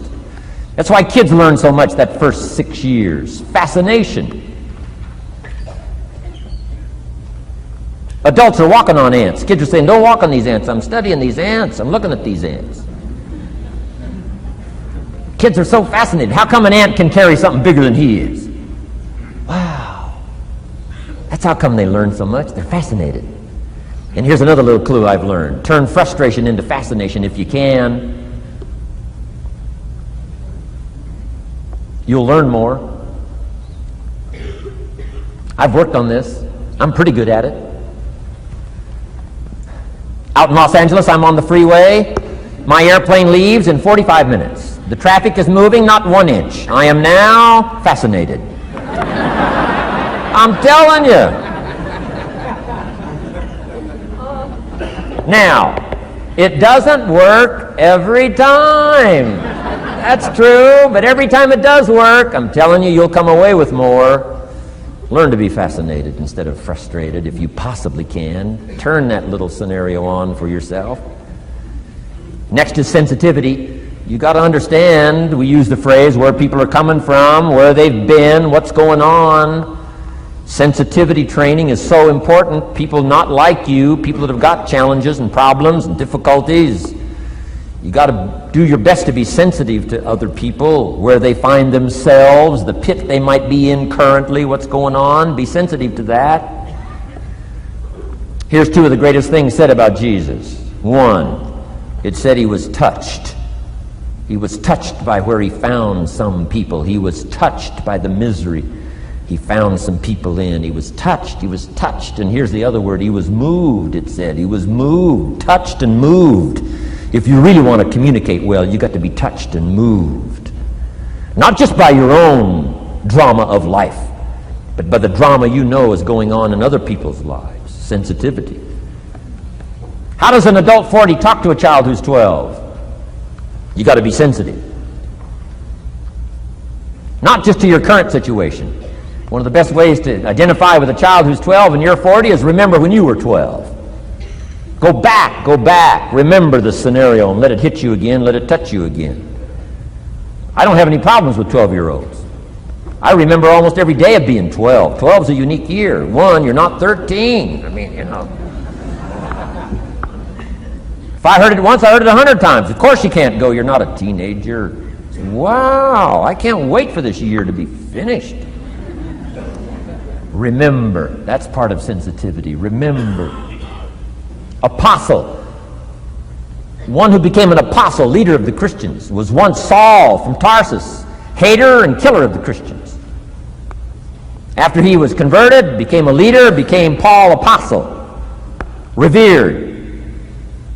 Why was he so effective in his language, in his ability to touch people with his words and with his presence? If you read part of the scenario of his history, He gave an account of his own life and said, here's why I think I'm so effective. I remember the pit I came from. Sure, they call me apostle, but I used to kill these Christians, and I never forget that. If I want to get in touch with other people's difficulty, I got to remember my own difficulty. Let it hurt again. That's what makes a good performance. A good actor, a good actress, the emotion close to the surface from the remembrance of things past. And then well-chosen words delivered with emotion, powerful. The last word is knowledge. You just got to go through exercises like this. Take the notes, work hard, roll up your sleeves, go to work. Gather the knowledge in journals, gather the knowledge in notebooks, gather the knowledge in a library and cassettes and videos and every other means. Gather knowledge. Don't be lazy in learning. A major part of communication is preparation. Now here's the next part of good communication. Say it well. One is having something good to say, and number two is saying it well. Let me give you a quick list on saying it well. Number one, sincerity. Best place to start if you want to communicate well is let your sincerity show. Next is repetition, the mother of skill. I've been at this 33 years. Someone says, well, you give a pretty good seminar. I should. 33 years? 33 years! Repetition. Next, brevity. Sometimes you don't need many words if you're totally sincere, I'm telling you. Jesus' presentation in gathering up his team called disciples was fairly short. He just walked around the countryside, took a look at somebody and said, you follow me. That's brief. I mean, that's short. Now, why could he get by with such few words? And this takes care of a lot that I've tried to share with you today called personal development. Here's why I think Jesus could get by with such few words. For all that he was, that he didn't have to say. Take that scenario home. For all that I am, that I don't have to say. Just a few words could be dynamic in affecting someone else's life. A child, a business colleague, a sales client. Next, vocabulary. Got to work on your vocabulary. Some of my friends took a survey among prisoners working on some rehabilitation program. They weren't particularly looking for this, but here's what they found. There's definitely a relationship between vocabulary and behavior. And here's what they found out. The more limited the vocabulary, the more tendency to poor behavior. And when you think about it for a while, it makes sense. Words are a way of seeing. And if you don't have a good vocabulary, you can't see very well. Can you imagine the mistakes in judgment when you can't see very well?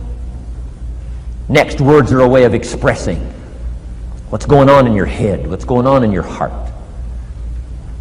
What if you can't see well and you can't express well? You can imagine the tragic scenario of 5 years of that, 10 years of that, 20 years of that showing no improvement. Behavior now becomes a major problem. And that person's world gets smaller and smaller and smaller. Why? They can't see and they can't express. And finally, they don't need much bigger place than a 10 by 12 cell. Their world is so small anyway, don't need much bigger place. I'm asking you to stretch your vocabulary. I used to put words up on a 3 by 5 card. I drove a lot back in those days, but at the end of the day, I'd mastered 2 or 3 words. My oldest daughter, Linda, with my grandkids, starts the day with what's called the word for the day. She writes it on a chalkboard, the word for the day. And the kids memorize that word and the meaning of the word. And every once in a while during the day, she'll say, what's the word for the day? The last day I was there, the word was superficial. Natalie's 4, Nathaniel's 5. And several times during that day, Linda, my daughter, would say, what's the word for the day? Natalie would say, superficial. And she would say, Nathaniel, what does that mean? On the surface. Several times during the day. What's the word for the day? Superficial. What does it mean? On the surface. If you were to ask my grandkids, the last time Grandpa was here, what was the word for the day? I'll bet you they'd probably know. Superficial. on the surface. Word for the day. Why not learn a word a day? Why not add to your vocabulary so you can see more, see better, and express better? Put out in words what's in your heart, what's in your soul, what's in your mind. It's important. So say it well. Here's number 3. Number 1 was have something good to say. Number 2, say it well. Here's number 3. Read your audience.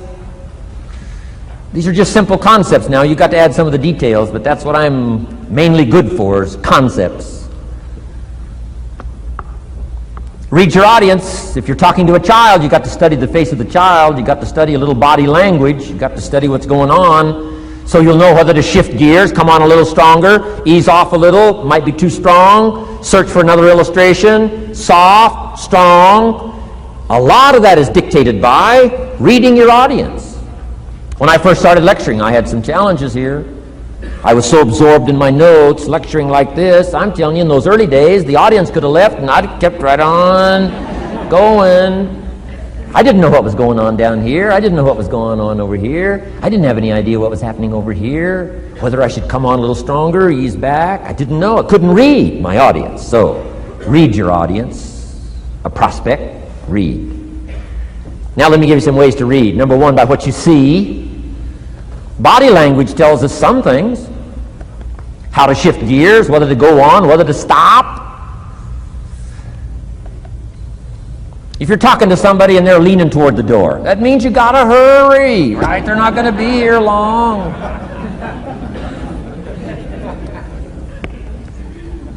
Body language. Guy's got his arms folded, chin tucked down. You got your work cut out for you. You're gonna have to reach deep in your bag. Find some extraordinary stories. This one's not going to be easy. What tells you that? Reading what you see. Here's the next one. Read what you hear. You've got to read a child's impatience. Kids don't mind telling you whether they're bored or impatient. Kids' attention span is short. Doesn't last long. You've got to get it said. You start talking to a child, 30 seconds they say, "How long is this going to take?" Whoa! Read. Listen. Listen for the response. Now you'll know whether to shift gears, change your language, find a new illustration, soften, stronger. Read your audience. Read what you see, read what you hear. And here's one of the most important. Read what you feel.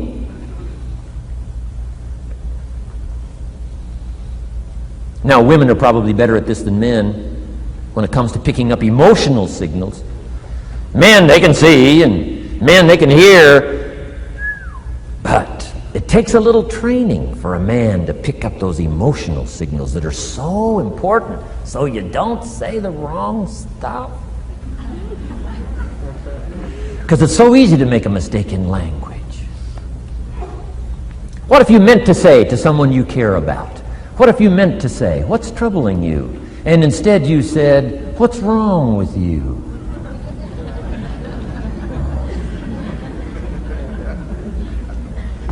Communication. So read the emotional signals. If we could learn from the women on this emotion. Women have this uncanny antenna picking up this stuff. Woman says, "Doesn't feel right." I mean, what does that mean? It doesn't feel right. It doesn't feel right. Whoa. Women have got it though. Seems to be built in. Especially danger. Women pick it up quicker than men. It's built in, I think. Way back, right? Man was the provider, mama was the protector at home. So she picked up this scenario of danger, I think, these signals. But they are good. In the middle of the night, mama wakes up. The baby cries, mama wakes up. Papa sleeps. The faintest cry, mama's awake. Or she nudges her husband and says, go look, something isn't right. He says, "What do you mean it isn't right?" She says, "No, go look." He said, "Hey, everything's okay." She says, "Go look." He says, "Okay." And he gets out of bed, goes downstairs. The front door is open. How did she know that? We don't know. I mean, she just knows. She just knows. But I'm telling you, it's so valuable in communication to be able to pick up the emotional signals as well as what you see and as well as what you hear. It's so important. But women are good. Ancient scenario says this: there are shepherds and there are sheep and there are wolves. What a good life scenario. But it doesn't stop there. This ancient scenario says also, some wolves are so clever, they've learned to dress up like sheep. Now you got to have a woman. Got to have a woman. Man says, looks like a sheep, talks like a sheep. Woman says, ain't no sheep. Take my word for it. Well, they know.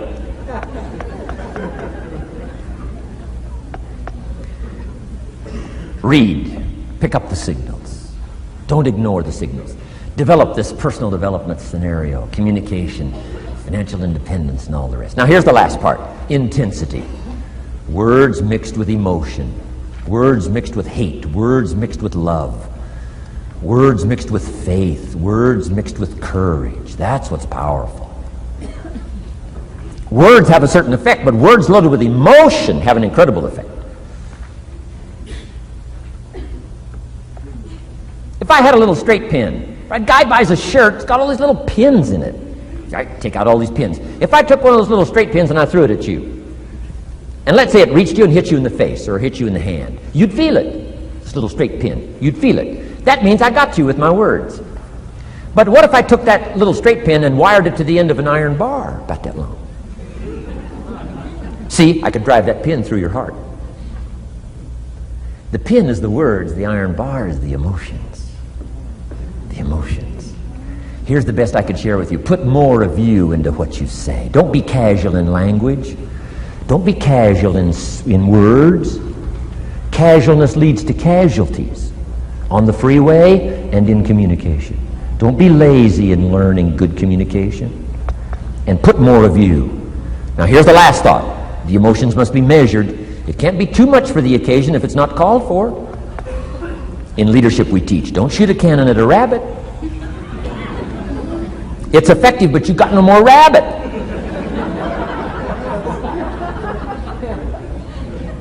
So here's some of the most powerful scenario in communication. Here it is. Well-chosen words mixed with measured emotion. The basis of affecting people with good communication. Well-chosen words mixed with measured emotion. And one last point on communication. The more you care, the stronger you can be. The more you care as a mother, the stronger you can be with your children. The more you care as a father, the stronger you can be. The more you care as a leader, the stronger you can be in helping to solve problems, getting on somebody's case. The more you care. But you got to care. I don't mind a minister consigning my soul to hellfire for my sinful ways. I don't mind that. If he believes it, I don't mind him consigning my soul to hellfire for my sinful ways, as long as he does it with tears and not with joy. If you're going to preach a message on hellfire and consign people to hell's fire, you got to cry and sob your way through a sermon on hellfire. We would all dismiss as a performance a dry-eyed sermon on hellfire. You can't legitimately preach hellfire unless your heart breaks. Otherwise, it's a performance. Otherwise, we could all dismiss it. Why? The heart's not there. There are some conversations that don't make sense unless they're accompanied by tears. It doesn't mean anything unless it's accompanied by a broken heart. Learn measured emotions. Remember, draw from well-chosen words, expanded vocabulary. Be interested and fascinated. Pull all this together. I'm telling you, your ability to touch other people will grow day by day, week by week, month by month. year by year. Here's my last subject. It comes in two parts. First is the negative part. And I got just a couple of tips for you on negative. There wouldn't be positive without negative. It's part of the life scenario. Ancient script says it best. There's a time to laugh. And once you've learned to laugh, just keep on laughing. No. Just get another positive book. No. There's a time to laugh, what? And a time to cry. And you've got to become so sophisticated and so well educated that you don't laugh when it's time to cry. And you've also got to learn to cry well. How are you going to identify with some people if you don't cry with them? It's very important. The negative side is very important. Negative thinking. I teach kids, and you'll find it on those cassettes, the ant philosophy. Let me just give you the quick scenario on the ant philosophy. Number one, ants never quit. What a good philosophy. If they're going somewhere, you stop them, and guess what? They'll look for another way. How long will they look? Till they find it, or till they die. What a great philosophy. But here's number two. I can't give them all to you, but here's number two. Ants think winter all summer. You've at least got to be that bright. You can't think summer all summer. You got to do some winter thinking in the summer. You say, well, the sky is blue, the clouds are fleecy. You can't be faked out by that. Ancient story says, don't build your house on the sand in the summer. Why would we be cautioned not to build our house on the sand in the summer? Because it's easy to get faked out. So what should you do during the summer? Think winter. Think storm. That'll drive you to find a rock in the summer when the sky is blue. Key, negative is normal. You got to handle it. You can't dismiss it. It's part of the life scenario, like your white corpuscles we talked about earlier. So don't ignore it. Let it be part of the scenario. Here's the key. Learn to master it. Negative is not to be ignored. It's to be mastered. It makes us better than we are to wrestle with it. It makes us better than we are to be alerted to tyranny that moves into Kuwait, or ignorance that moves into your life, or procrastination that moves in and robs you of your fortune, or poor health that's going to be the legacy of those who neglect their health disciplines. You got to do battle with the enemies on the outside and on the inside. So learn how to handle the negative. And now here's the last, called the positive. Let me give you the day that turns your life around, as quickly as I can. I got 4 parts to the day that turns your life around, and then we're finished for the day. Number 1, disgust. Disgust. Disgust is a negative emotion, but it can have a very positive, powerful effect. Disgust says, I've had it. What an important day that could be. I've had it. Wow. I met a beautiful, powerful, accomplished executive lady in New York. Company invited me to come in. This lady was a vice president, extraordinary lady. I got to know her, and I found out her story. I said, how did you get here? Big income. And she never went to college, never went to university. I said, how did you get here? Executive, powerful, income. She said, well, let me tell you part of the scenario. She said, when I was a young mother a few years ago, she said, one day I asked my husband for $10. And he said, what for?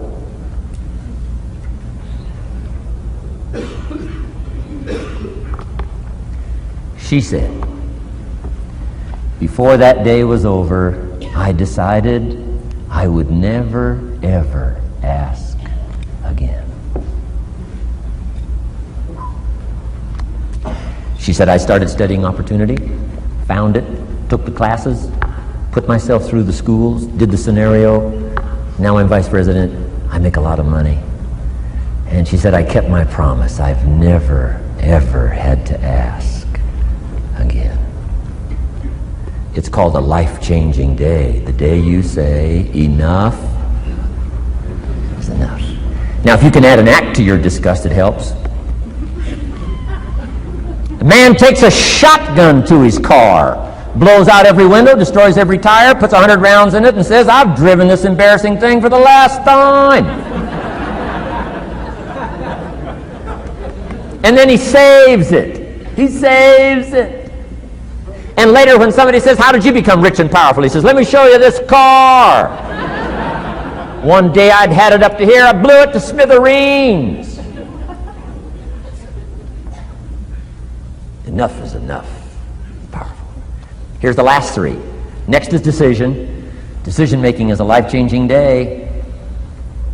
If you went home today and in the next few days cleaned up a list of decisions, it could furnish enough inspiration for the next 5 years, 10 years. What an inspiring day, the day you can bring yourself to decide. And here's the third one, desire, wanting too bad enough. Who knows the mystery of that? We don't know. But here's something I do know. Sometimes desire waits for a trigger, waits for something to happen. Who knows what the happening may be? A song, the lyrics, a movie, the dialogue, a seminar, a sermon, a book, an experience, confrontation with an enemy, a conversation with a friend who finally levels with you. Whatever the experience it is, it's so valuable. And here's my best advice. Welcome all experiences. You never know which one is going to turn everything on. Don't put up the walls. The same wall that keeps out disappointment keeps out happiness. Take down the walls. Go for the experience. Let it teach you. And here's the last one. Resolve. Resolve says I will. Two of the most powerful words in the language. Benjamin Disraeli said, nothing can resist a human will that will stake its existence on its purpose. Shortly put, I'll do it or die. Best definition of resolve I got from a little junior high girl, Foster City, California. I'm going through some words one day. I got to this one and I asked the kids, who can tell me what resolve means? Some didn't know, some tried. Interesting. The last one was the best. Little girl about 3 rows back, she said, I think I know, Mr. Rohn. I said, what? She said, I think resolve means promising yourself you will never give up. I said, that's the best I've ever heard. She's probably giving seminars somewhere today, right? I mean, that's the best I've heard. I asked the kids, how long should a baby try to learn how to walk? How long would you give your average baby? Before you say, hey, enough's enough. No! Any mother in the world would say, you're crazy. My baby is going to keep trying what? Until. What a magic word. I want you to write it down. Until. Promise yourself you'll read the books until your skills change. You'll go to seminars until you get a handle on it. You'll listen to it until it makes sense. You'll go for it until you understand it. You'll practice it until you develop the skill. Never give up until, however long that is. Step by step, piece by piece, book by book, word by word, apple by apple. Walk around the block, walk around the block. Go for it. Don't miss the chance to grow. And resolve that you'll pay the price until you learn, change, grow, become. Then you'll discover some of life's best treasures when you pay that price. Now here's my last word to you. As leaders in the community, I'm sure you are. Parents, the greatest challenge of leadership is parenting.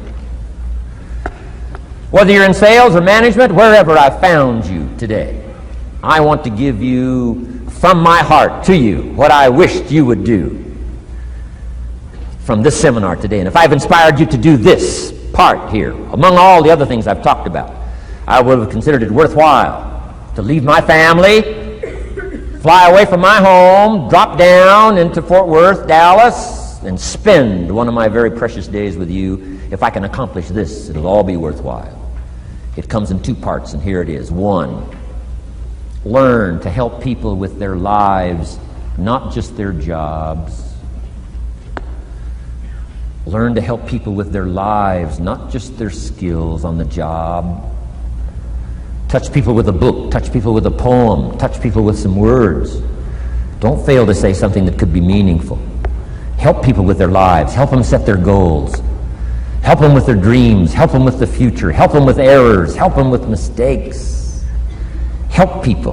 Help your kids not just get along, not just hang in there, not just try to hold the family together. Try to build lives with communication, build lives with setting goals. Help your kids with their lives, not just their homework, their lives. And here's my last one for you personally, because I'm probably one of the best examples of this standing before you in this auditorium today. Here it is. Ancient script says, if you work on your gifts, they will make room for you. If you work on your gifts, they will make room for you.